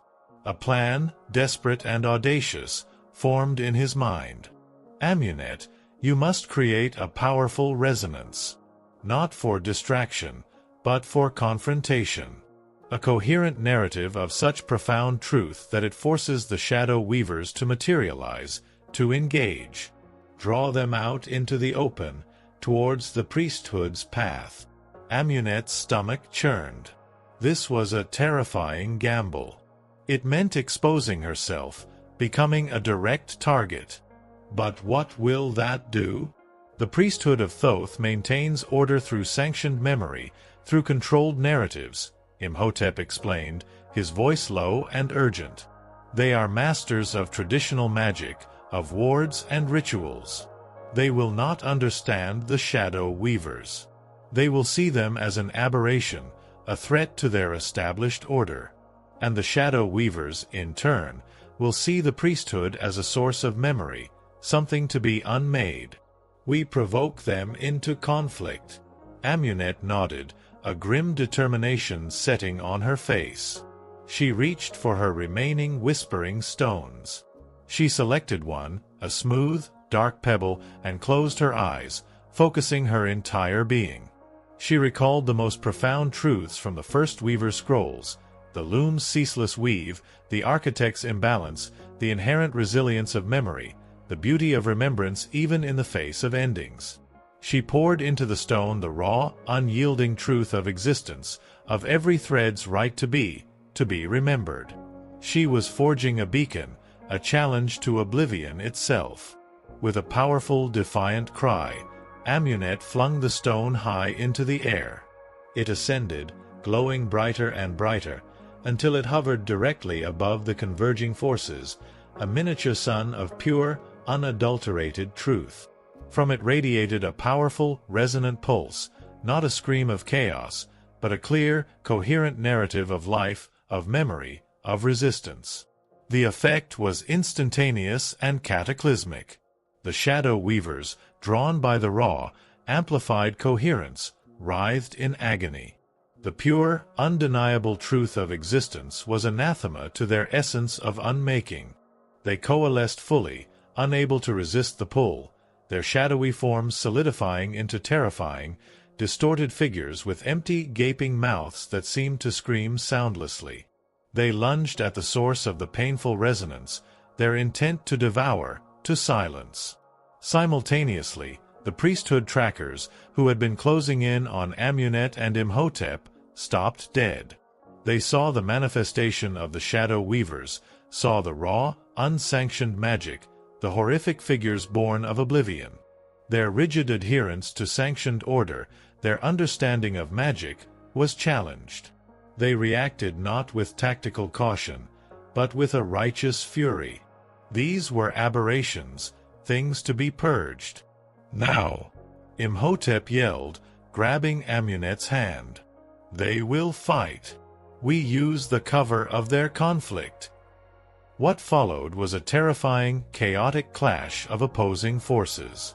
The priesthood trackers, disciplined and wielding powerful wards and focused magical attacks, engaged the shadow weavers. Their blasts of elemental energy, their intricate binding spells, tore at the shadowy forms. But the shadow weavers, beings of pure dissolution, were difficult to harm. They absorbed the magical energy, twisting it, turning the very attacks into fragments of unmaking. Their own assaults were not physical blows, but waves of profound emptiness, insidious attempts to unravel the priesthood's very being, to tear away their memories, their training, their identities. Amunet and Imhotep watched, horrified, as the priesthood trackers, usually so stoic, began to scream as their memories were ripped away, their minds dissolving into incoherent babbling. But they fought back with ferocious zeal, sacrificing themselves to repel the horrors. It was a battle between two forms of control, the priesthood's rigid order and the architect's chaotic oblivion. Using the terrifying spectacle as cover, Imhotep dragged Amunet through the chaotic fray. They skirted the edges of the conflict, weaving through the dust and arcane energy, avoiding both the priesthood's defensive spells and the shadow weaver's insidious attacks. Amunet, though weak from her last act of weaving, used her heightened senses to perceive the gaps in the battle, the brief moments of opportunity. They continued their desperate flight towards the ancient necropolis, the Earth's forgotten heart. The landscape grew increasingly desolate, the sand giving way to vast plains of cracked, sun-baked earth, littered with crumbling, unadorned stone markers. These were not the grand, ornate tombs of pharaohs, but humble, forgotten graves, stretching for miles, countless unnamed souls lost to the winds of time. The collective sadness Amunet had sensed intensified here, a profound, resonant grief, the echoes of countless lives unremembered. "This is it," Amunet whispered, her eyes fixed on the vast silent field of forgotten graves. "The collective resonance. It's overwhelming." In the center of this desolate expanse, barely discernible in the deepening gloom, stood a single, weathered stone structure. It was small, unassuming, lacking any grand artistry, but it radiated an ancient primal energy that vibrated directly with Amunet's being. It was a simple, rough-hewn altar, surrounded by a circle of standing stones, their surfaces worn smooth by millennia of wind and sand. This was the ritual site, the forgotten heart of collective memory, the nexus point for the grand weaving. As they approached the altar, the ground beneath their feet began to stir, not with a physical tremor, but with a profound, subtle vibration. The whispers of the unremembered, present in every grain of sand, in every forgotten grave, swelled into a vast unified hum, a chorus of hopeful anticipation. Amunet could feel the immense weight of countless forgotten lives, all gathered here, yearning for remembrance. But just as they reached the edge of the circle of standing stones, a colossal wave of pure, chilling emptiness washed over them, more powerful than any they had felt before. It was the direct, overwhelming presence of the architect of oblivion itself, enraged by Amunet's defiance, by her successful acquisition of the first weaver's knowledge, and by her audacious provocation of its agents. It was no longer sending proxies. It was here, at the threshold of the grand weaving. From the twilight sky, the very darkness began to solidify, coalescing into a colossal, amorphous shadow. It was not a physical form, but a vast, swirling vortex of pure unmaking, its edges rippling with insidious tendrils that stretched across the desert. It was the architect's true manifestation, a hungry void given malevolent sentience, its terrifying gaze fixed solely on Amunet, the weaver of memory. "It's here," Imhotep gasped, his voice trembling for the first time, his face pale with dread. "The architect! It has followed us." Amunet felt the profound coldness seep into her bones, threatening to extinguish the warmth of the spring of echoes. The whispers of the unremembered, though now a unified chorus, were laced with a primal terror. The architect was here, seeking to claim them, to unmake the loom itself. "The grand weaving," Amunet declared, her voice ringing with desperate defiance, though her body trembled. She clutched the scroll of the first weavers, its metallic surface cold against her palm. "We must begin now, Imhotep, before it consumes everything." Imhotep nodded, his eyes fixed on the encroaching void. He knew this was their final stand. The stakes were nothing less than the fate of all memory, all existence. The ultimate confrontation, the grand weaving against the architect of oblivion, was about to begin, here, in the heart of the Earth's forgotten necropolis, under the watchful gaze of countless unremembered souls. Story 17. The Grand Weaving Begins. The air in the ancient necropolis crackled with a terrifying energy, a nexus where the living world met the encroaching void. Above them, the very darkness of the twilight sky began to coalesce, solidifying into a colossal, amorphous shadow. It was the architect of oblivion itself, not a physical being, but a vast, swirling vortex of pure unmaking, its edges rippling with insidious tendrils that stretched across the desert. Its terrifying, formless gaze was fixed solely on Amunet, the weaver of memory. A profound, bone-chilling cold radiated from it, threatening to extinguish the warmth that the spring of echoes had instilled in Amunet. "It's here," Imhotep gasped, his voice trembling, his face pale with dread. He had faced many dangers, deciphered countless arcane texts, but the raw, cosmic malevolence of the architect was beyond anything he had ever conceived. Amunet stood firm, clutching the scroll of the first weavers, its metallic surface now warm against her palm, humming with the immense knowledge it contained. The whispers of the unremembered in her mind, though now a unified chorus, were laced with a primal terror, a collective scream of souls sensing their ultimate devourer. Yet, through that fear, a new thread of fierce determination wove its way into Amunet's heart. "The grand weaving," Amunet declared, her voice ringing with desperate defiance, though her body trembled. "We must begin now, Imhotep, before it consumes everything." Imhotep, his fear now transmuted into a focused resolve, nodded. He quickly moved to the rough-hewn altar at the center of the circle of standing stones, the nexus point of the ritual. He placed a small, intricately carved alabaster bowl he had brought, its surface etched with ancient symbols, onto the altar. He pulled out a pouch of rare, iridescent sands and a vial of shimmering, viscous liquid, offerings and catalysts for the ritual. "The scrolls speak of anchoring the weaver's essence," he explained, his movements swift and precise. "You must stand within the circle, Amunet. The standing stones will act as conduits, channeling the collective resonance of this place." Amunet stepped into the circle, the ground beneath her feet vibrating with a subtle yet immense power. She could feel the echoes of countless forgotten lives beneath the earth, a vast, silent testament to the architect's unending hunger. She opened the scroll of the first weavers, placing it carefully on the altar beside Imhotep's bowl. The metallic pages glowed with an inner light, illuminating the intricate symbols of the grand weaving ritual. "The ritual requires a catalyst of pure, collective memory," Imhotep murmured, his finger tracing a glyph on the scroll. "Something that transcends individual experience, something universally understood by the loom." His eyes widened as he continued to read. "It requires an act of profound, shared lament and collective solace." He looked at Amunet, a new concern etching his face. "This ritual, it asks for a profound emotional resonance from the weaver, directed outward, not just inward. It asks you to feel the collective grief, but also the collective hope for remembrance."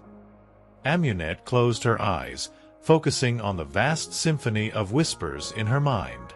The countless unremembered, their sorrowful pleas, their fragmented joys. She had always felt their grief, but now, with her amplified senses, she perceived their desperate, collective yearning for recognition, for a place in the loom.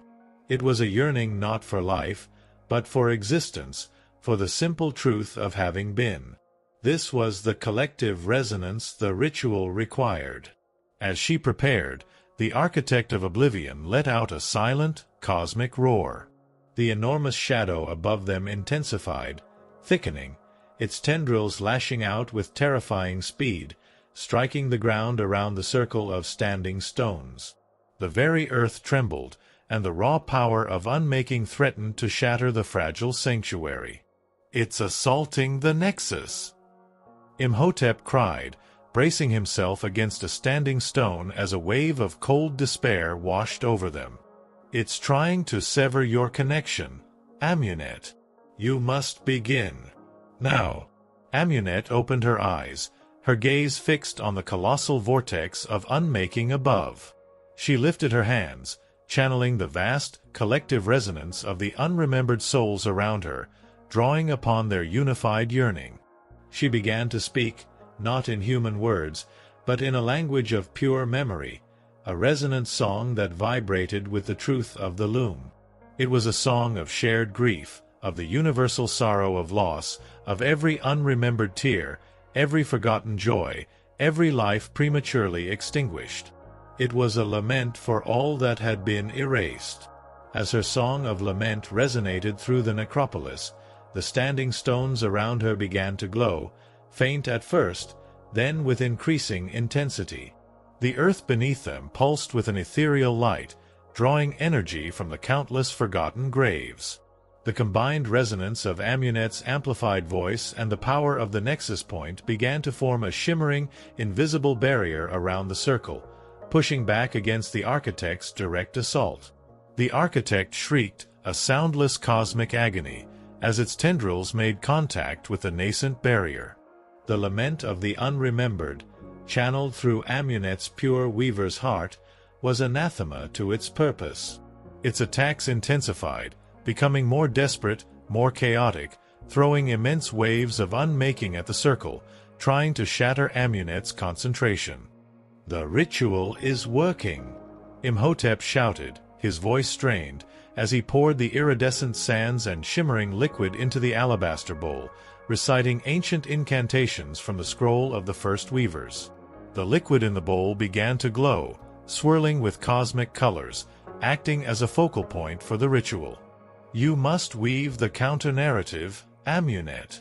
Not just the sorrow, but the truth of what remembrance truly is."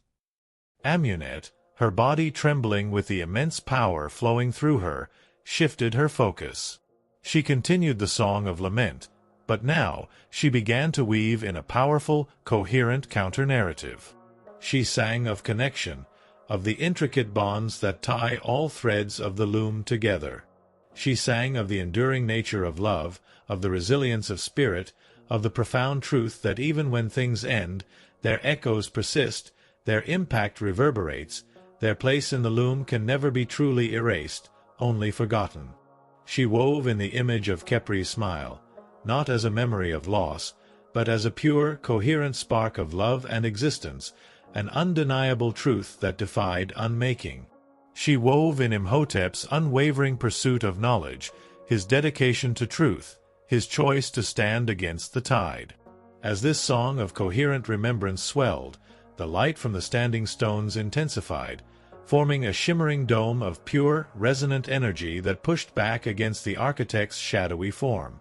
The vast vortex of unmaking recoiled, its form twisting in agony, its tendrils flailing wildly.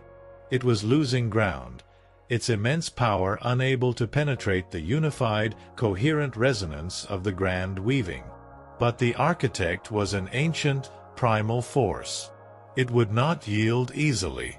From its swirling depths, smaller, more concentrated tendrils detached themselves, solidifying into a swarm of furious, desperate shadow weavers. These were no longer the cautious, insidious hunters they had faced before. These were raw, unleashed manifestations of pure oblivion, driven by the architect's own rage and fear, their sole purpose to breach the barrier and unmake Amunet directly. They launched themselves at the shimmering dome, slamming against its surface, their forms rippling with destructive energy. The dome flickered, straining under the assault. Amunet gasped, her concentration momentarily faltering as the raw impact of unmaking tried to shatter her connection. She felt the insidious cold begin to creep back in, threatening to overwhelm her. "Hold, Amunet! Hold!" Imhotep yelled, his voice cracking with strain. He was actively reading from the scroll of the first weavers, chanting ancient counterspells, his own vital energy pouring into the alabaster bowl, feeding the ritual. He moved with a desperate urgency, knowing that if Amunet's concentration broke, if the dome shattered, they would both be instantly unmade. Amunet gritted her teeth, pushing back against the assault. She recalled the first weaver's teaching. To defeat it, you must not merely defy it, but understand the nature of its hunger. The architect fed on forgetting, on fear, on fragmentation. Her power lay in the opposite, in comprehensive remembrance, in the unity of shared experience, in the coherence of truth. She intensified her song, weaving in the vast, unbroken tapestry of human experience. The joy of birth, the resilience of struggle, the bittersweet beauty of growth, the shared history of countless generations.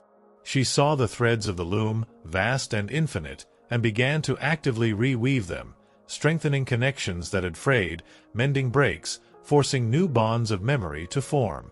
It was an act of pure, conscious creation, a cosmic mending. As Amunet wove, her amplified senses picked up something else. From the distant, chaotic battleground where the priesthood of Thoth had clashed with the architect's shadow weavers, new energy pulses erupted. The priesthood, though decimated, were making a final, desperate stand. Their rigid discipline, their unwavering belief in their sacred order, was creating a localized, albeit limited, form of coherent resistance. It was a desperate, unacknowledged act of remembrance that was, paradoxically, feeding into the loom, however minutely. Amunet, with a flash of intuition, opened her mind, reaching out to that distant conflict. She didn't seek to control it, but to absorb its raw, coherent energy, to funnel it into the grand weaving. The priesthood's desperate defiance, their sacrifice in the name of their beliefs, became another thread in her tapestry of remembrance. The shimmering dome around Amunet and Imhotep flared with blinding light. The shadow weavers screamed, their forms dissolving, unable to withstand the overwhelming, multifaceted surge of coherent remembrance. The architect above them, the colossal vortex of unmaking, writhed in ultimate agony. It was being pushed back, its cosmic hunger momentarily sated, its power rebalanced by the sheer force of Amunet's grand weaving. Its form began to shrink, to recede, a terrifying retreat into the deeper reaches of the unseen realm. The earth stopped trembling. The pervasive cold began to dissipate, replaced by a subtle, resonant warmth. The whispers of the unremembered in Amunet's mind, previously a chorus of terror, now transformed into a symphony of profound relief, a soft, harmonious hum of gratitude and quiet peace. The grand weaving was working. But the ritual was not complete. Amunet, though radiating immense power, felt an agonizing strain. The process of reweaving such a vast portion of the loom, of holding back the architect, was draining her. She was the anchor, the heart of the grand weaving, and the effort was immense. Imhotep, exhausted but resolute, continued to chant, his voice growing hoarse, his own energy almost spent. He pointed to a final intricate glyph on the scroll of the first weavers. The final anchor, Amunet. A personal truth. A thread of your own essence, consciously offered to the loom, not as a sacrifice, but as a promise of perpetual remembrance. Amunet looked at the scroll, then at the glowing alabaster bowl. She knew. The ultimate truth. Her connection to Khepri, the very memory that had awakened her gift, was the final anchor. She reached into her heart, past the pain, past the fear, and found the purest, most coherent memory of her brother. His loving smile, his innocent laughter, the warmth of his small hand in hers, the joy he brought to her life. Not his unmaking, but his existence. And then she reached for her deepest resolve, her promise to him, and to all the unremembered, that they would not truly be gone. She would remember. She would fight for their truth. With a final profound surge of will, Amunet poured this coherent, personal truth, this promise of perpetual remembrance, into the glowing alabaster bowl. The liquid within flared with an incandescent light, rising in a single shimmering column, and then, with a soft, resonant thrum, it settled, binding the grand weaving, anchoring it to the very heart of the loom. The shimmering dome around them solidified, then pulsed with a deep, pervasive warmth. The colossal shadow of the architect, now shrunken and distant, recoiled further, disappearing completely into the twilight sky. The pervasive sense of existential dread lifted, replaced by a profound, ancient peace. The grand weaving was complete. Amunet collapsed onto the earth, exhausted, but alive. The whispers in her mind were now a gentle, harmonious hum, a silent chorus of peace and eternal resonance. She was a weaver, profoundly changed, irrevocably bound to the loom. The architect of oblivion was not destroyed, but it was rebalanced, its hunger curtailed, its influence pushed back. The loom was re-anchored, its thread strengthened, its natural rhythm restored. Imhotep, equally exhausted, knelt beside her. He looked at the vast, silent necropolis, the innumerable forgotten graves now resonating with a gentle, harmonious energy. "We did it, Amunet," he whispered, his voice filled with awe and profound relief. "The grand weaving. The loom is safe for now." But as the first stars began to pierce the velvet black of the desert sky, a new understanding settled upon them. The battle was over, but the war for memory was eternal. The architect would eventually stir again, its nature unchanged, its hunger merely quelled. And the priesthood of Thoth, their forces scattered, their beliefs shaken by the terrifying encounter, would surely seek answers, and perhaps revenge. Their lives were forever entwined with the fate of the loom, their purpose now clear: to guard the threads of memory, to foster remembrance, to ensure that the balance held. Their journey, though culminating in this grand act, was far from over. Story 18. The Dawn of a New Burden. The last shimmering light of the grand weaving ritual faded, leaving behind only the deep, pervasive peace that now settled over the ancient necropolis. Amunet lay on the cracked earth, utterly exhausted, the vibrant warmth from the spring of echoes still humming faintly within her, a fragile beacon against the lingering chill of the night. The whispers of the unremembered, once a chaotic chorus of terror and sorrow, were now a gentle, harmonious hum, a symphony of quiet gratitude and profound relief. The architect of oblivion had been pushed back, its cosmic hunger quelled, its vast influence on the primordial loom momentarily rebalanced. Imhotep, equally spent, knelt beside her, his breath coming in ragged gasps. He looked at the vast silent field of forgotten graves, now resonating with a subtle, peaceful energy, then back at Amunet, his face etched with a profound mix of awe and relief. "We did it, Amunet," he whispered, his voice hoarse, a tremor of emotion he rarely allowed himself to show. "The grand weaving.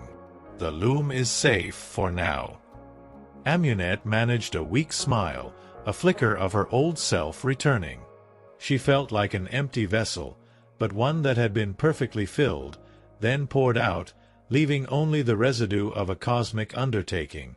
The sheer scale of the energy she had channeled, the vastness of the collective memory she had woven, had pushed her to the very brink of her being.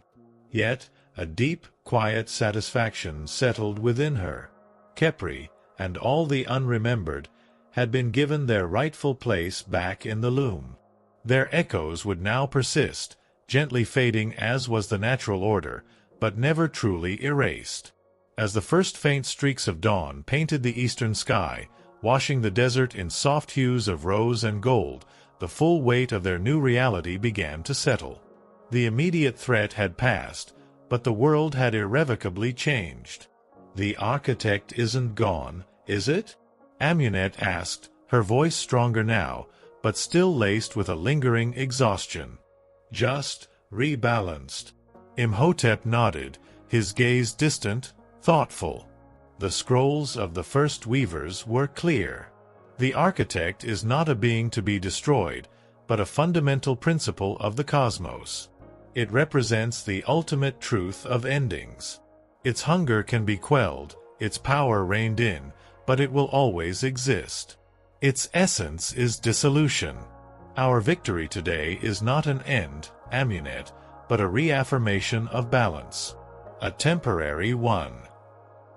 He paused, then continued, "The loom needs constant tending. The threads must be rewoven when they fray naturally, new ones spun with every new memory. The architect's imbalance allowed it to consume indiscriminately. The grand weaving has restored the natural rhythm, for now." He then looked at her, his expression serious. "And there are other consequences. The priesthood of Thoth. They were caught in the chaos we orchestrated.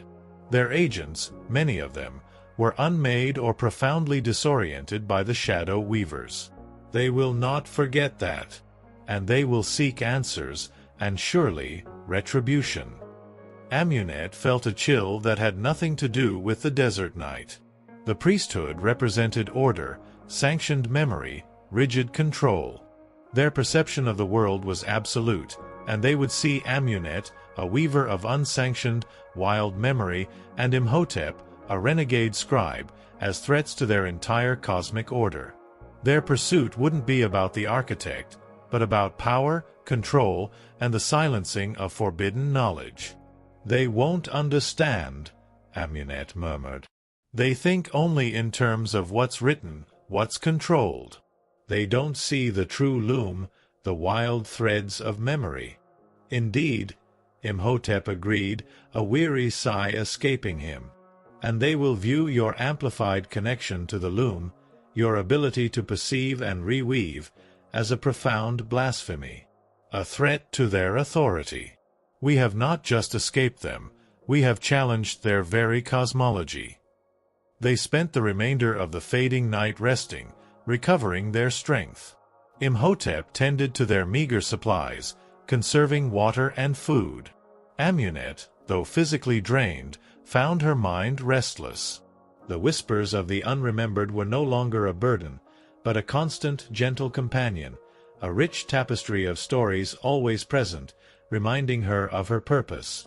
She felt an expanded awareness, a sense of being connected to something vast and eternal, yet also profoundly vulnerable. As the sun climbed higher, casting long shadows across the desolate necropolis, Imhotep rose. We must move. The priesthood will be regrouping, and with your amplified resonance, they will be drawn to us like a moth to a flame. He looked at the scroll of the first weavers lying on the altar. We cannot leave this. It is too vital. He carefully rolled the metallic scroll, its pages cool and strangely flexible, and secured it in a specially prepared compartment in his satchel, ensuring it was protected from the elements and any casual discovery. This scroll, the ultimate guide to the loom, was now their most precious possession, and their greatest burden. Their journey away from the necropolis was different from their desperate flight to it. Amunet, now fully aware of the true nature of the loom and her place within it, moved with a newfound confidence, despite her physical exhaustion. Her senses, honed by the grand weaving, were sharper than ever. She could perceive the subtle shifts in the desert's currents, the faint echoes of distant life, the lingering psychic residue of the conflict they had left behind. She was no longer just responding to the world, she was actively interpreting it, reading its unseen layers of memory. The priesthood is consolidating its forces, Amunet announced, her voice calm, as they walked across a barren plain. They are sending out new search parties, larger, more organized. Their anger is immense. And they are using powerful diviners now, seeking to pinpoint my resonance. Imhotep frowned. Diviners. That complicates things. They will seek not just your physical location, but your very essence. We will need to cloak your resonance. He consulted the scroll of the first weavers again, his eyes scanning for any counter-rituals, any ancient wards against such divinations.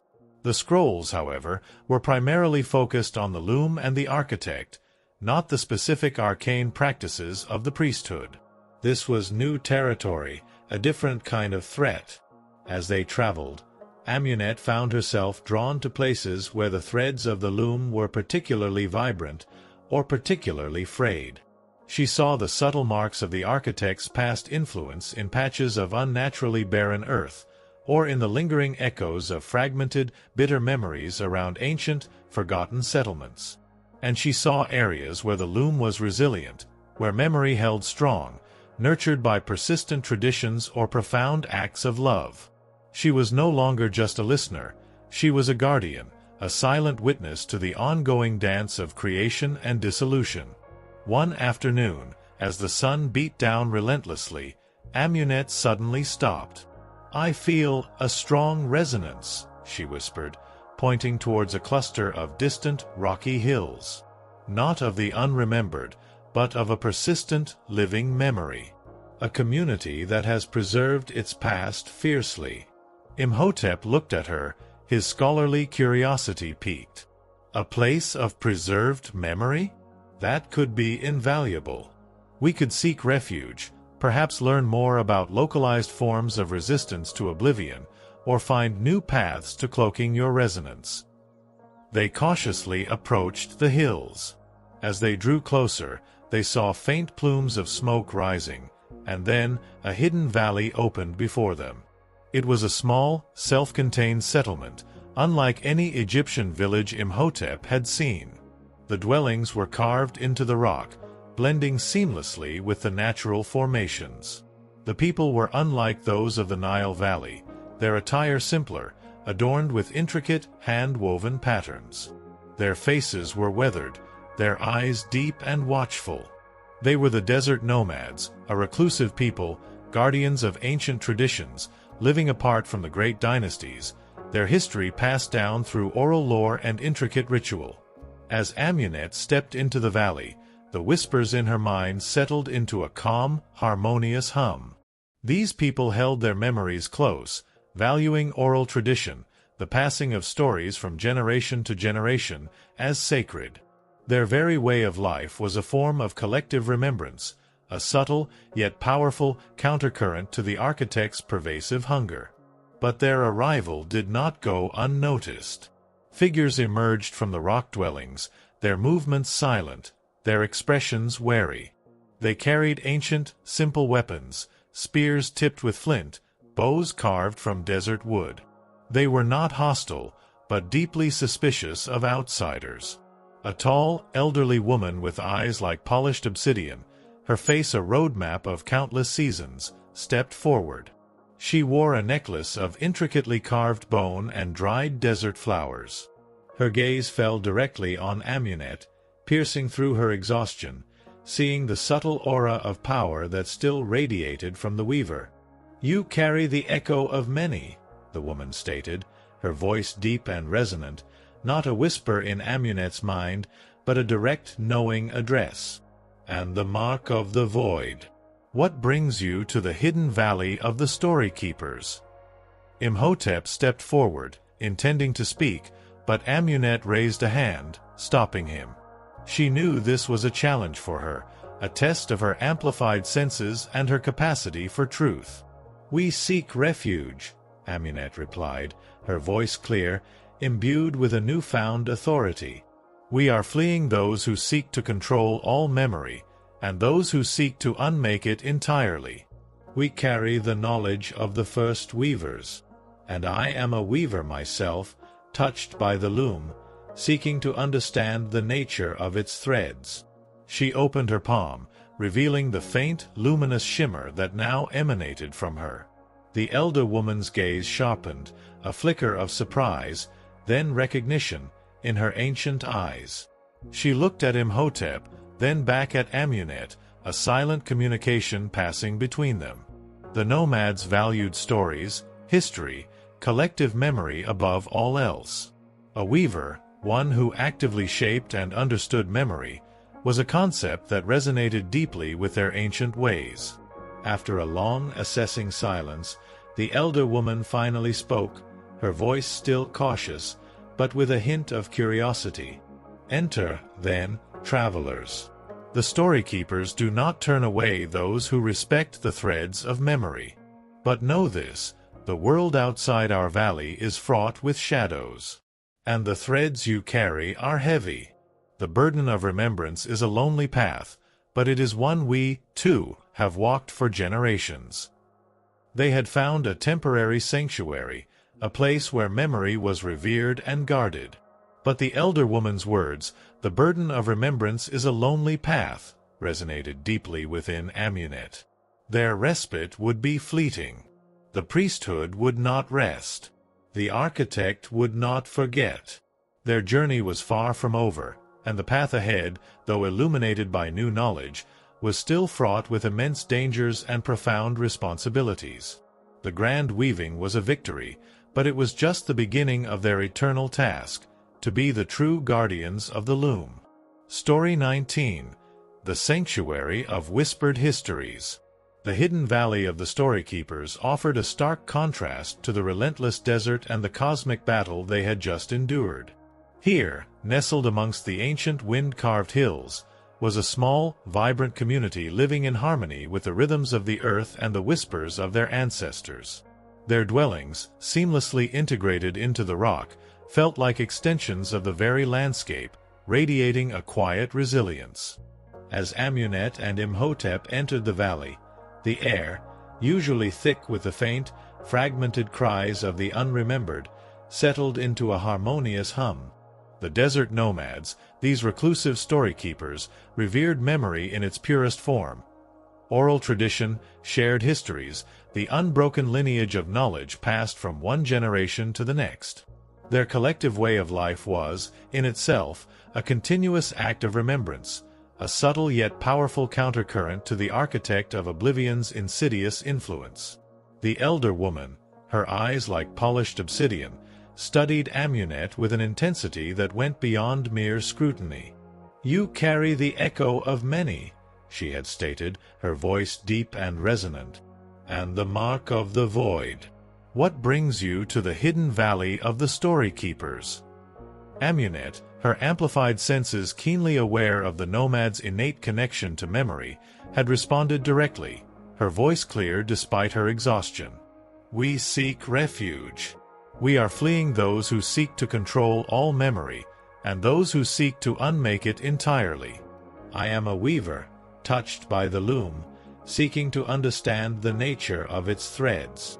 The faint, luminous shimmer radiating from her palm, a subtle manifestation of her strengthened connection to the loom, had confirmed her words. The elder woman, whose name was Lyra, had finally granted them entry, her ancient face etched with a cautious wisdom. "Enter, then, travelers. The story keepers do not turn away those who respect the threads of memory. But know this, the world outside our valley is fraught with shadows. And the threads you carry are heavy. The burden of remembrance is a lonely path, but it is one we, too, have walked for generations." Their time in the hidden valley became a period of crucial recuperation and profound learning. Amunet, though still physically weary, found solace in the constant, harmonious hum of the nomad's collective memory. The whispers of the unremembered, while always present, were no longer a chaotic deluge, but an organized symphony, each story a distinct thread in the loom. She could now filter them, discerning patterns, understanding their origin and purpose. This newfound control over her senses was a direct result of the grand weaving and the insights gained from the scrolls of the first weavers. Imhotep, ever the scholar, spent hours conversing with Lyra and the other elders. He learned of their unique traditions, their elaborate oral histories, their ritualistic storytelling around crackling fires under the vast, star-dusted desert sky. He realized that their entire culture was designed to combat forgetting, not through written records and rigid doctrines like the priesthood, but through living memory, constantly retold, reenacted, and embodied.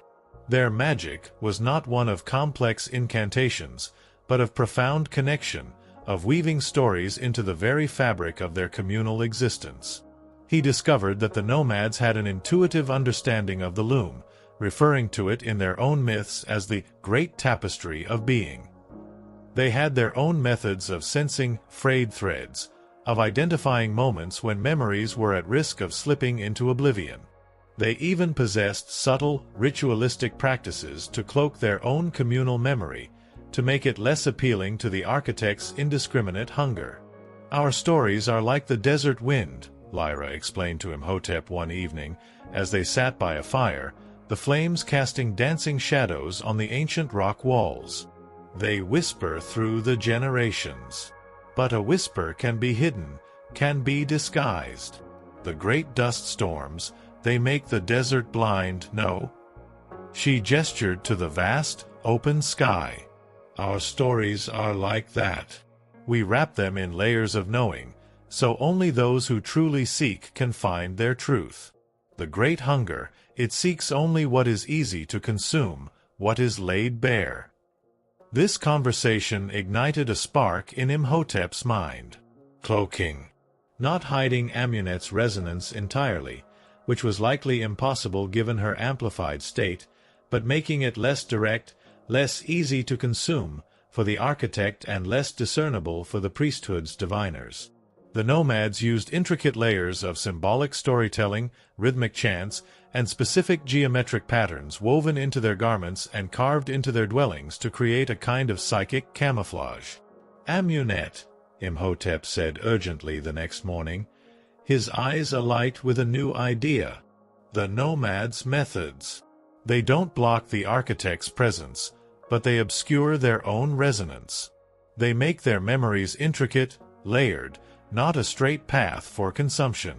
This could be how we cloak your presence. We learn their methods of weaving concealment. Amunet, who had also been observing the nomads, nodded. She felt a resonance with their practices. Their stories were not just factual accounts. They were imbued with emotion, with symbolism, with layers of meaning. This was the coherent narrative principle she had discovered in the obelisk, applied in a living, cultural context. Over the next few days, Amunet immersed herself in the nomads' traditions. She learned their ancient chants, their rhythmic breathing exercises, the subtle art of infusing mundane objects with personal and collective memories, making them resonate with purpose. She practiced weaving intricate patterns of thought, creating psychic veils that obscured her direct resonance to the loom, making it appear more complex, less immediately digestible to the architect's raw hunger. She learned how to make her presence ripple, like a heat haze, rather than a fixed, clear beacon. Lyra, seeing Amunet's dedication and her innate understanding, became her primary teacher. She taught Amunet about the silent paths within the loom, the ways that memory could flow subtly, without drawing undue attention. The desert hides its deepest secrets not in silence, but in plain sight, Lyra observed, her wise eyes twinkling. So too can memory. It is woven into the wind, into the grains of sand, into the very pattern of life. If you learn to weave with the wind, you can pass unseen. Meanwhile, Imhotep continued to study the scrolls of the first weavers, cross-referencing their cosmic truths with the nomad's practical wisdom. He began to understand the profound philosophical chasm between the priesthood of Thoth and the first weavers. The priesthood sought to control memory, to sanction what was remembered and what was forgotten, believing this rigid order preserved the cosmos. They saw the architect as a force to be battled with rigid rituals and ancient wards. The first weavers, however, understood the loom as a living, dynamic entity. They sought to balance the architect, to restore the natural flow of creation and dissolution, recognizing that endings were a part of existence, but arbitrary erasure was not.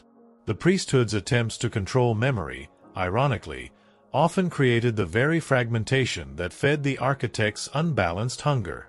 Their rituals, their texts, their very architecture, it's all designed to contain memory, not to nurture its flow, Imhotep mused to Amunet one night, pointing to a diagram in the scrolls depicting the priesthood's citadel of unmaking.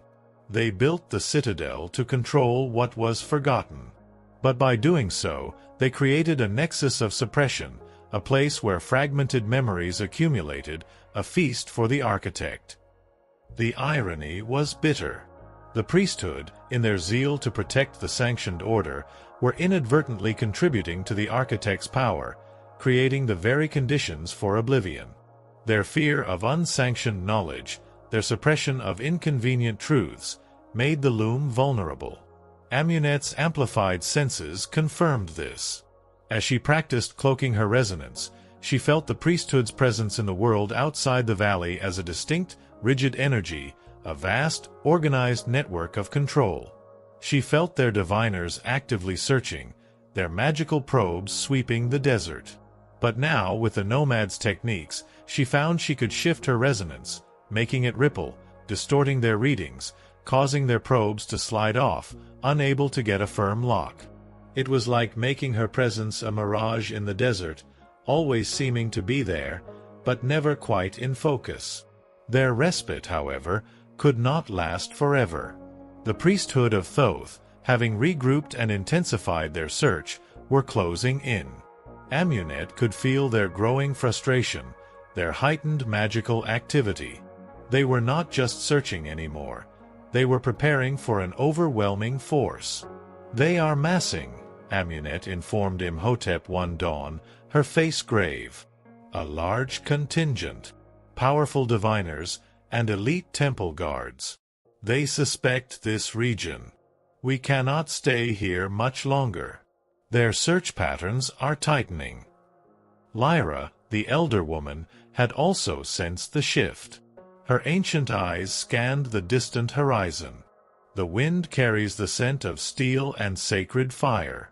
Their order is rigid, their path unwavering. They will come for the echo-bearer. This valley is sacred, but it is not a fortress against such numbers. Imhotep understood. Their time in the sanctuary of the Storykeepers had gifted them invaluable knowledge and a vital skill. Amunet was now a weaver capable of not just channeling, but also cloaking her immense power. They were ready for the next phase, though it would be one of direct confrontation.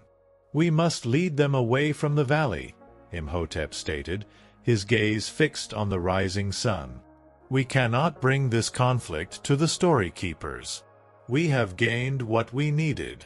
Now, we must use it." Amunet nodded, her expression resolute. The purpose was clear. They had to draw the priesthood away, perhaps even using her cloaked resonance to lure them into a trap, or at least a situation where they could not bring their full, overwhelming force to bear. The grand weaving had balanced the loom, but the human element, the priesthood's rigid control of memory, remained a profound threat. The architect's immediate hunger had been sated, but the agents of human suppression, paradoxically, still served its long-term goals. Their escape from the hidden valley would not be a mere flight, but a strategic maneuver, a chess move in the intricate game of memory and oblivion. The path ahead was uncertain, but their resolve was unshakable. Story 20. The Shadowed Pursuit. The dawn light filtering into the hidden valley of the Storykeepers brought with it an unsettling certainty. The priesthood of Thoth, having regrouped and intensified their search, were now dangerously close.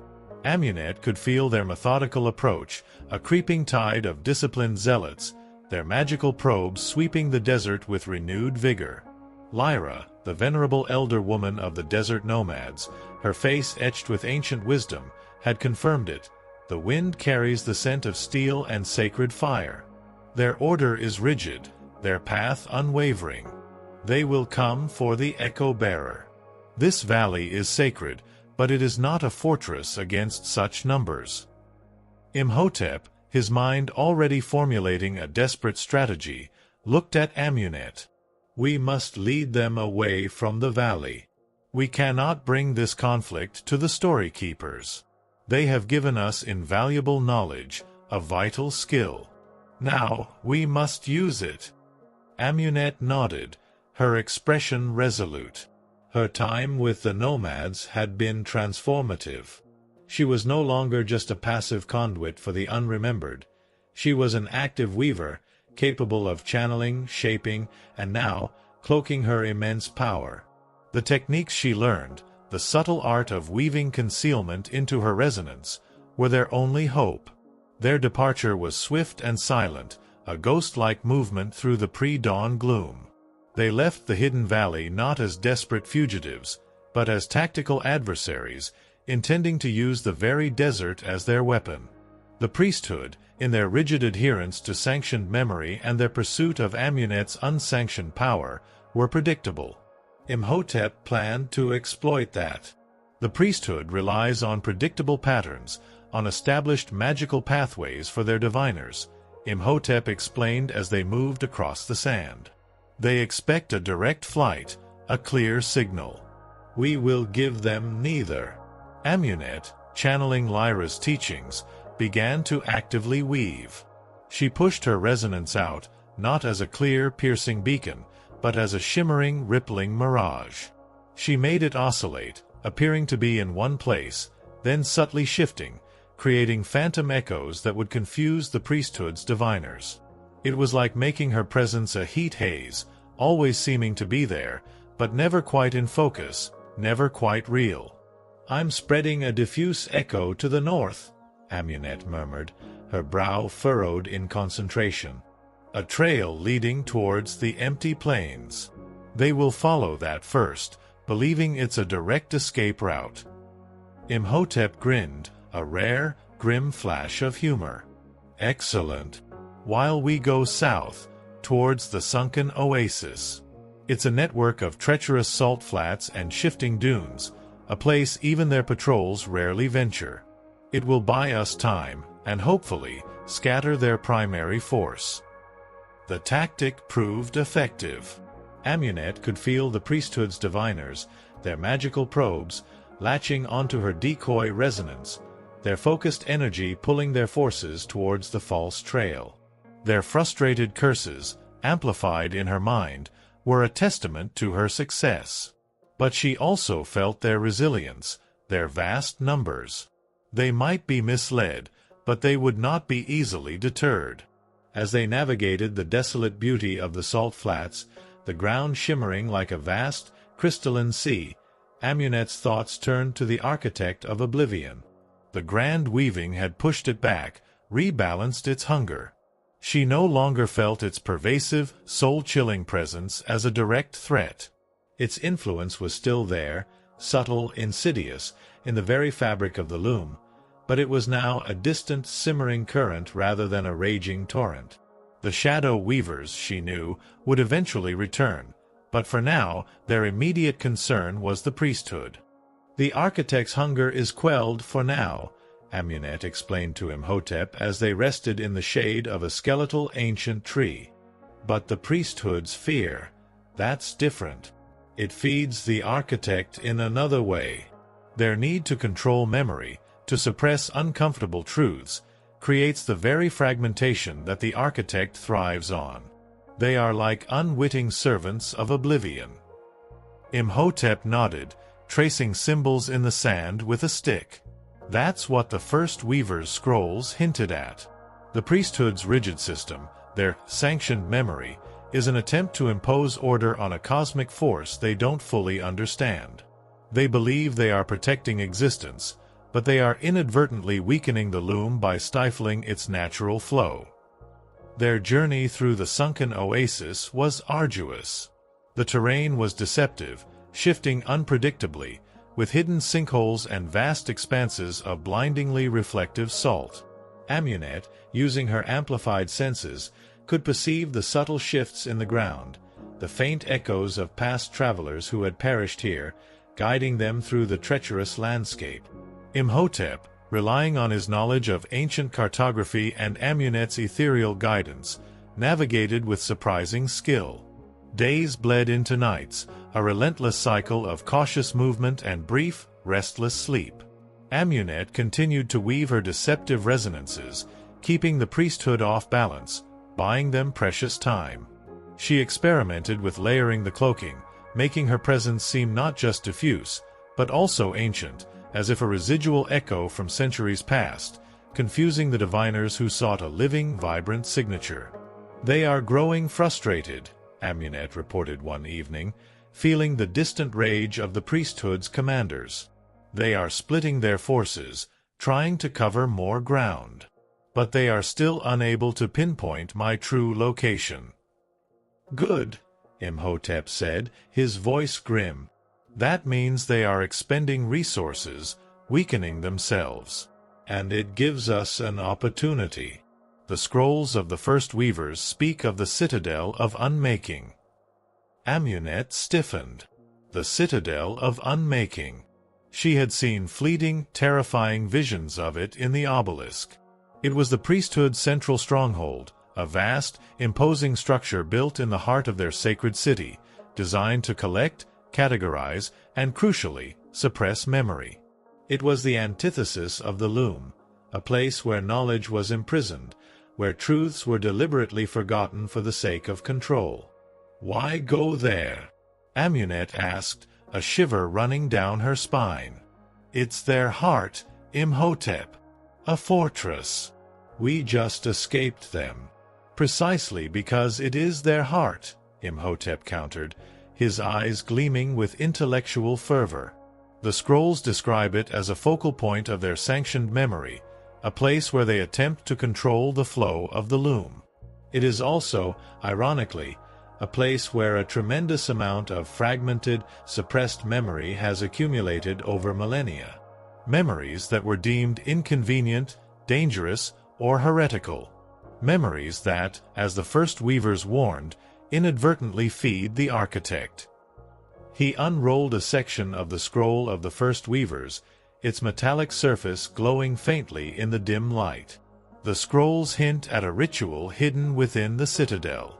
Not a grand weaving, but a reconciliation of suppressed truths. A way to release these imprisoned memories, to reintegrate them back into the loom, not violently, but gracefully.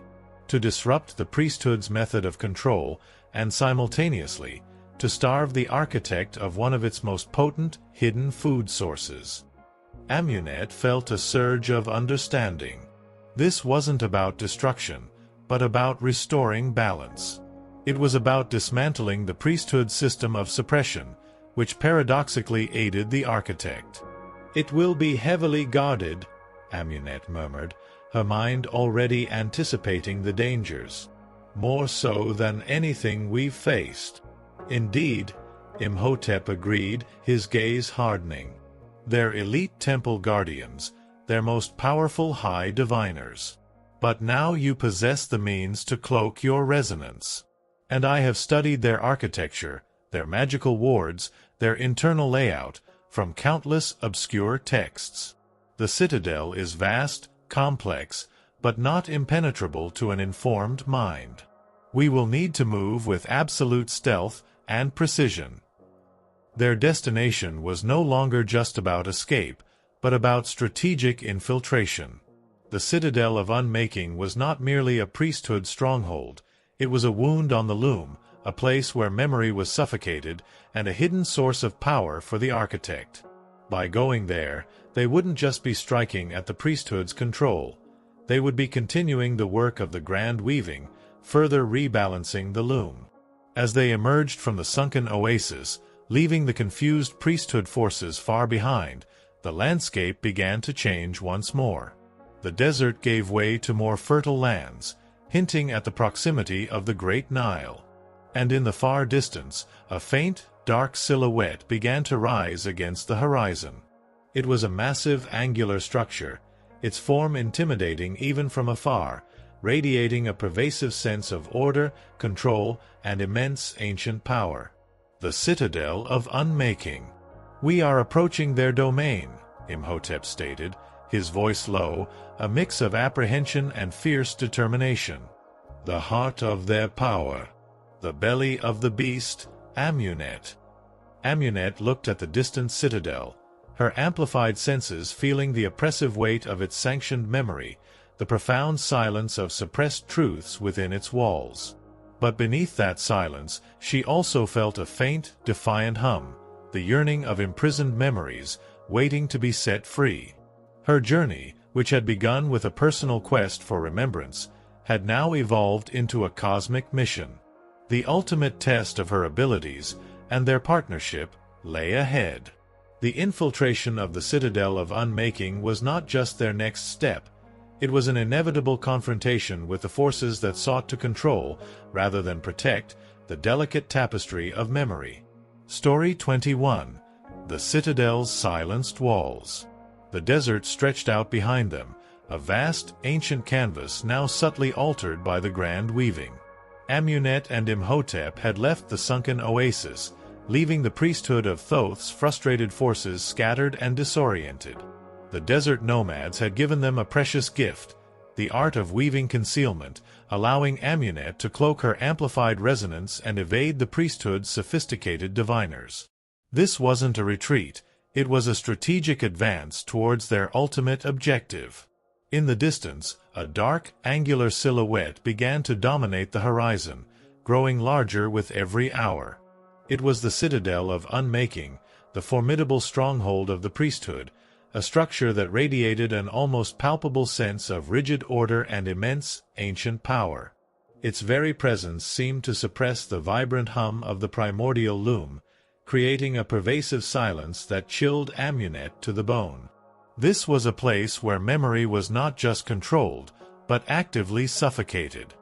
"It's even more imposing than I imagined," Amunet murmured, her gaze fixed on the fortress.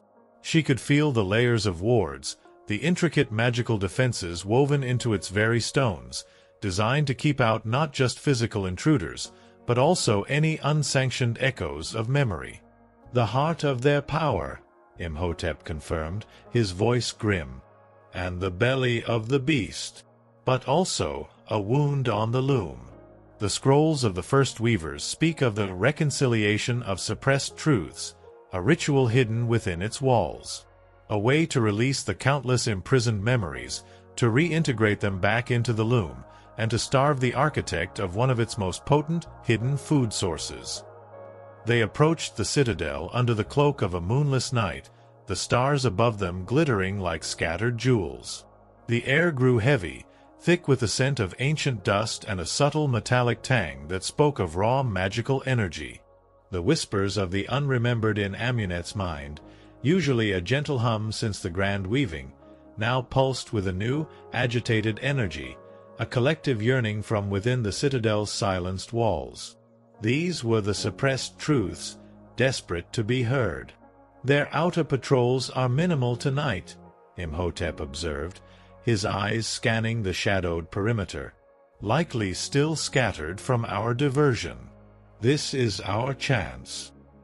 He consulted a worn leather-bound notebook, filled with meticulously drawn diagrams and notations he had gleaned from years of academic pursuit. "The main entrance is a death trap, heavily warded, constantly observed.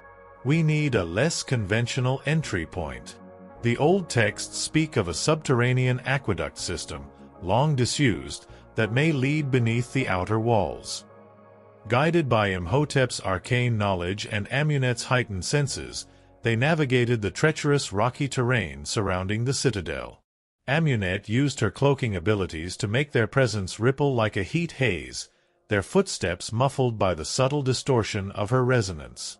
She could feel the precise placement of the priesthood's invisible magical tripwires, their hidden sentinels, allowing Imhotep to lead them through the narrow gaps in their defenses. They found the entrance to the aqueduct, a crumbling archway half buried in the sand, hidden by generations of neglect. The air within was stale and damp, thick with the scent of stagnant water and ancient stone. As they ventured deeper, the darkness became absolute, broken only by the faint glow of Imhotep's self-illuminating scribe's staff. The aqueduct system was a labyrinth. Imhotep, however, seemed to move with an uncanny certainty, relying on the obscure, forgotten maps and architectural layouts he had memorized. "These passages were built for water, not men," he grunted, navigating a particularly narrow, flooded section. "But their engineers were brilliant." This system directly links to the citadel's inner foundations, below their deepest wards.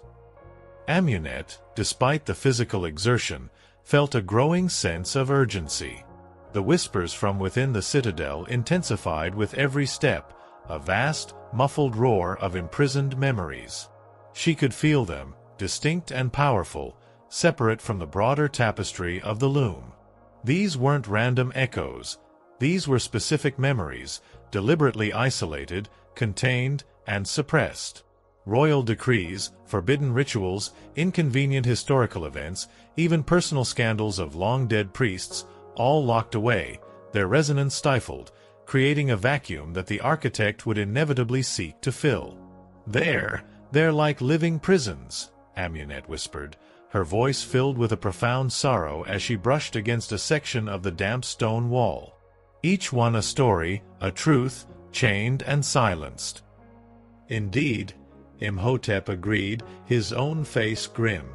"The priesthood believes that by controlling what is remembered, they control reality itself. They fear the chaos of unsanctioned memory.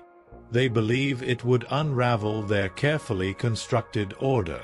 But in doing so, they create a reservoir of unacknowledged truth, a breeding ground for the architect's subtle influence." Finally, after what felt like an eternity of crawling through constricted tunnels and wading through icy water, they reached a solid wall. It was not stone, but a massive, seamless sheet of smooth, dark metal, radiating a powerful, suppressing aura. "The core of the citadel's foundations," Imhotep whispered, his hand pressed against the cold surface. This is where the deepest suppression wards are generated. Nothing gets in, nothing gets out, without their express permission. Amunet, however, felt a different kind of sensation. Beneath the overwhelming suppression, she detected a faint, almost imperceptible tremor, a tiny crack in the wall of silence. It was a single, stubborn echo of memory, desperately trying to break free. She placed her hand on the metal, closing her eyes, and began to channel her own coherent resonance, echoing the first weaver's principles. She didn't seek to break the wall with force, but to find its vulnerability, to exploit the very suppression it was designed to create. She focused on the truth of that suppressed memory, the pain of its forced silence, the inherent right for any thread of the loom to simply be. She wove a subtle, resonant counter-narrative, a coherent thread of defiant remembrance, subtly pushing against the suppressed memory from within the metal itself. A faint, almost imperceptible hum resonated through the dark metal wall.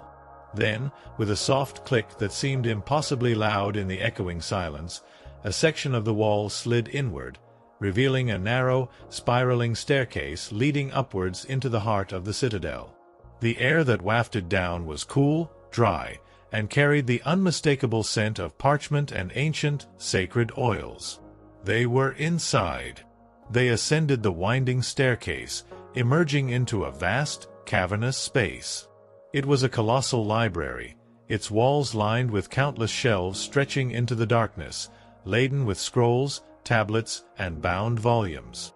But this was no ordinary library. The air hummed with a palpable sense of muted energy, a profound quiet that was more unsettling than any noise. This was the chamber of suppressed truths, where the priesthood systematically stored and contained all memory deemed dangerous or heretical. Amunet felt overwhelmed. The whispers here were not chaotic, but organized, each section of the vast library holding a specific category of suppressed memory. She felt the heavy seals on some scrolls, the elaborate wards on others, all designed to prevent their contents from resonating with the broader loom, from reminding humanity of uncomfortable truths. "This is it," Imhotep breathed, his eyes wide with a scholar's reverence and a rebel's defiance. He pointed to a raised platform in the center of the chamber, where a series of complex diagrams were etched into the floor, surrounding a central pedestal. The ritual site for the reconciliation of suppressed truths. The scrolls described it as the heart of the citadel's silence. As they approached the platform, a low, resonant hum filled the chamber. From the shadowy corners of the vast library, figures began to emerge. These were the temple guardians, not the common soldiers of the priesthood, but their elite internal security force, trained in arcane combat and psychic suppression. Their armor was burnished bronze, their faces hidden behind hawk-like masks, and their movements were silent, purposeful, their presence radiating an absolute devotion to the priesthood's order. They carried staves that crackled with contained energy, designed to disrupt magical resonance. At their head stood a figure taller than the rest, clad in flowing black robes, his hawk mask adorned with a single glowing sapphire. This was the High Interrogator, the priesthood's master of psychic suppression and memory extraction, his senses finely tuned to detect any unsanctioned resonance. He was the one who enforced the silence within the citadel. Intruders, the High Interrogator's voice resonated through the vast chamber, amplified by unseen magic, cold and unwavering. A weaver and a renegade scribe. You trespass where only sanctioned truth may tread. Your unsanctioned resonance pollutes this sacred chamber. Surrender, and your unmaking will be swift. Amunet felt his gaze, sharp and piercing, attempt to cut through her cloaking. He could feel her power, but he couldn't pinpoint it, couldn't grasp its full extent. The nomad's teachings were holding firm. "We come not to destroy, but to rebalance," Amunet countered, her voice ringing with newfound authority, echoing slightly in the vast chamber. "You stifle the loom, High Interrogator." You feed the architect of oblivion with every truth you suppress. The High Interrogator simply raised his staff, its tip glowing with malevolent energy. Blasphemy. There is only order, and oblivion for those who defy it. Around them, the temple guardians advanced, their staves crackling. Imhotep drew his concealed knife, a desperate glint in his eye. They were outnumbered, outmatched in conventional combat. But they had knowledge. And Amunet had a purpose. The reconciliation of suppressed truths would not wait. The fate of countless imprisoned memories, and the continued rebalancing of the loom, depended on their ability to perform this ritual under the very nose of the priesthood's most formidable guardians. The true battle for the citadel had just begun. Story 22. The Echoes of Defiance. The vast, cavernous chamber of suppressed truths within the citadel of Unmaking felt like a living tomb. Its towering shelves, laden with countless scrolls and volumes, hummed with a palpable sense of muted energy, the profound silence of truths deliberately suffocated. Amunet could feel them, distinct and powerful, separate from the broader tapestry of the primordial loom, specific memories, chained and silenced. Intruders. The High Interrogator's voice resonated through the chamber, cold and unwavering, amplified by unseen magic. He stood at the head of a phalanx of temple guardians, their bronze armor gleaming, their hawk masks impassive, their staves crackling with contained energy designed to disrupt magical resonance. A weaver and a renegade scribe. You trespass where only sanctioned truth may tread. Your unsanctioned resonance pollutes this sacred chamber. Surrender, and your unmaking will be swift. Amunet stood her ground, her body trembling not from fear, but from the immense power of the suppressed memories clamoring within the chamber. Her cloaking abilities, honed by the desert nomads, were holding firm, making her a shimmering, almost indistinct target. The High Interrogator could feel her power, but he couldn't pinpoint it, couldn't grasp its full extent. We come not to destroy, but to rebalance, Amunet countered, her voice ringing with newfound authority. You stifle the loom, High Interrogator. You feed the architect of oblivion with every truth you suppress. The High Interrogator simply raised his staff, its sapphire-tipped end glowing with malevolent energy. Blasphemy. There is only order, and oblivion for those who defy it. The temple guardians advanced, their movements synchronized, their staves glowing. Imhotep, seeing the inevitable, drew his concealed knife, a desperate glint in his eye. They were hopelessly outnumbered in a direct confrontation. Their only hope lay in the reconciliation of suppressed truths. Amunet, the ritual, Imhotep urged, his voice low and urgent. On the central platform. I will buy you what little time I can. Amunet nodded, her gaze fixed on the glowing diagrams etched into the floor of the central platform, the heart of the citadel's silence. This was the nexus point for this particular ritual, a counterpoint to the grand weaving. While the grand weaving rebalanced the architect by asserting the loom's inherent resilience, the reconciliation aimed to disrupt the priesthood's system of control, to release the very memories that their suppression made vulnerable to the architect. As Amunet moved swiftly towards the platform, the High Interrogator unleashed his power. A wave of pure, concentrated suppression magic slammed into her, an attempt to silence her resonance, to cut her off from the loom. But Amunet, drawing upon the teachings of the first weavers and the nomads, met the assault not with direct resistance, but with a flexible yielding. She allowed the suppression to flow through her, twisting it, dissipating its focused energy, making it harmlessly ripple around her like water. Her cloaking shimmered, momentarily flaring with light, but held firm. She bends the flow, the High Interrogator snarled, frustrated. Guardians, disrupt her. Do not let her reach the platform. The temple guardians surged forward.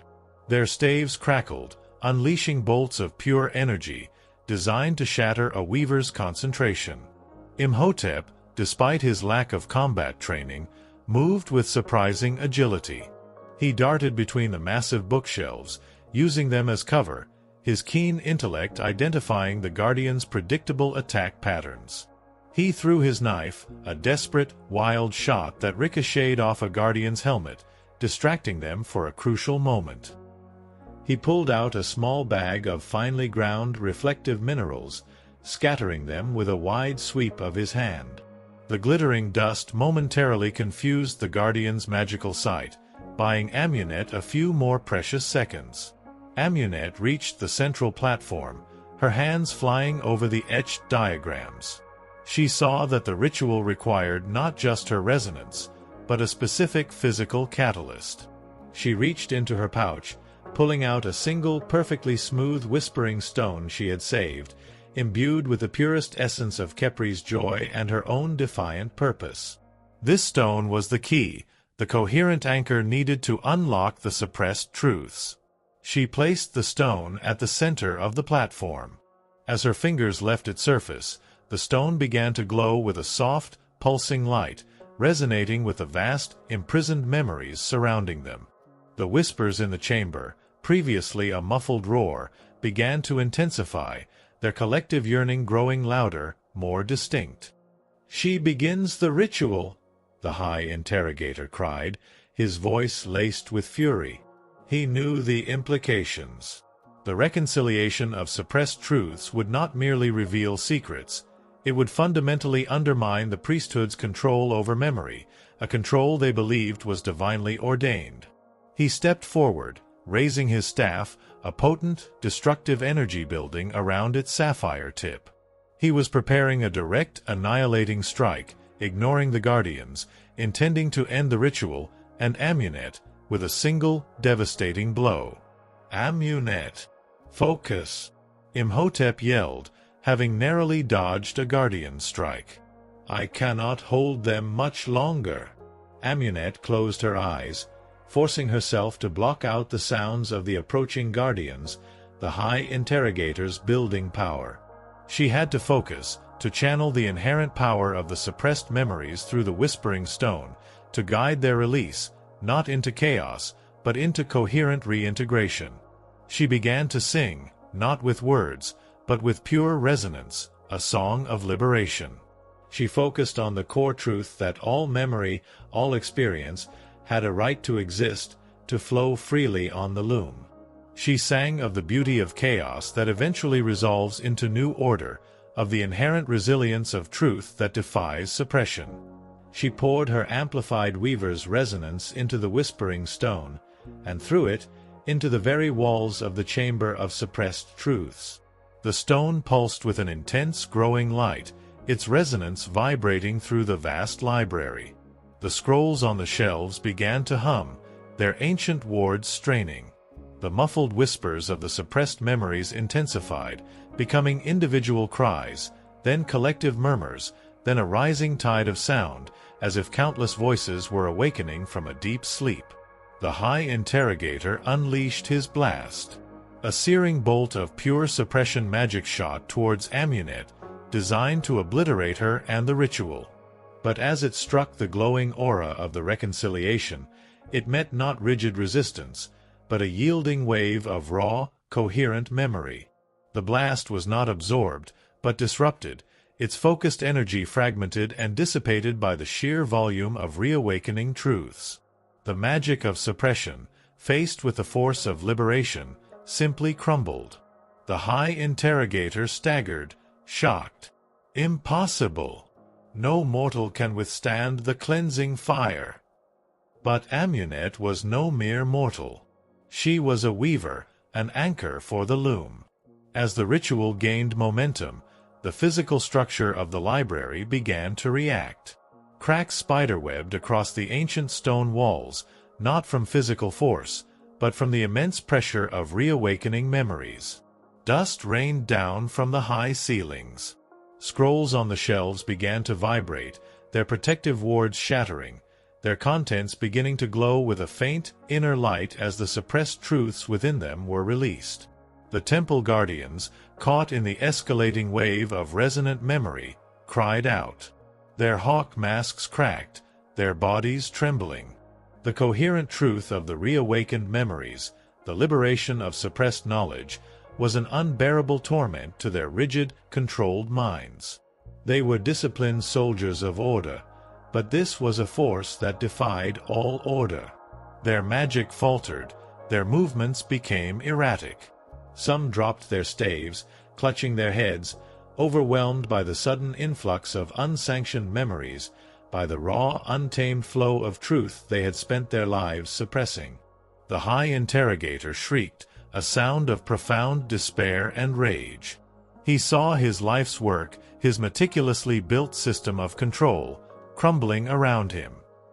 He lunged at Amunet, no longer with a magical strike, but with desperate, raw fury, intending to physically stop her, to silence her with his bare hands. But as he approached the platform, a vast, powerful surge of liberated memory erupted from the heart of the chamber. It was a wave of pure, coherent truth, the accumulated memories of millennia of suppression, now flowing freely back into the loom. The High Interrogator was caught in its torrent. He froze, his body rigid, his eyes wide with a horrifying understanding as countless truths, denied and forgotten, flooded his mind. He saw the flaws in his order, the unintended consequences of his control, the subtle ways his priesthood had inadvertently aided oblivion.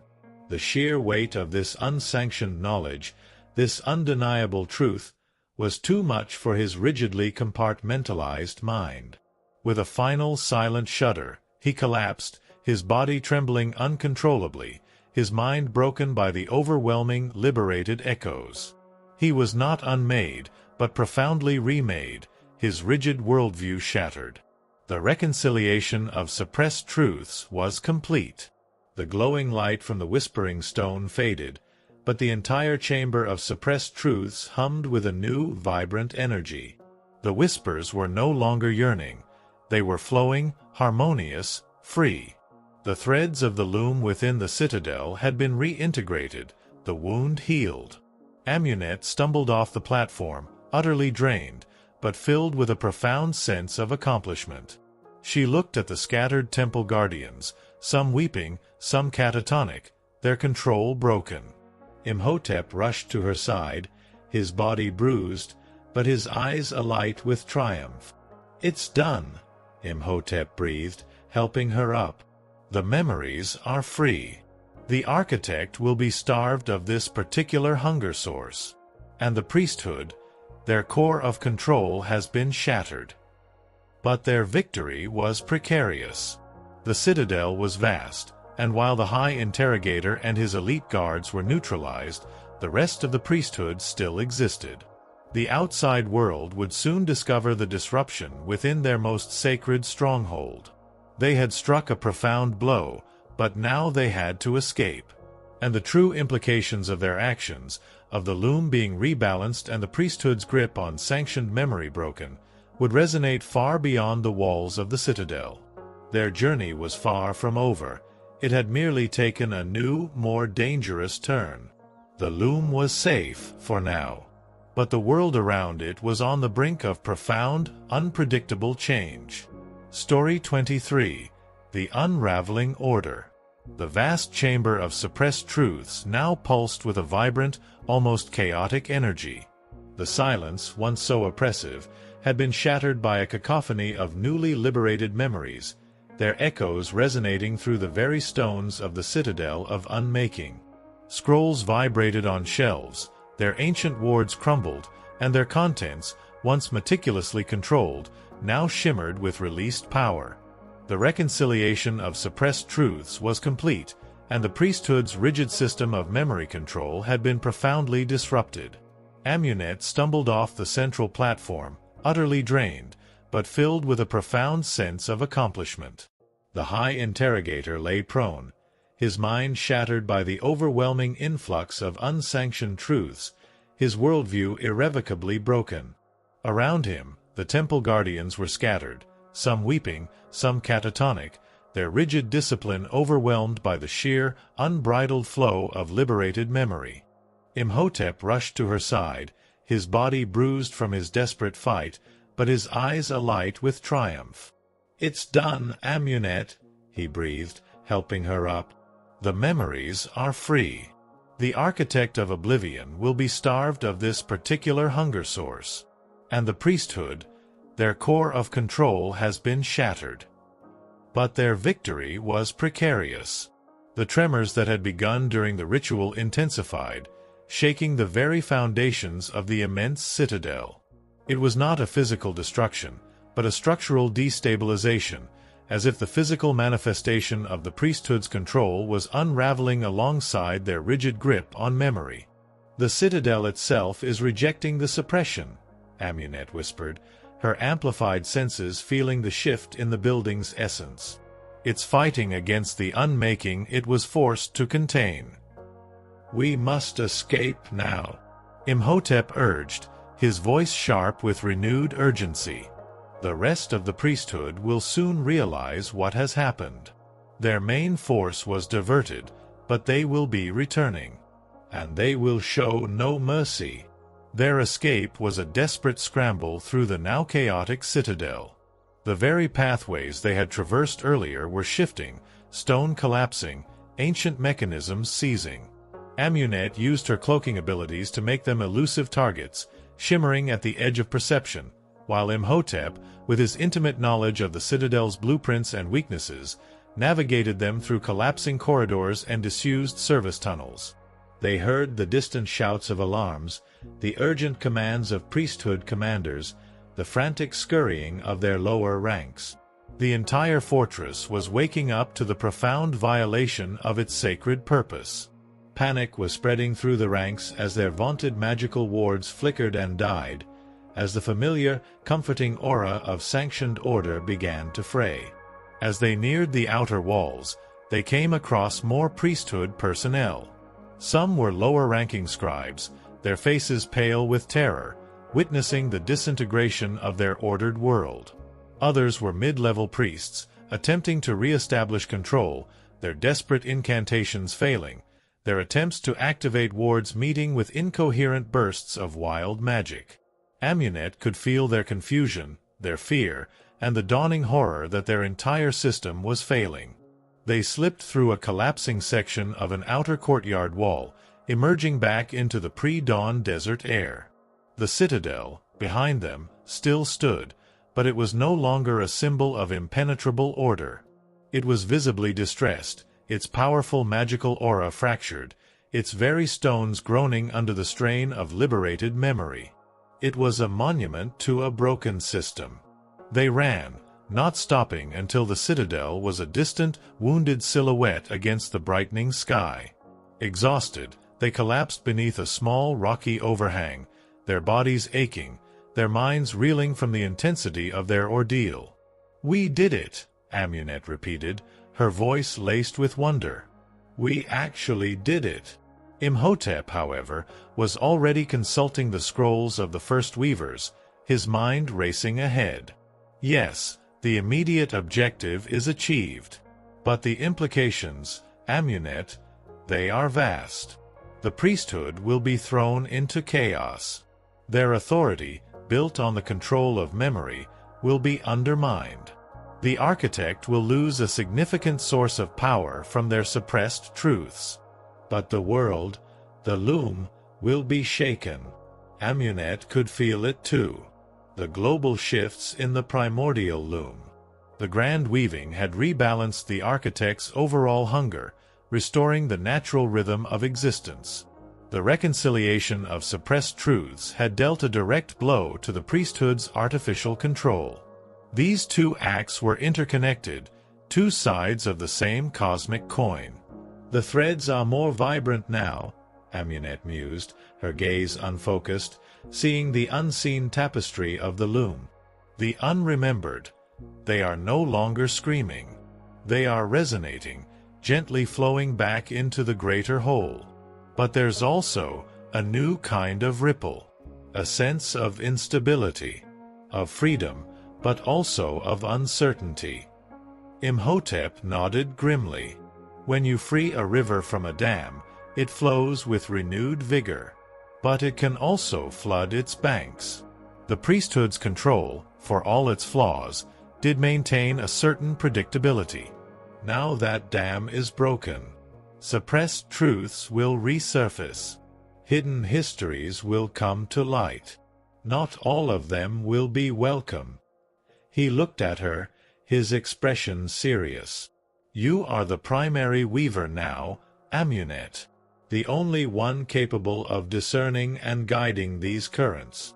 The first weavers were the original guardians of the loom's balance. Now, that mantle falls to you. The world will need a guide, a true interpreter of memory, more than ever before. Amunet felt the weight of his words. Her personal quest to remember Khepri had blossomed into something far greater, a cosmic responsibility. She was no longer just searching for a lost memory. She was helping to steward the very fabric of existence. The burden of this truth was immense, yet she felt a quiet strength, a purpose that resonated with her very soul. "And the priesthood?" Amunet asked, her gaze turning back towards the distant citadel. "What will they do?" "They will rebuild, or attempt to," Imhotep predicted. "Their fanaticism is deep, but their methods, their entire cosmology, has been proven flawed. They will seek scapegoats, and you, Amunet, will be at the very top of their list. They will believe you are a force of chaos, an agent of destruction, even if you are merely restoring balance. Their pursuit will be relentless, more personal than before. And they may adapt. They may even seek to understand your power, to twist it to their own ends." The thought was chilling. A priesthood, humbled but not broken, seeking to weaponize her unique connection to the loom. As the sun fully rose, illuminating the vast desert, Amunet and Imhotep knew their lives were irrevocably changed. They were no longer simply running from the priesthood. They were now active agents of change, responsible for guiding the loom through a period of immense upheaval. The battle for memory was not over. It had merely shifted, entering a new, more complex phase. Their next steps were unclear. They needed to find a safe haven, to continue studying the scrolls of the first weavers, to understand the deeper implications of the loom's rebalancing. They needed to prepare for the inevitable retaliation from the priesthood, and for the eventual reawakening of the architect's distorted hunger. Their journey had brought them through incredible trials, from the depths of personal grief to the heights of cosmic intervention. But the dawn of this new day brought with it a different kind of burden, the weight of profound responsibility, the knowledge that the fate of memory, and perhaps reality itself, rested on their shoulders. The world was awakening, and with it, new challenges would undoubtedly emerge from the newly freed flow of forgotten truths. Their story was far from finished. It had just begun its most challenging chapter. Story 24. A World Unveiled. The scorching desert sun beat down on Amunet and Imhotep as they put as much distance as possible between themselves and the now destabilized citadel of Unmaking. The massive fortress, a symbol of the priesthood of Thoth's rigid control over memory, shimmered faintly in the distant heat haze, no longer radiating oppressive order but a discordant, unsettling hum.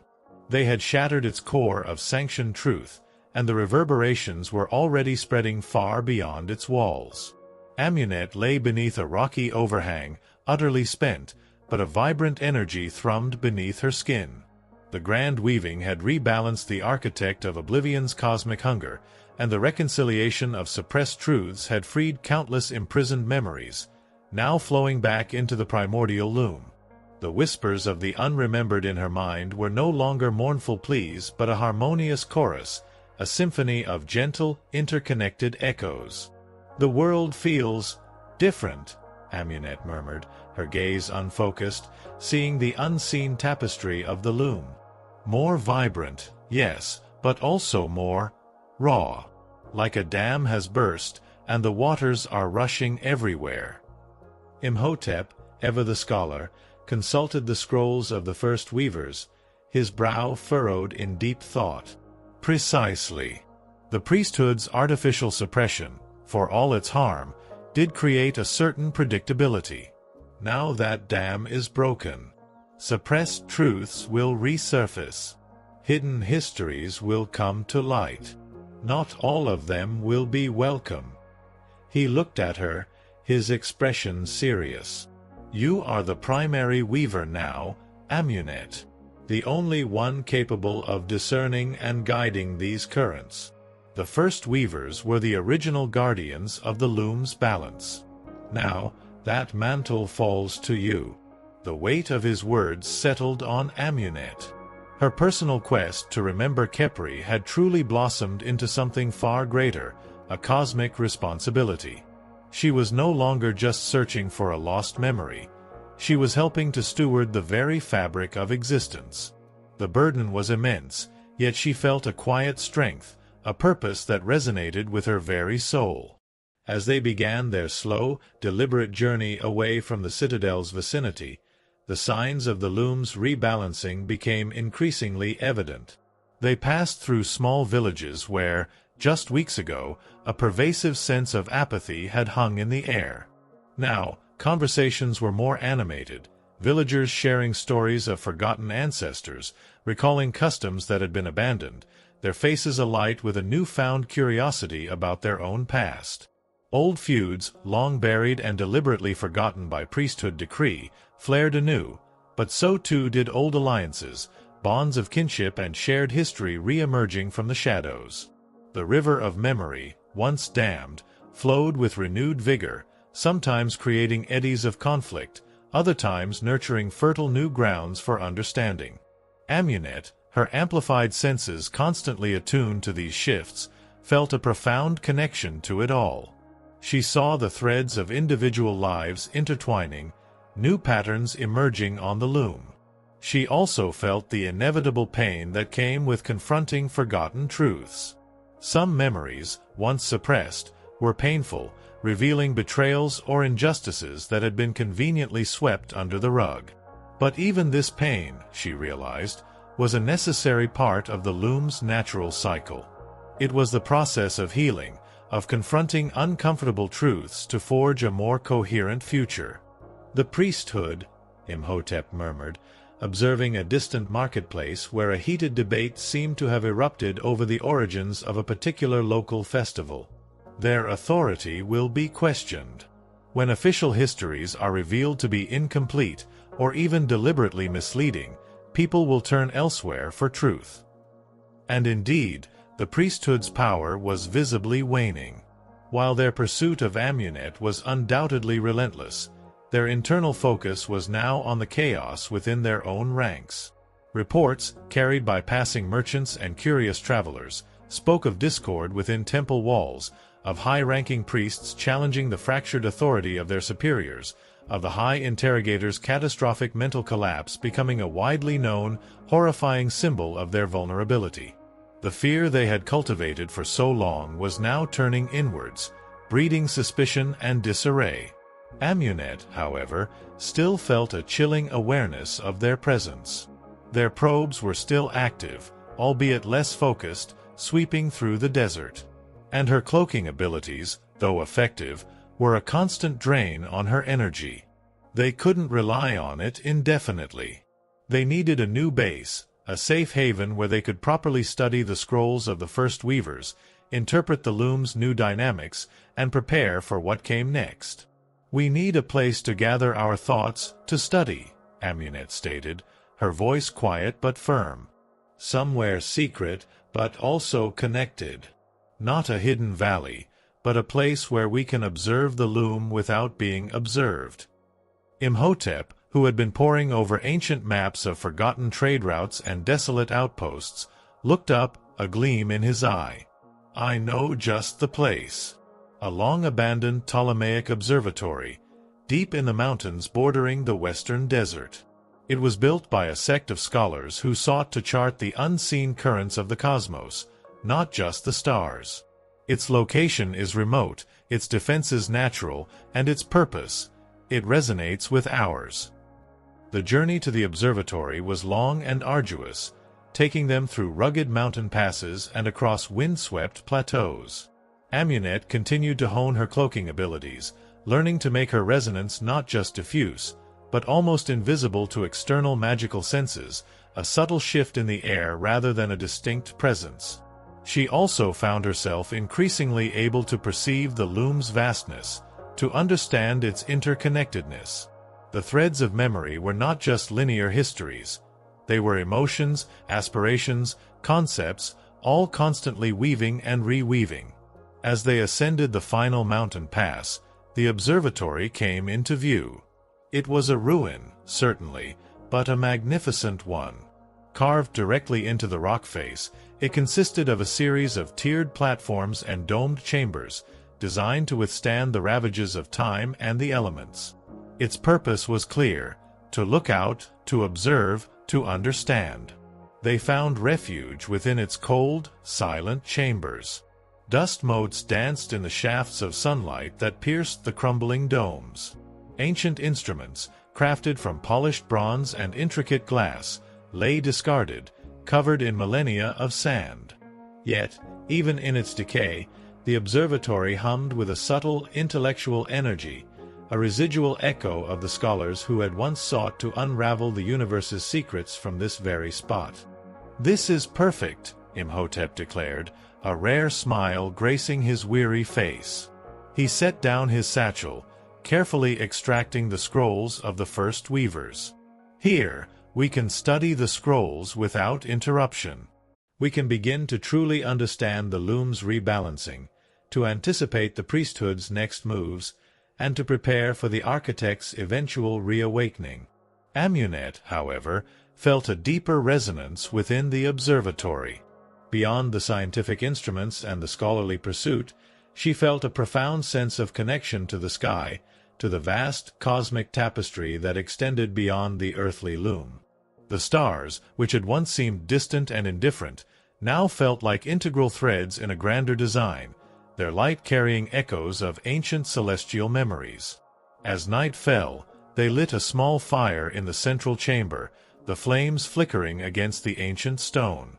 Imhotep began to transcribe sections of the first weaver's scrolls, cross-referencing them with his own vast knowledge of ancient lore. Amunet, meanwhile, sat in quiet contemplation, extending her senses, observing the flow of the loom. She saw the subtle shifts in the flow of memory across the lands below. New cults of remembrance were forming in some villages, honoring forgotten deities or reinterpreting ancient myths. In others, old power structures, built on suppression, were crumbling under the weight of newly discovered truths. The world was in flux, navigating the uncharted waters of liberated memory. Suddenly, Amunet felt a faint, disturbing tremor. It wasn't the priesthood, nor the architect. It was something new, something that caused a ripple of unease through the harmonious hum of the loom. She focused, trying to discern its nature. It felt like a calculated resistance. Not aggressive, like the architect, nor rigid, like the priesthood. It was subtle, insidious, seeking to manipulate the newly freed flow of memory for its own purposes. "There's something new," Amunet whispered, her eyes wide. "A new force. It's not trying to unmake or to control in the way the priesthood does. It's twisting, manipulating, using the liberated memories for its own gain." Imhotep looked up from his scrolls, his face grave. "A parasitic force. A force that thrives on the chaos of change, on the unpredictable currents of free memory." The scrolls hinted at such possibilities.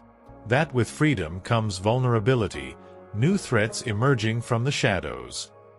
The peace of the observatory, though profound, was now tinged with a fresh layer of apprehension. Their victory had brought not an end to their trials, but a new, more complex challenge. The loom was rebalanced, but now it needed vigilant guardianship against those who would exploit its newfound freedom. Their role had evolved from simply surviving to actively protecting, interpreting, and guiding a world grappling with its unveiled past. The fight for memory, they realized, was truly an eternal one.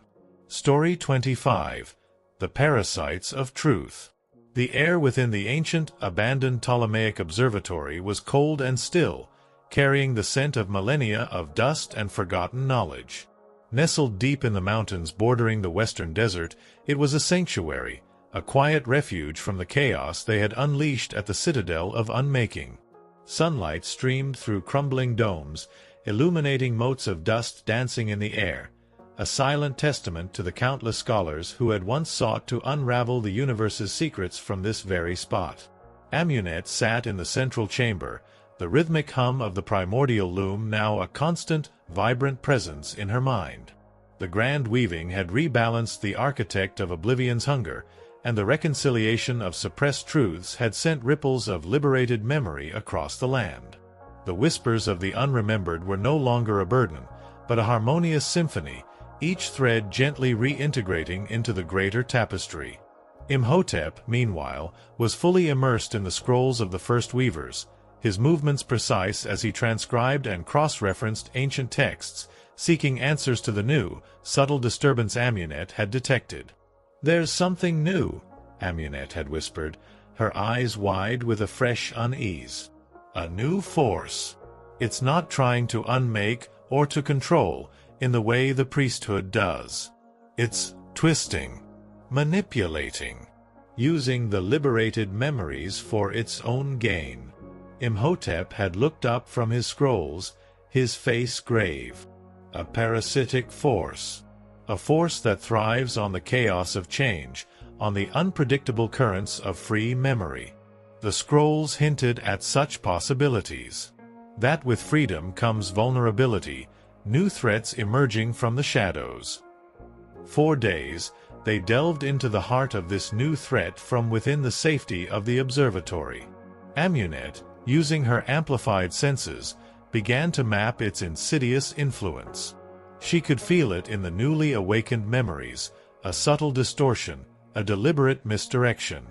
It wasn't erasing, nor was it suppressing, it was reinterpreting. A memory of courage might be subtly twisted into an echo of foolishness. A tale of communal resilience could be subtly warped into a narrative of blind obedience. It was a corruption not of existence, but of truth. "It's like a whisper that changes the meaning of a word," Amunet explained one evening, her voice filled with growing alarm. "The memory itself isn't gone, but its core truth, its coherent narrative, is being subtly altered. It seeks to sow discord, to exploit the raw, untamed flow of liberated memories for its own ends." Imhotep, having finally found a relevant passage in the scrolls of the first weavers, nodded grimly. The first weavers called them the memory scourges or the parasites of truth. They are not cosmic forces like the architect, nor organized entities like the priesthood. They are opportunistic. They are entities born from the raw chaos of unchecked information, from the proliferation of untruths and deliberate distortions that flourish when the loom is in flux. He pointed to an intricate diagram on the scroll. They feed not on the absence of memory, but on its misinterpretation. They thrive on confusion, on fragmentation, on narratives that turn truth into weaponized falsehood. The priesthood's suppression, for all its harm, at least contained truth. Now that truth is free, and these parasites are emerging to exploit it. Amunet felt a deep dread. This was a more insidious threat than the architect or the priesthood. The architect simply erased, a cosmic force of entropy. The priesthood controlled through rigid order. But the memory scourges corrupted from within, twisting the very fabric of understanding. This could sow self-destruction on an unimaginable scale, turning societies against themselves, eroding trust, turning coherent memory into fragmented, weaponized lies. How do we fight something that twists truth itself? Amunet asked, her voice quiet. How do we even detect it if it's so subtle? The scrolls suggest that the memory scourges are weak against coherent, undeniable truth, Imhotep explained, his finger tracing a glyph. Their power lies in ambiguity, in the gray areas of forgetting and misremembering. They cannot withstand a unified, unambiguous narrative. And your amplified connection to the loom, Amunet, your ability to perceive the raw, untainted truth of a memory, that is your weapon. He continued, the first weavers described rituals of truth resonance, a form of focused, amplified remembrance that not only projects coherent truth but also reveals the subtle distortions of the scourges.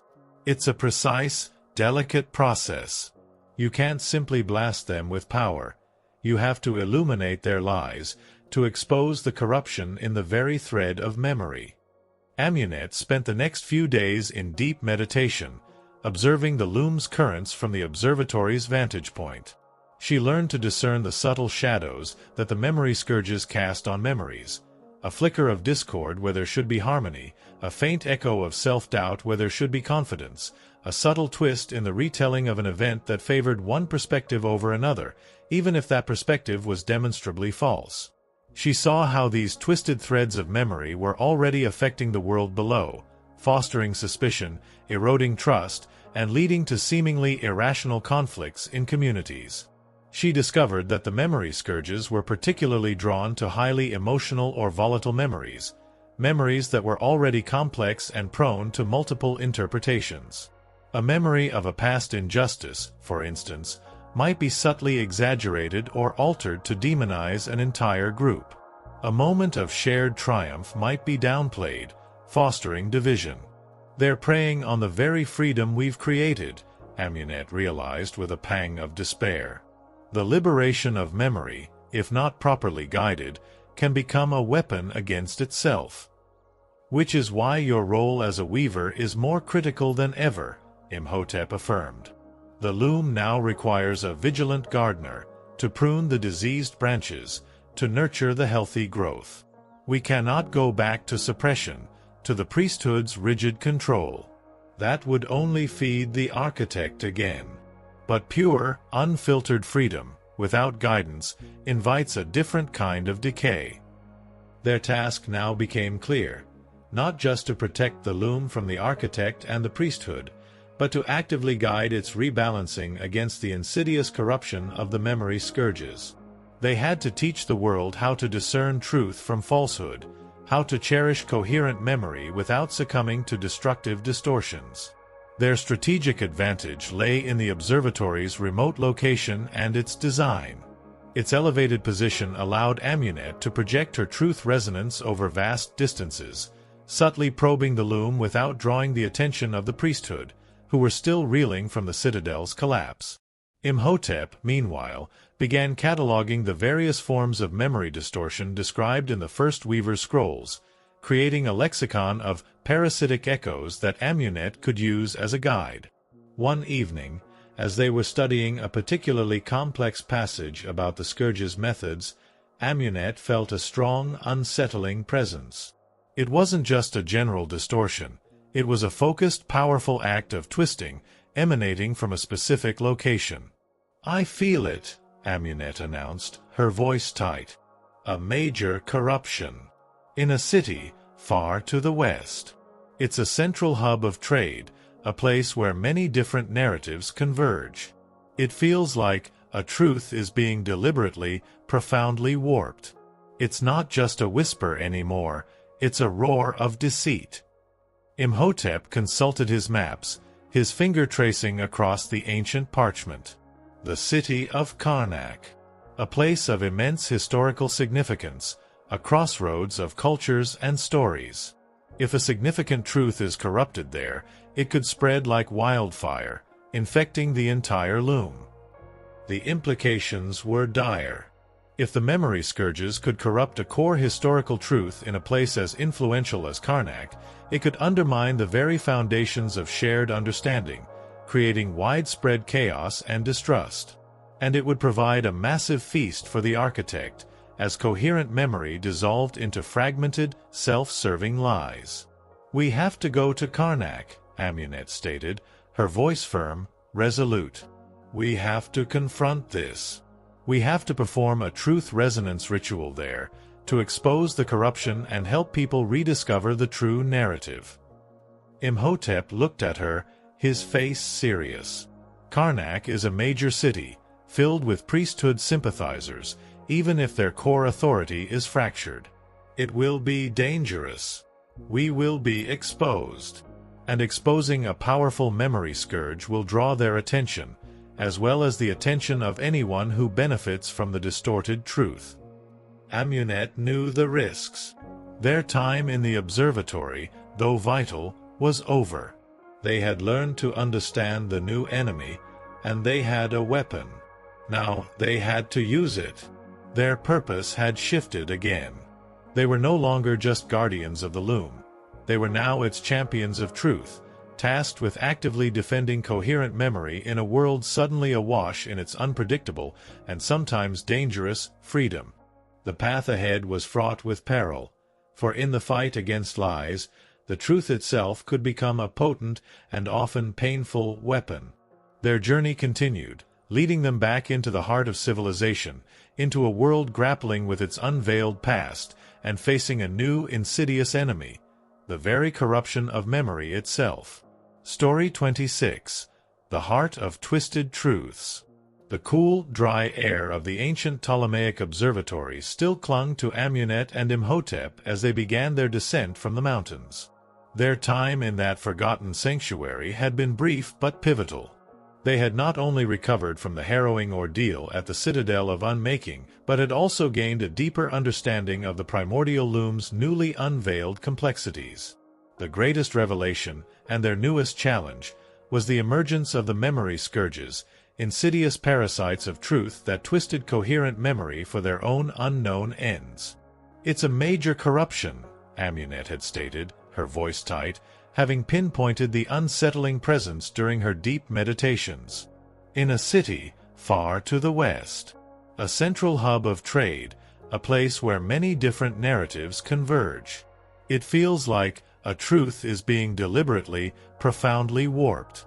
It's not just a whisper anymore, it's a roar of deceit." Imhotep had confirmed her fears. The city was Karnak, a place of immense historical significance, a crossroads of cultures and stories. If a significant truth was corrupted there, it could spread like wildfire, infecting the entire loom and feeding the architect of oblivion with fragmented, self-serving lies. "We have to go to Karnak," Amunet had declared, her voice firm, resolute. "We have to confront this. We have to perform a truth resonance ritual there, to expose the corruption and help people rediscover the true narrative." Their journey to Karnak was a perilous one, a stark contrast to their previous flight from the priesthood. This time, they weren't merely escaping. They were entering the heart of a populated, volatile region, a place where the newly liberated memories were already sowing seeds of both progress and discord. Amunet continued to refine her cloaking abilities, learning to make her presence not just diffuse, but almost invisible to external magical senses, a subtle shift in the air rather than a distinct presence. It was a constant drain, but vital. As they drew closer to Karnak, the shift in the loom's flow became palpable. The air grew thick with layers of conflicting narratives, of historical events subtly twisted, of heroes recontextualized as villains, and villains elevated to positions of undeserved reverence. Amunet felt a sickening unease as she witnessed the active manipulation of memory, a far more insidious assault than the brute erasure of the architect or the rigid control of the priesthood. This was like poison slowly seeping into the wellspring of collective understanding. They entered Karnak disguised as humble travelers, blending into the bustling crowds of merchants, pilgrims, and local citizens. The city was a sprawling metropolis, a vibrant tapestry of life, but beneath its surface, Amunet sensed a simmering tension, a subtle discord that permeated conversations, trade negotiations, and even religious ceremonies. Arguments erupted more frequently, people seemed quicker to anger, and historical events were recounted with passionate, yet often conflicting, versions of truth. "The scourge is active here," Amunet whispered to Imhotep as they navigated a crowded marketplace. She pointed subtly to a group of men arguing heatedly over the history of a local shrine. They're debating something that should be unequivocally known, but each has a slightly different, equally fervent, and deeply flawed version of events. The memory scourge is feeding on that ambiguity, magnifying it. Imhotep, ever the astute observer, noted the rapid spread of rumors, the sensationalized stories recounted by street performers, the unsettling shifts in public opinion. This is how they operate. They don't erase the memory of the shrine, they twist its meaning. They make the very act of remembrance a source of division, not unity.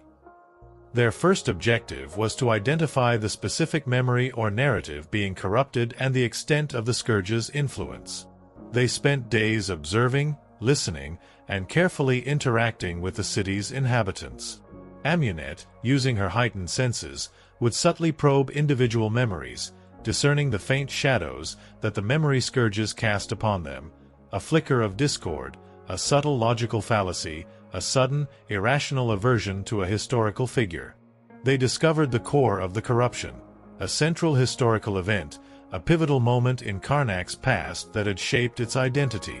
It concerned a great drought centuries ago, and a pharaoh who had, according to historical texts, led his people through immense hardship with foresight and compassion.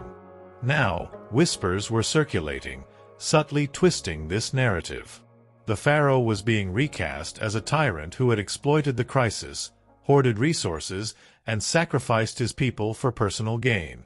This twisted narrative was spreading like wildfire, fueled by anonymous pamphlets, inflammatory street debates, and even subtly altered public monuments. It's a deliberate campaign, Imhotep concluded, after examining some of the subtly altered carvings on a public fountain. Not random decay. Someone or something is actively directing this corruption, amplifying it. And the priesthood? Amunet asked. Do they know? Their diviners are likely detecting the anomalies, but they won't understand them, Imhotep explained. Their system is designed to detect unsanctioned memory, not distorted memory. They would see it as a disruption to their controlled narrative, but they would struggle to identify the parasitic nature of the scourge itself. They might even inadvertently aid it by attempting to suppress the new, false narrative through force, which would only make it more alluring as forbidden truth. The challenge was immense. They couldn't simply restore the true memory. They had to reveal the distortion, expose the memory scourge's insidious presence. This required the truth resonance ritual described in the scrolls of the first weavers, a focused, amplified remembrance that not only projects coherent truth but also reveals the subtle distortions of the scourges. The ritual needs a nexus point, Amunet said, consulting the scrolls. A place where the city's collective memory of this particular event is strongest. A central hub, a place of public gathering where the truth of that pharaoh was originally celebrated. They identified the great temple of Amunet, the heart of Karnak, as the most potent nexus point. It was there, within the temple's sacred halls, that the true history of the pharaoh and the drought was originally etched into the very stones, recorded in hymns and celebrated in annual festivals. The temple, however, was heavily guarded by the priesthood. "We have to get into the great temple," Imhotep stated, his gaze fixed on the imposing walls of the sacred complex. "That is where the original truth is most coherent, and where the corruption is most acutely felt. It will allow your truth resonance to pierce through the layers of deceit." The infiltration of the great temple would be even more challenging than the citadel. The priesthood, though weakened, still commanded significant resources in Karnak. Their security here would be tighter, their diviners more numerous. Amunet's cloaking would be put to its ultimate test. Their strategy began to take shape. They would use the chaos of the city's internal strife, the widespread arguments over the pharaoh's history, as a diversion. Amunet would weave a subtle resonance, amplifying the true, historical memories of the pharaoh, drawing the citizens' attention back to the authentic narratives, subtly counteracting the scourge's influence. This would create a powerful current of coherent truth flowing towards the great temple, strengthening the nexus point. Simultaneously, Imhotep would gather whatever intelligence he could on the temple's shifting security, its changing patrol routes, its vulnerable points. He possessed an uncanny ability to decipher obscure texts and understand arcane architecture, a skill that had saved them time and again. We need a moment of profound silence, a focal point where your resonance can truly burst forth, Imhotep mused, poring over a detailed map of the temple complex. A moment when the city is most receptive, and the scourge is least expecting it. Amunet considered this. The city was almost never truly silent. But there were moments, brief windows of time, when the collective attention of the populace was drawn to a single event, a sacred procession, a major festival, or even a nightly vigil. Then it struck her. The annual festival of the flood, a celebration of the Nile's life-giving waters, was approaching. It culminated in a grand procession to the great temple, where the pharaoh's ancient act of saving his people during the drought was traditionally reenacted and celebrated. The memory scourges would likely be exploiting this very festival, twisting its meaning, turning a celebration of collective triumph into a moment of doubt and division. This was their opportunity. "The festival of the flood," Amunet declared, her eyes burning with determination. "It's the perfect time. The people will be gathered. Their collective memory will be stirred. And the true story of the pharaoh will be at its peak resonance. That's when we strike.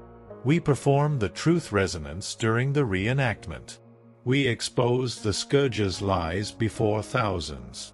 Imhotep's eyes widened. It was an audacious plan, incredibly risky, but brilliantly timed. To expose the memory scourge before such a vast audience, to shatter its deceptive hold on the city's most cherished historical truth, would be a pivotal act in their ongoing battle for the loom. They were no longer just reacting to threats, they were actively seeking them out, becoming proactive champions of coherent memory in a world wrestling with its unveiled past. Their journey was far from over. It was merely entering its most public and perilous phase yet. Story 27. The Festival of Unveiling. The vibrant chaos of Karnak pulsed around Amunet and Imhotep. The city, a tapestry woven with ancient traditions and bustling modern life, felt charged with an almost tangible tension. Beneath the surface, the insidious influence of the memory scourges continued to twist a pivotal historical truth. The benevolent pharaoh of the Great Drought was being subtly recast as a cruel tyrant. This was a battle for the very heart of the city's collective identity, a struggle between truth and manufactured falsehood. "The festival of the flood is upon us," Amunet whispered to Imhotep as they moved through the crowded streets, her cloaking abilities a constant, subtle hum around her, making her a ghost in the throng. "The energy of the city is building. It's the perfect time for the truth resonance." Imhotep nodded, his eyes scanning the imposing walls of the great temple of Amunet. Indeed. The priesthood will be distracted by the preparations, their focus diffused. And the collective memory of the pharaoh will be stirred. A prime opportunity to expose the parasite's lies. Their days leading up to the festival were a meticulous dance of reconnaissance and preparation. Imhotep, with his vast knowledge of ancient architecture and priesthood rituals, meticulously studied the temple security, its patrol routes, and the intricate choreography of the festival procession. He spent hours poring over old blueprints, observing from rooftops, and even bribing minor temple attendants for information. He discovered that while the priesthood's central authority was fractured after the events at the Citadel of Unmaking, their local temples, like the one in Karnak, still commanded considerable influence and maintained strict security. Amunet, meanwhile, used her amplified senses to deepen her understanding of the memory scourge's patterns within Karnak. She found that the scourges didn't just twist old memories, they fed on current anxieties, amplifying doubts and suspicions to make the false narrative more palatable. They preyed on the desire for simple answers, offering a convenient villain where none truly existed.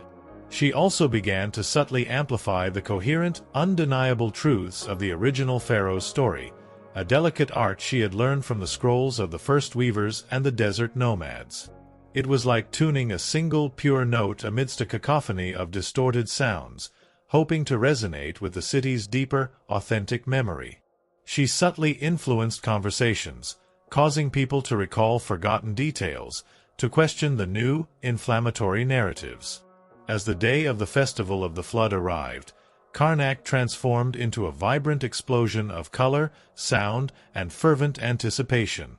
Banners fluttered from every building, musicians played ancient hymns, and the streets overflowed with people, their faces alight with devotion and excitement.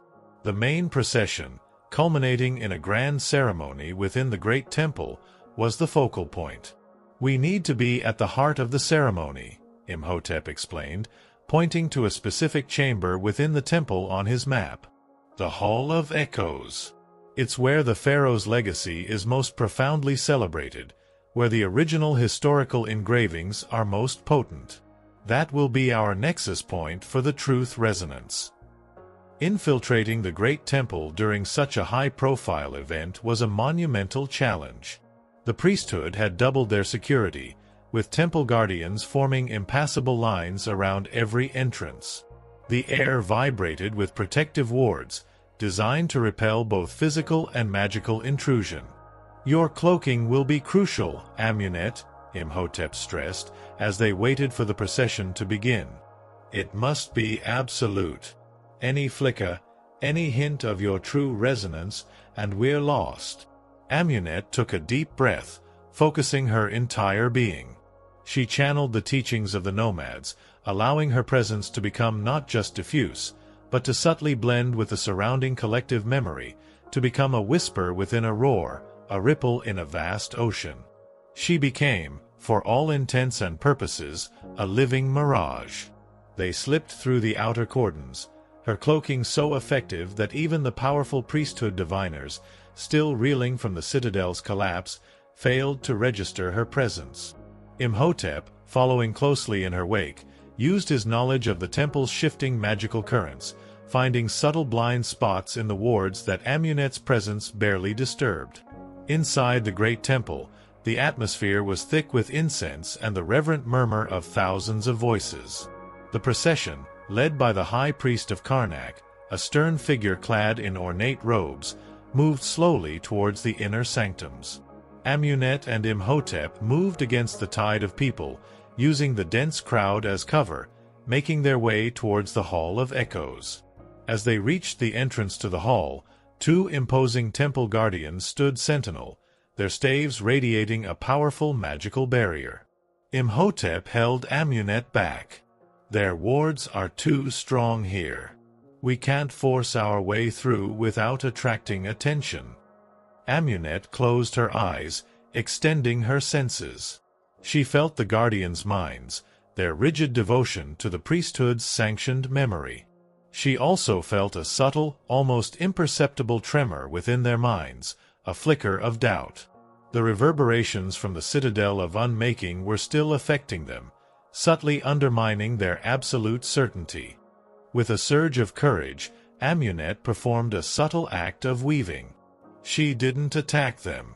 Instead, she briefly, infinitesimally, broadened her cloaking to encompass the guardians' minds, subtly introducing a coherent echo of the grand weaving's purpose, the rebalancing of the loom, the restoration of natural order, concepts that resonated, however faintly, with their own underlying rigid desire for universal balance. It was like a perfectly tuned musical note, designed to gently disrupt their focus without alarming them. For a split second, the guardians hesitated, their eyes unfocused, a subtle tremor passing through their powerful forms. The magical barrier flickered. "Now!" Imhotep whispered, seizing the opportunity. They slipped past the momentarily distracted guardians, entering the Hall of Echoes. The hall was magnificent, its walls covered in ancient hieroglyphs and vibrant murals depicting the pharaoh's reign, his wise leadership during the Great Drought, his compassion for his people. These were the true memories, enshrined in stone, now under assault from the memory scourges. The air within the hall hummed with the faint, persistent whispers of the scourge's corruption, trying to subtly twist the narratives depicted on the walls. At the center of the hall, beneath a towering statue of the pharaoh, a small, reverent gathering of priests and devout citizens stood, performing a symbolic reenactment of the ancient drought, honoring the pharaoh's legacy. This was their moment. The pedestal beneath the statue, Imhotep pointed, his voice urgent. That's the nexus point. Place your whispering stone there and begin the truth resonance. Amunet rushed to the pedestal. She pulled out the perfectly smooth whispering stone she had saved, the one imbued with the essence of Khepri's joy and her own defiant purpose. She placed it carefully onto the cold stone surface. As her fingers left the stone, it began to glow, faint at first, then with increasing intensity. Amunet closed her eyes, focusing her entire being. She reached deep into the loom, not to pull memories, but to align them. She centered herself on the pure, undeniable truth of the pharaoh's story, the original, coherent narrative of his wisdom and compassion. She poured her amplified weaver's resonance into the whispering stone, allowing it to amplify and project this coherent truth outwards. The light from the stone pulsed, sending ripples of pure, unadulterated truth through the hall of echoes. The murals on the walls seemed to glow brighter, their depictions becoming more vivid, more resonant. The subtle whispers of the memory scourges within the hall shrieked, a soundless agony, as the coherent truth exposed their insidious lies. They recoiled, their influence momentarily shattered, like smoke dissolving in a strong wind. The priests and citizens in the Hall of Echoes gasped, their attention suddenly drawn to the glowing stone, to the powerful, resonant energy emanating from Amunet. They felt a profound shift, a sudden clarity of understanding. Conversations stopped. Arguments faded. Faces that had been etched with confusion or suspicion now cleared, replaced by a dawning recognition. They were feeling the raw, coherent truth of their own history, untainted by the scourge's corruption. Amunet felt the profound sense of connection, the collective awakening of memory. She was not forcing them to believe, she was allowing them to remember. The truth resonance was working. The memory scourges were being exposed, driven back. But the sudden surge of power, the immense projection of truth, would not go unnoticed. Deep within the great temple, the priesthood's high diviners would now be alerted, their senses overwhelmed by the raw, unsanctioned resonance. The calm before the storm was over. The true fight for the truth in Karnak was about to begin. They had unveiled the corruption, but now they would face its furious, desperate backlash. Story 28. The Uproar of Unveiled Truths. The Hall of Echoes in the great temple of Amunet pulsed with a blinding, ethereal light. The whispering stone, placed at the heart of the pharaoh's revered statue, vibrated with an immense power, radiating waves of pure, unadulterated truth. Amunet, utterly immersed in the truth resonance ritual, felt the very fabric of Karnak's collective memory shifting, the insidious distortions of the memory scourges recoiling in agony. The murals depicting the pharaoh's benevolence during the great drought glowed brighter, their true narratives surging forward, shattering the subtle lies that had been spun. The priests and citizens gathered in the hall were caught in a profound, unsettling awakening. Their faces, moments ago etched with serene reverence, now twisted with a mixture of confusion, dawning horror, and a shocking clarity. They felt the raw, coherent truth of their own history, untainted by the scourge's corruption, flooding their minds. Memories that had been subtly warped snapped back into alignment, revealing the insidious nature of the falsehoods they had unknowingly embraced. A collective gasp rippled through the hall as the magnitude of the revelation settled upon them. "It's working," Imhotep breathed, his voice a mix of awe and trepidation as he braced himself. He could feel the sheer force of the awakened memories, a powerful, benevolent current that defied the suffocating control of the priesthood of Thoth.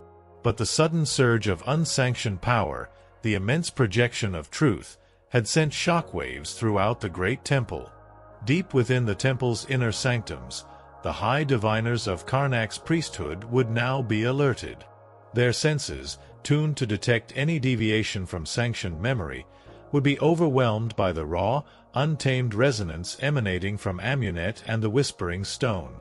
A piercing guttural shriek echoed through the great temple, a sound not of human origin, but of pure cosmic rage. It was the collective scream of the memory scourges themselves, their insidious camouflage ripped away by the truth resonance, their parasitic presence exposed to the raw light of uncorrupted memory.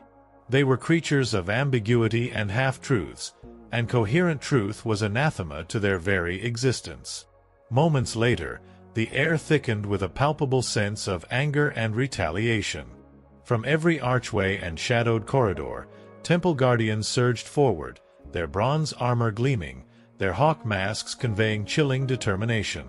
They were led by the high priest of Karnak himself, a formidable figure who, unlike the mentally shattered high interrogator from the citadel, radiated an unyielding fanaticism.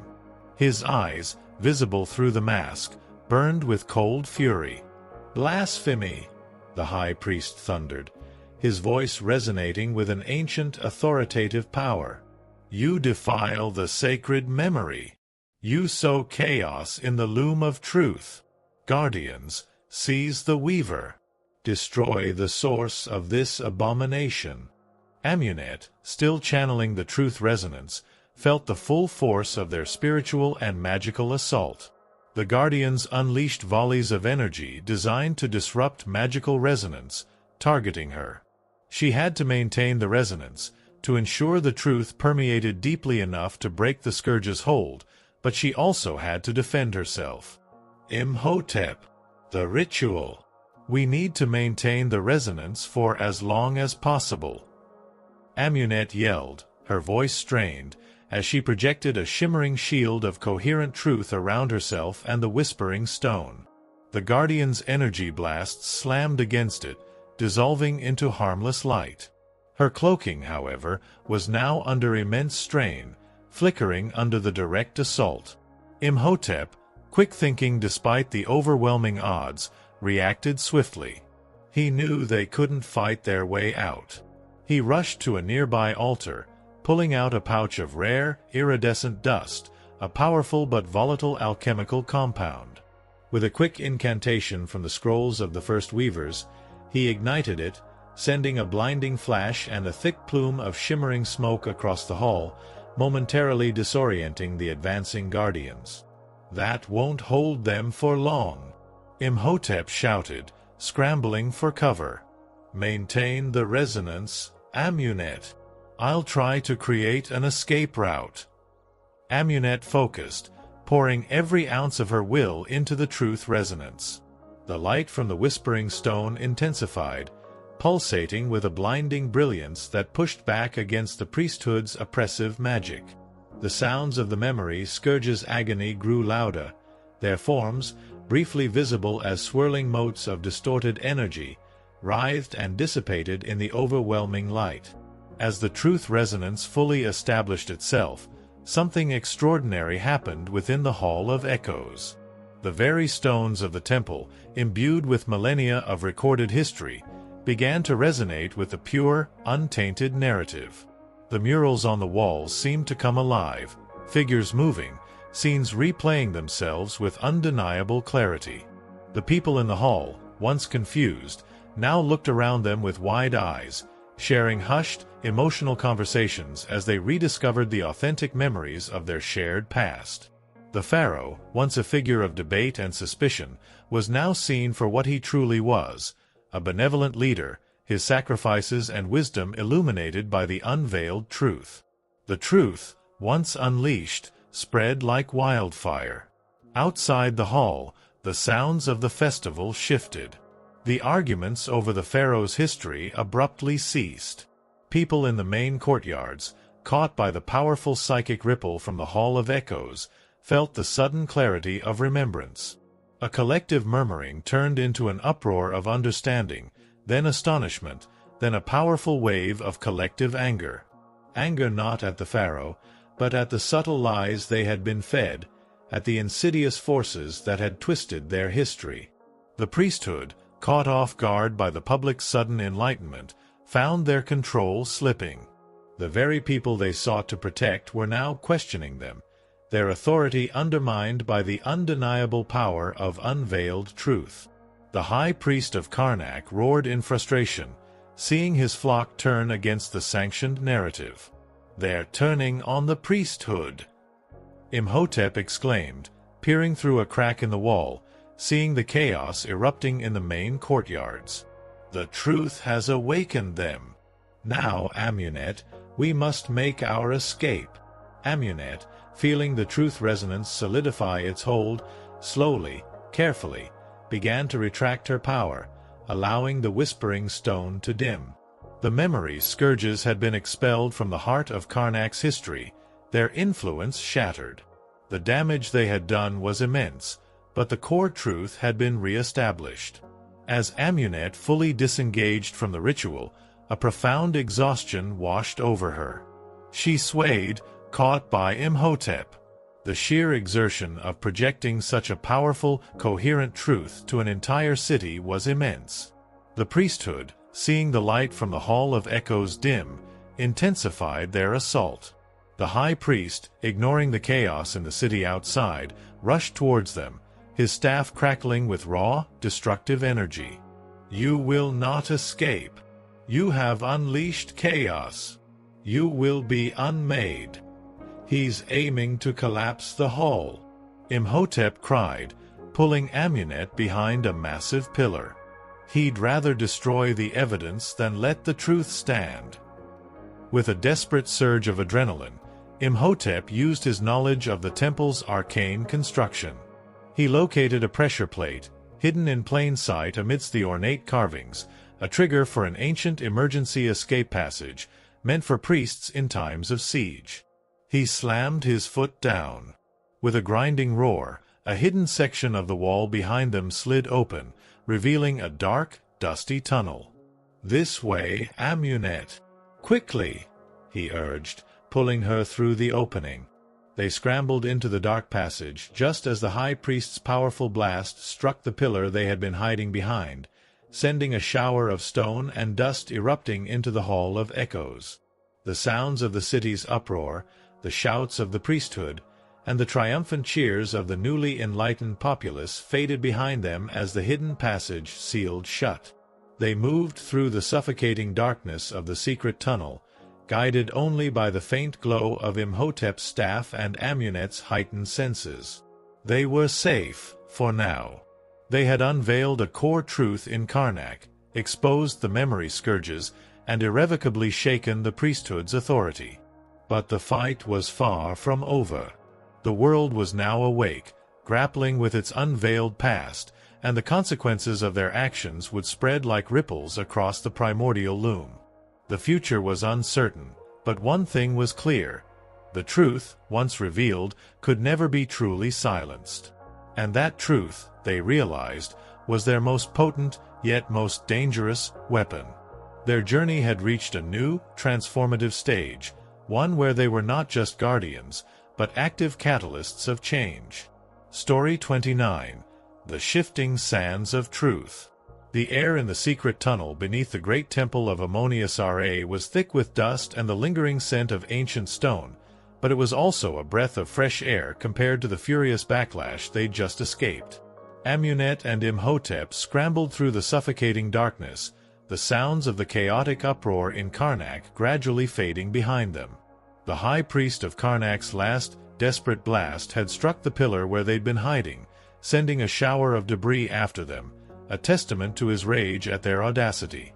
They had, against all odds, succeeded in their truth resonance ritual, shattering the memory scourge's insidious grip on Karnak's history.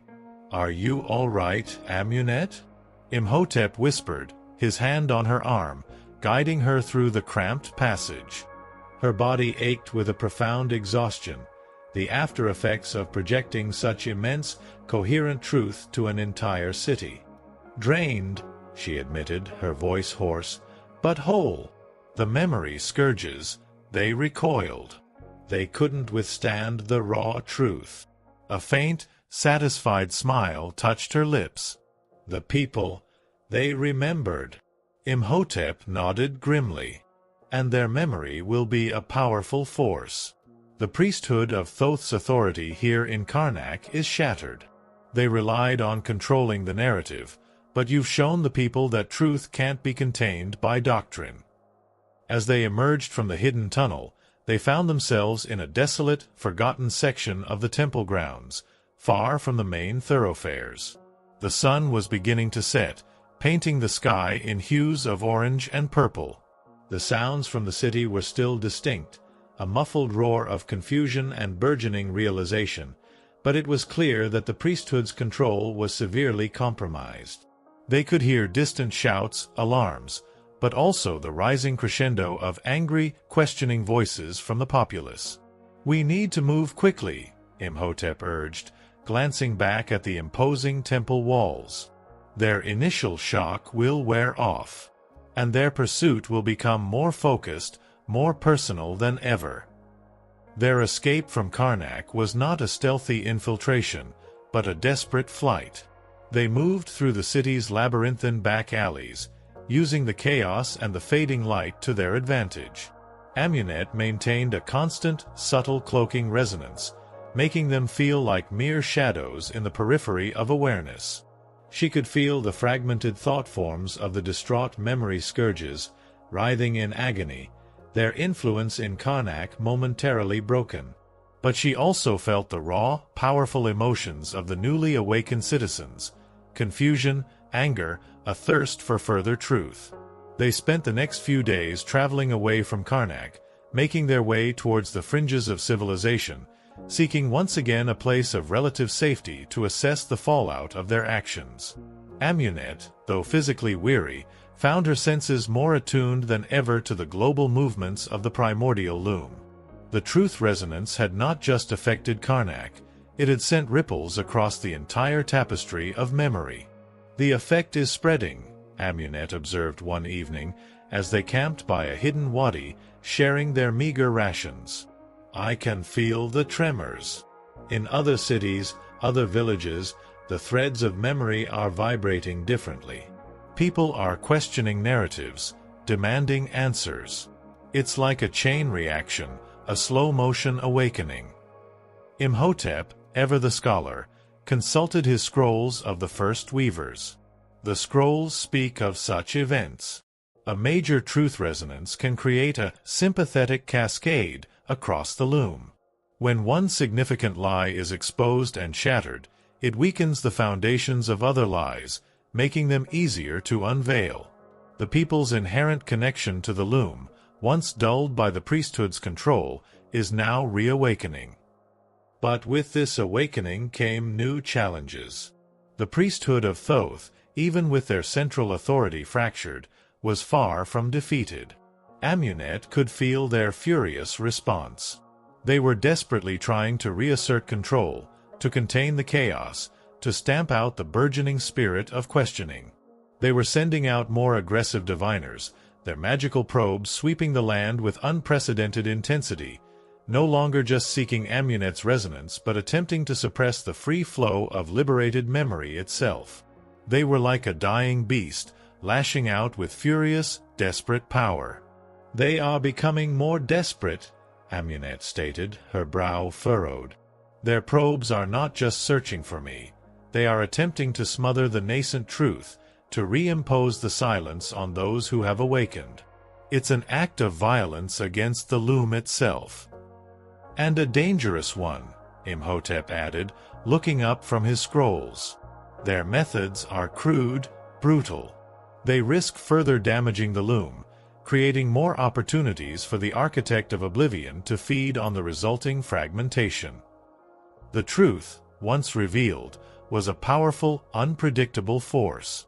Amunet and Imhotep realized their actions had not simply solved a problem. They had irrevocably changed the balance of the world. They were no longer just running from the priesthood. They were now in a direct, escalating conflict with them, a philosophical war over the very nature of memory and truth.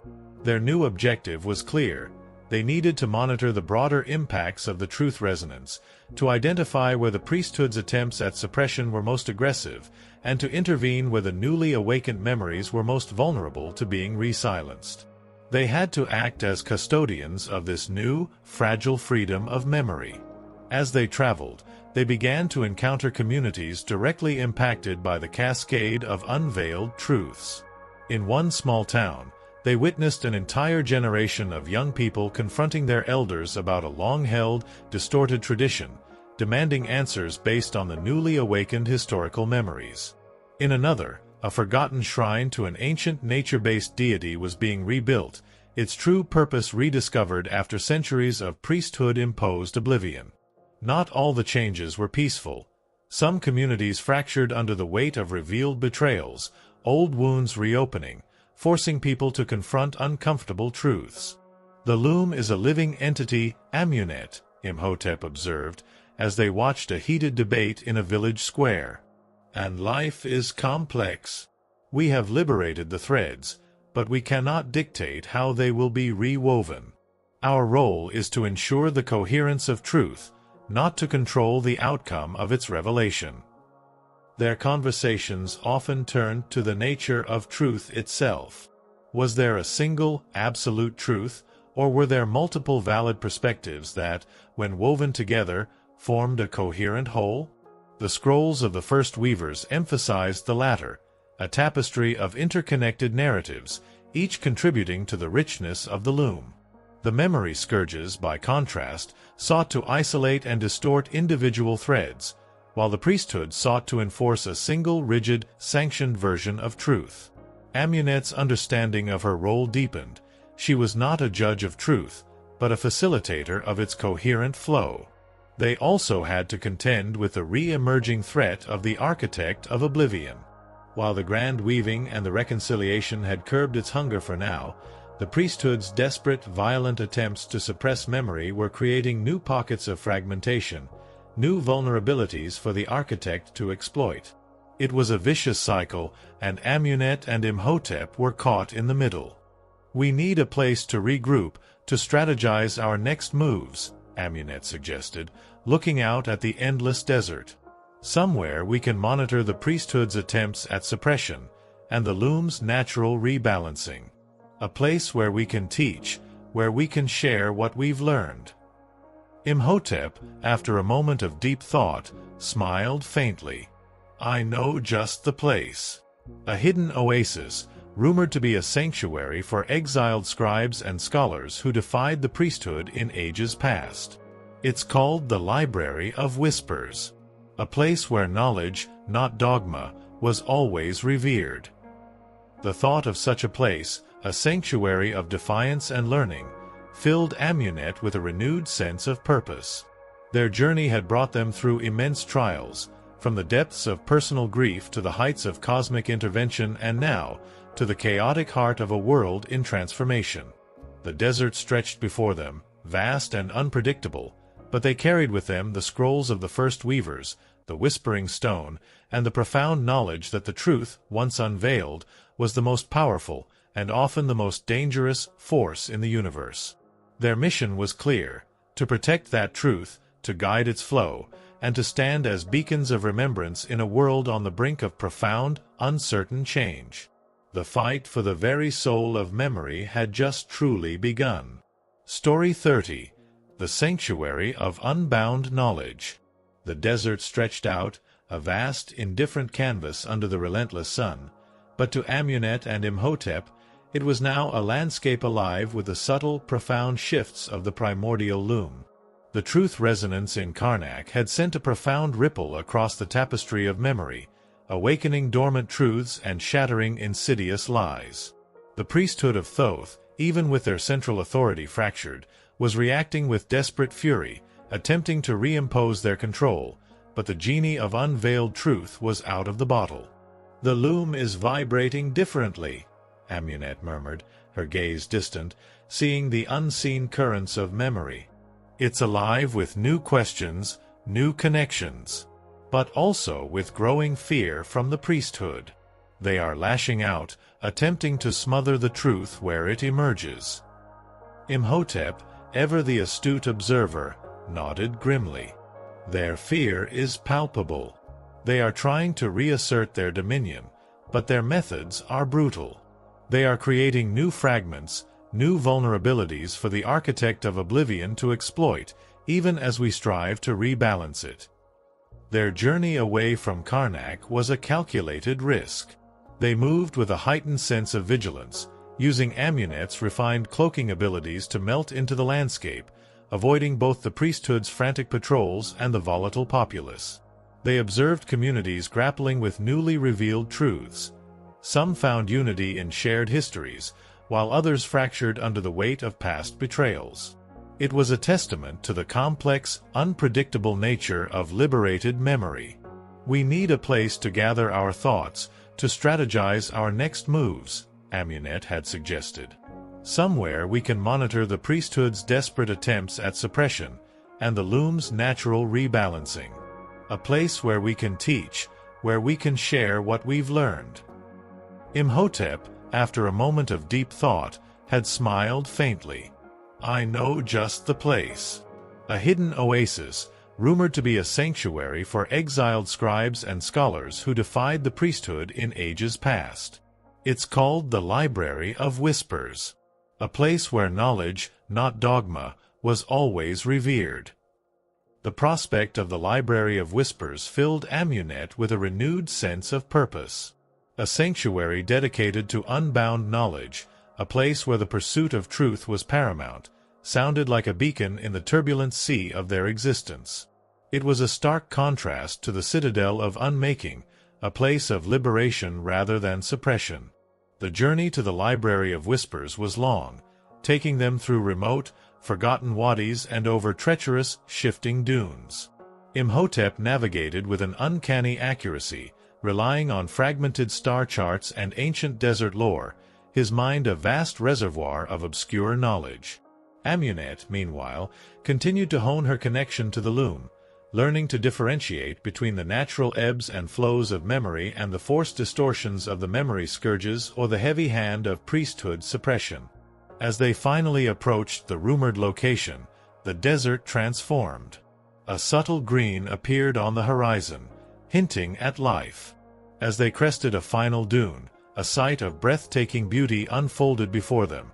A vast, verdant oasis, its crystalline waters reflecting the endless sky. And nestled amidst the lush date palms and flowering shrubs, half hidden by natural rock formations, was a sprawling complex of ancient, unadorned stone buildings. This was no grand temple or fortress, but a place of quiet, scholarly dignity. The air here hummed not with magical wards, but with the subtle, harmonious resonance of countless accumulated thoughts, ideas, and stories. They entered the Library of Whispers cautiously, their senses alert. The silence within its open courtyards and shadowed halls was not the oppressive silence of suppressed memory, but a profound quiet, the hush of deep contemplation. Sunlight streamed through open archways, illuminating countless shelves laden with scrolls, tablets, and codices. This was a true treasure trove of knowledge, uncurated by dogma, its very existence a defiance of the priesthood's control. As they ventured deeper, they discovered that the library was not entirely abandoned. A small, eclectic community still resided within its walls. Scholars with keen, discerning eyes, scribes meticulously copying ancient texts, and philosophers engaged in quiet, earnest debate. These were the true inheritors of the first weaver's spirit, living proponents of coherent memory, preserving knowledge not through control, but through understanding and dissemination. They were greeted by a woman with eyes as deep and intelligent as Imhotep's own, her face lined with the wisdom of countless hours spent in study. Her name was Hafsah, and she was the current keeper of the Library of Whispers. "Welcome, travelers," Hafsah said, her voice soft but resonant. "We have felt the tremors in the loom. We have witnessed the awakening in Karnak. We have been expecting you, weaver, and the one who carries the scrolls of the first weavers. Her gaze lingered on Imhotep's satchel. Amunet and Imhotep exchanged surprised glances. Their arrival was known. "How did you know?" Amunet asked, her cloaking momentarily forgotten in her astonishment. Hafsa smiled gently. "The loom speaks, young weaver. And here, in the Library of Whispers, we have learned to listen. Our ancient texts, the whispers of the ages, are echoes of your own first weaver's scrolls. We too believe that truth, when left free, will find its way. But we also know that freedom, when untempered, can lead to chaos, and that new threats can emerge from the shadows of newly unveiled truths." This was a revelation. Not only had they found a sanctuary, but a community that shared their fundamental beliefs, possessing knowledge that paralleled the first weaver's scrolls. The Library of Whispers was not just a hiding place, it was a nexus of shared purpose. Over the next few weeks, Amunet and Imhotep integrated into the life of the library. They shared their experiences: the cosmic rebalancing of the Architect of Oblivion by the Grand Weaving, the shattering of the Citadel of Unmaking's control, and the insidious nature of the memory scourges they had just battled in Karnak. In return, Hafsa and the scholars of the Library of Whispers revealed their own profound insights. They had been monitoring the loom for centuries, discerning its subtle shifts, preserving knowledge that the priesthood had sought to erase. They possessed ancient techniques for strengthening memory, for discerning falsehoods, and for subtly guiding the flow of information without resorting to control. They had their own methods for detecting the memory scourges, recognizing their patterns of deception and distortion. "We call it contextual coherence," Hafsa explained to Amunet one afternoon, showing her a series of intricate diagrams. "The scourges thrive on isolating a memory, stripping it of its context, and then subtly twisting its meaning. Our method is to reintegrate the memory into its wider narrative, to reveal its interconnections with other truths. When a memory is properly contextualized, it becomes immune to distortion." This was a crucial insight. Amunet's truth resonance was a powerful blast of pure truth, but contextual coherence was a more subtle, ongoing defense.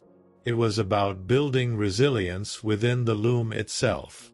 They also learned of a new, disturbing development from the scholars. The priesthood of Thoth, in their desperate attempts to reassert control, was not just trying to suppress memories. They were attempting to weaponize them.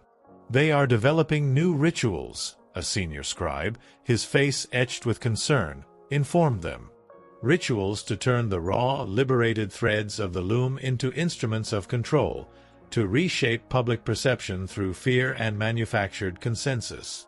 They seek to use the very freedom of memory against itself, to turn the awakened populace back into docile sheep, albeit through more subtle, psychological means than before."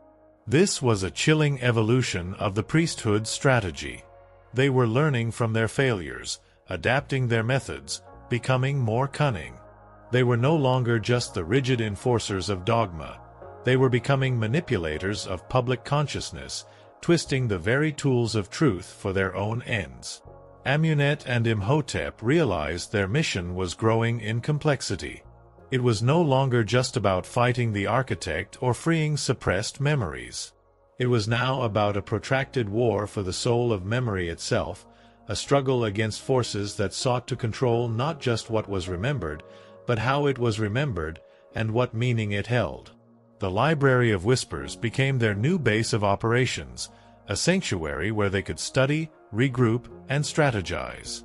It was a place of immense learning, where the scrolls of the first weavers found their true context within a living tradition of knowledge. Here, they could share their unique insights and combine them with the library's vast collection of unbound wisdom. The peace of the library was a fragile one. The world outside was spiraling into unpredictable change, driven by the cascade of unveiled truths and the priesthood's desperate countermeasures. The memory scourges still lurked, ever opportunistic, seeking new cracks in the loom. And the ultimate shadow of the architect of oblivion still hung over existence, waiting for moments of profound fragmentation to reassert its cosmic hunger. Amunet, now a true weaver and a champion of truth, understood her profound responsibility. She was no longer just a seeker, she was a guardian, a guide in a world grappling with its unveiled past and an uncertain future. The Library of Whispers was their refuge, but it was also their launching pad into the next, most perilous stage of their epic struggle, the defense of coherent memory against the forces that sought to control, corrupt, or unmake it entirely. The battle for the loom had just found its true heart and its true champions. Their journey was far from over, but now they had allies, knowledge, and a deeper understanding of the fight ahead.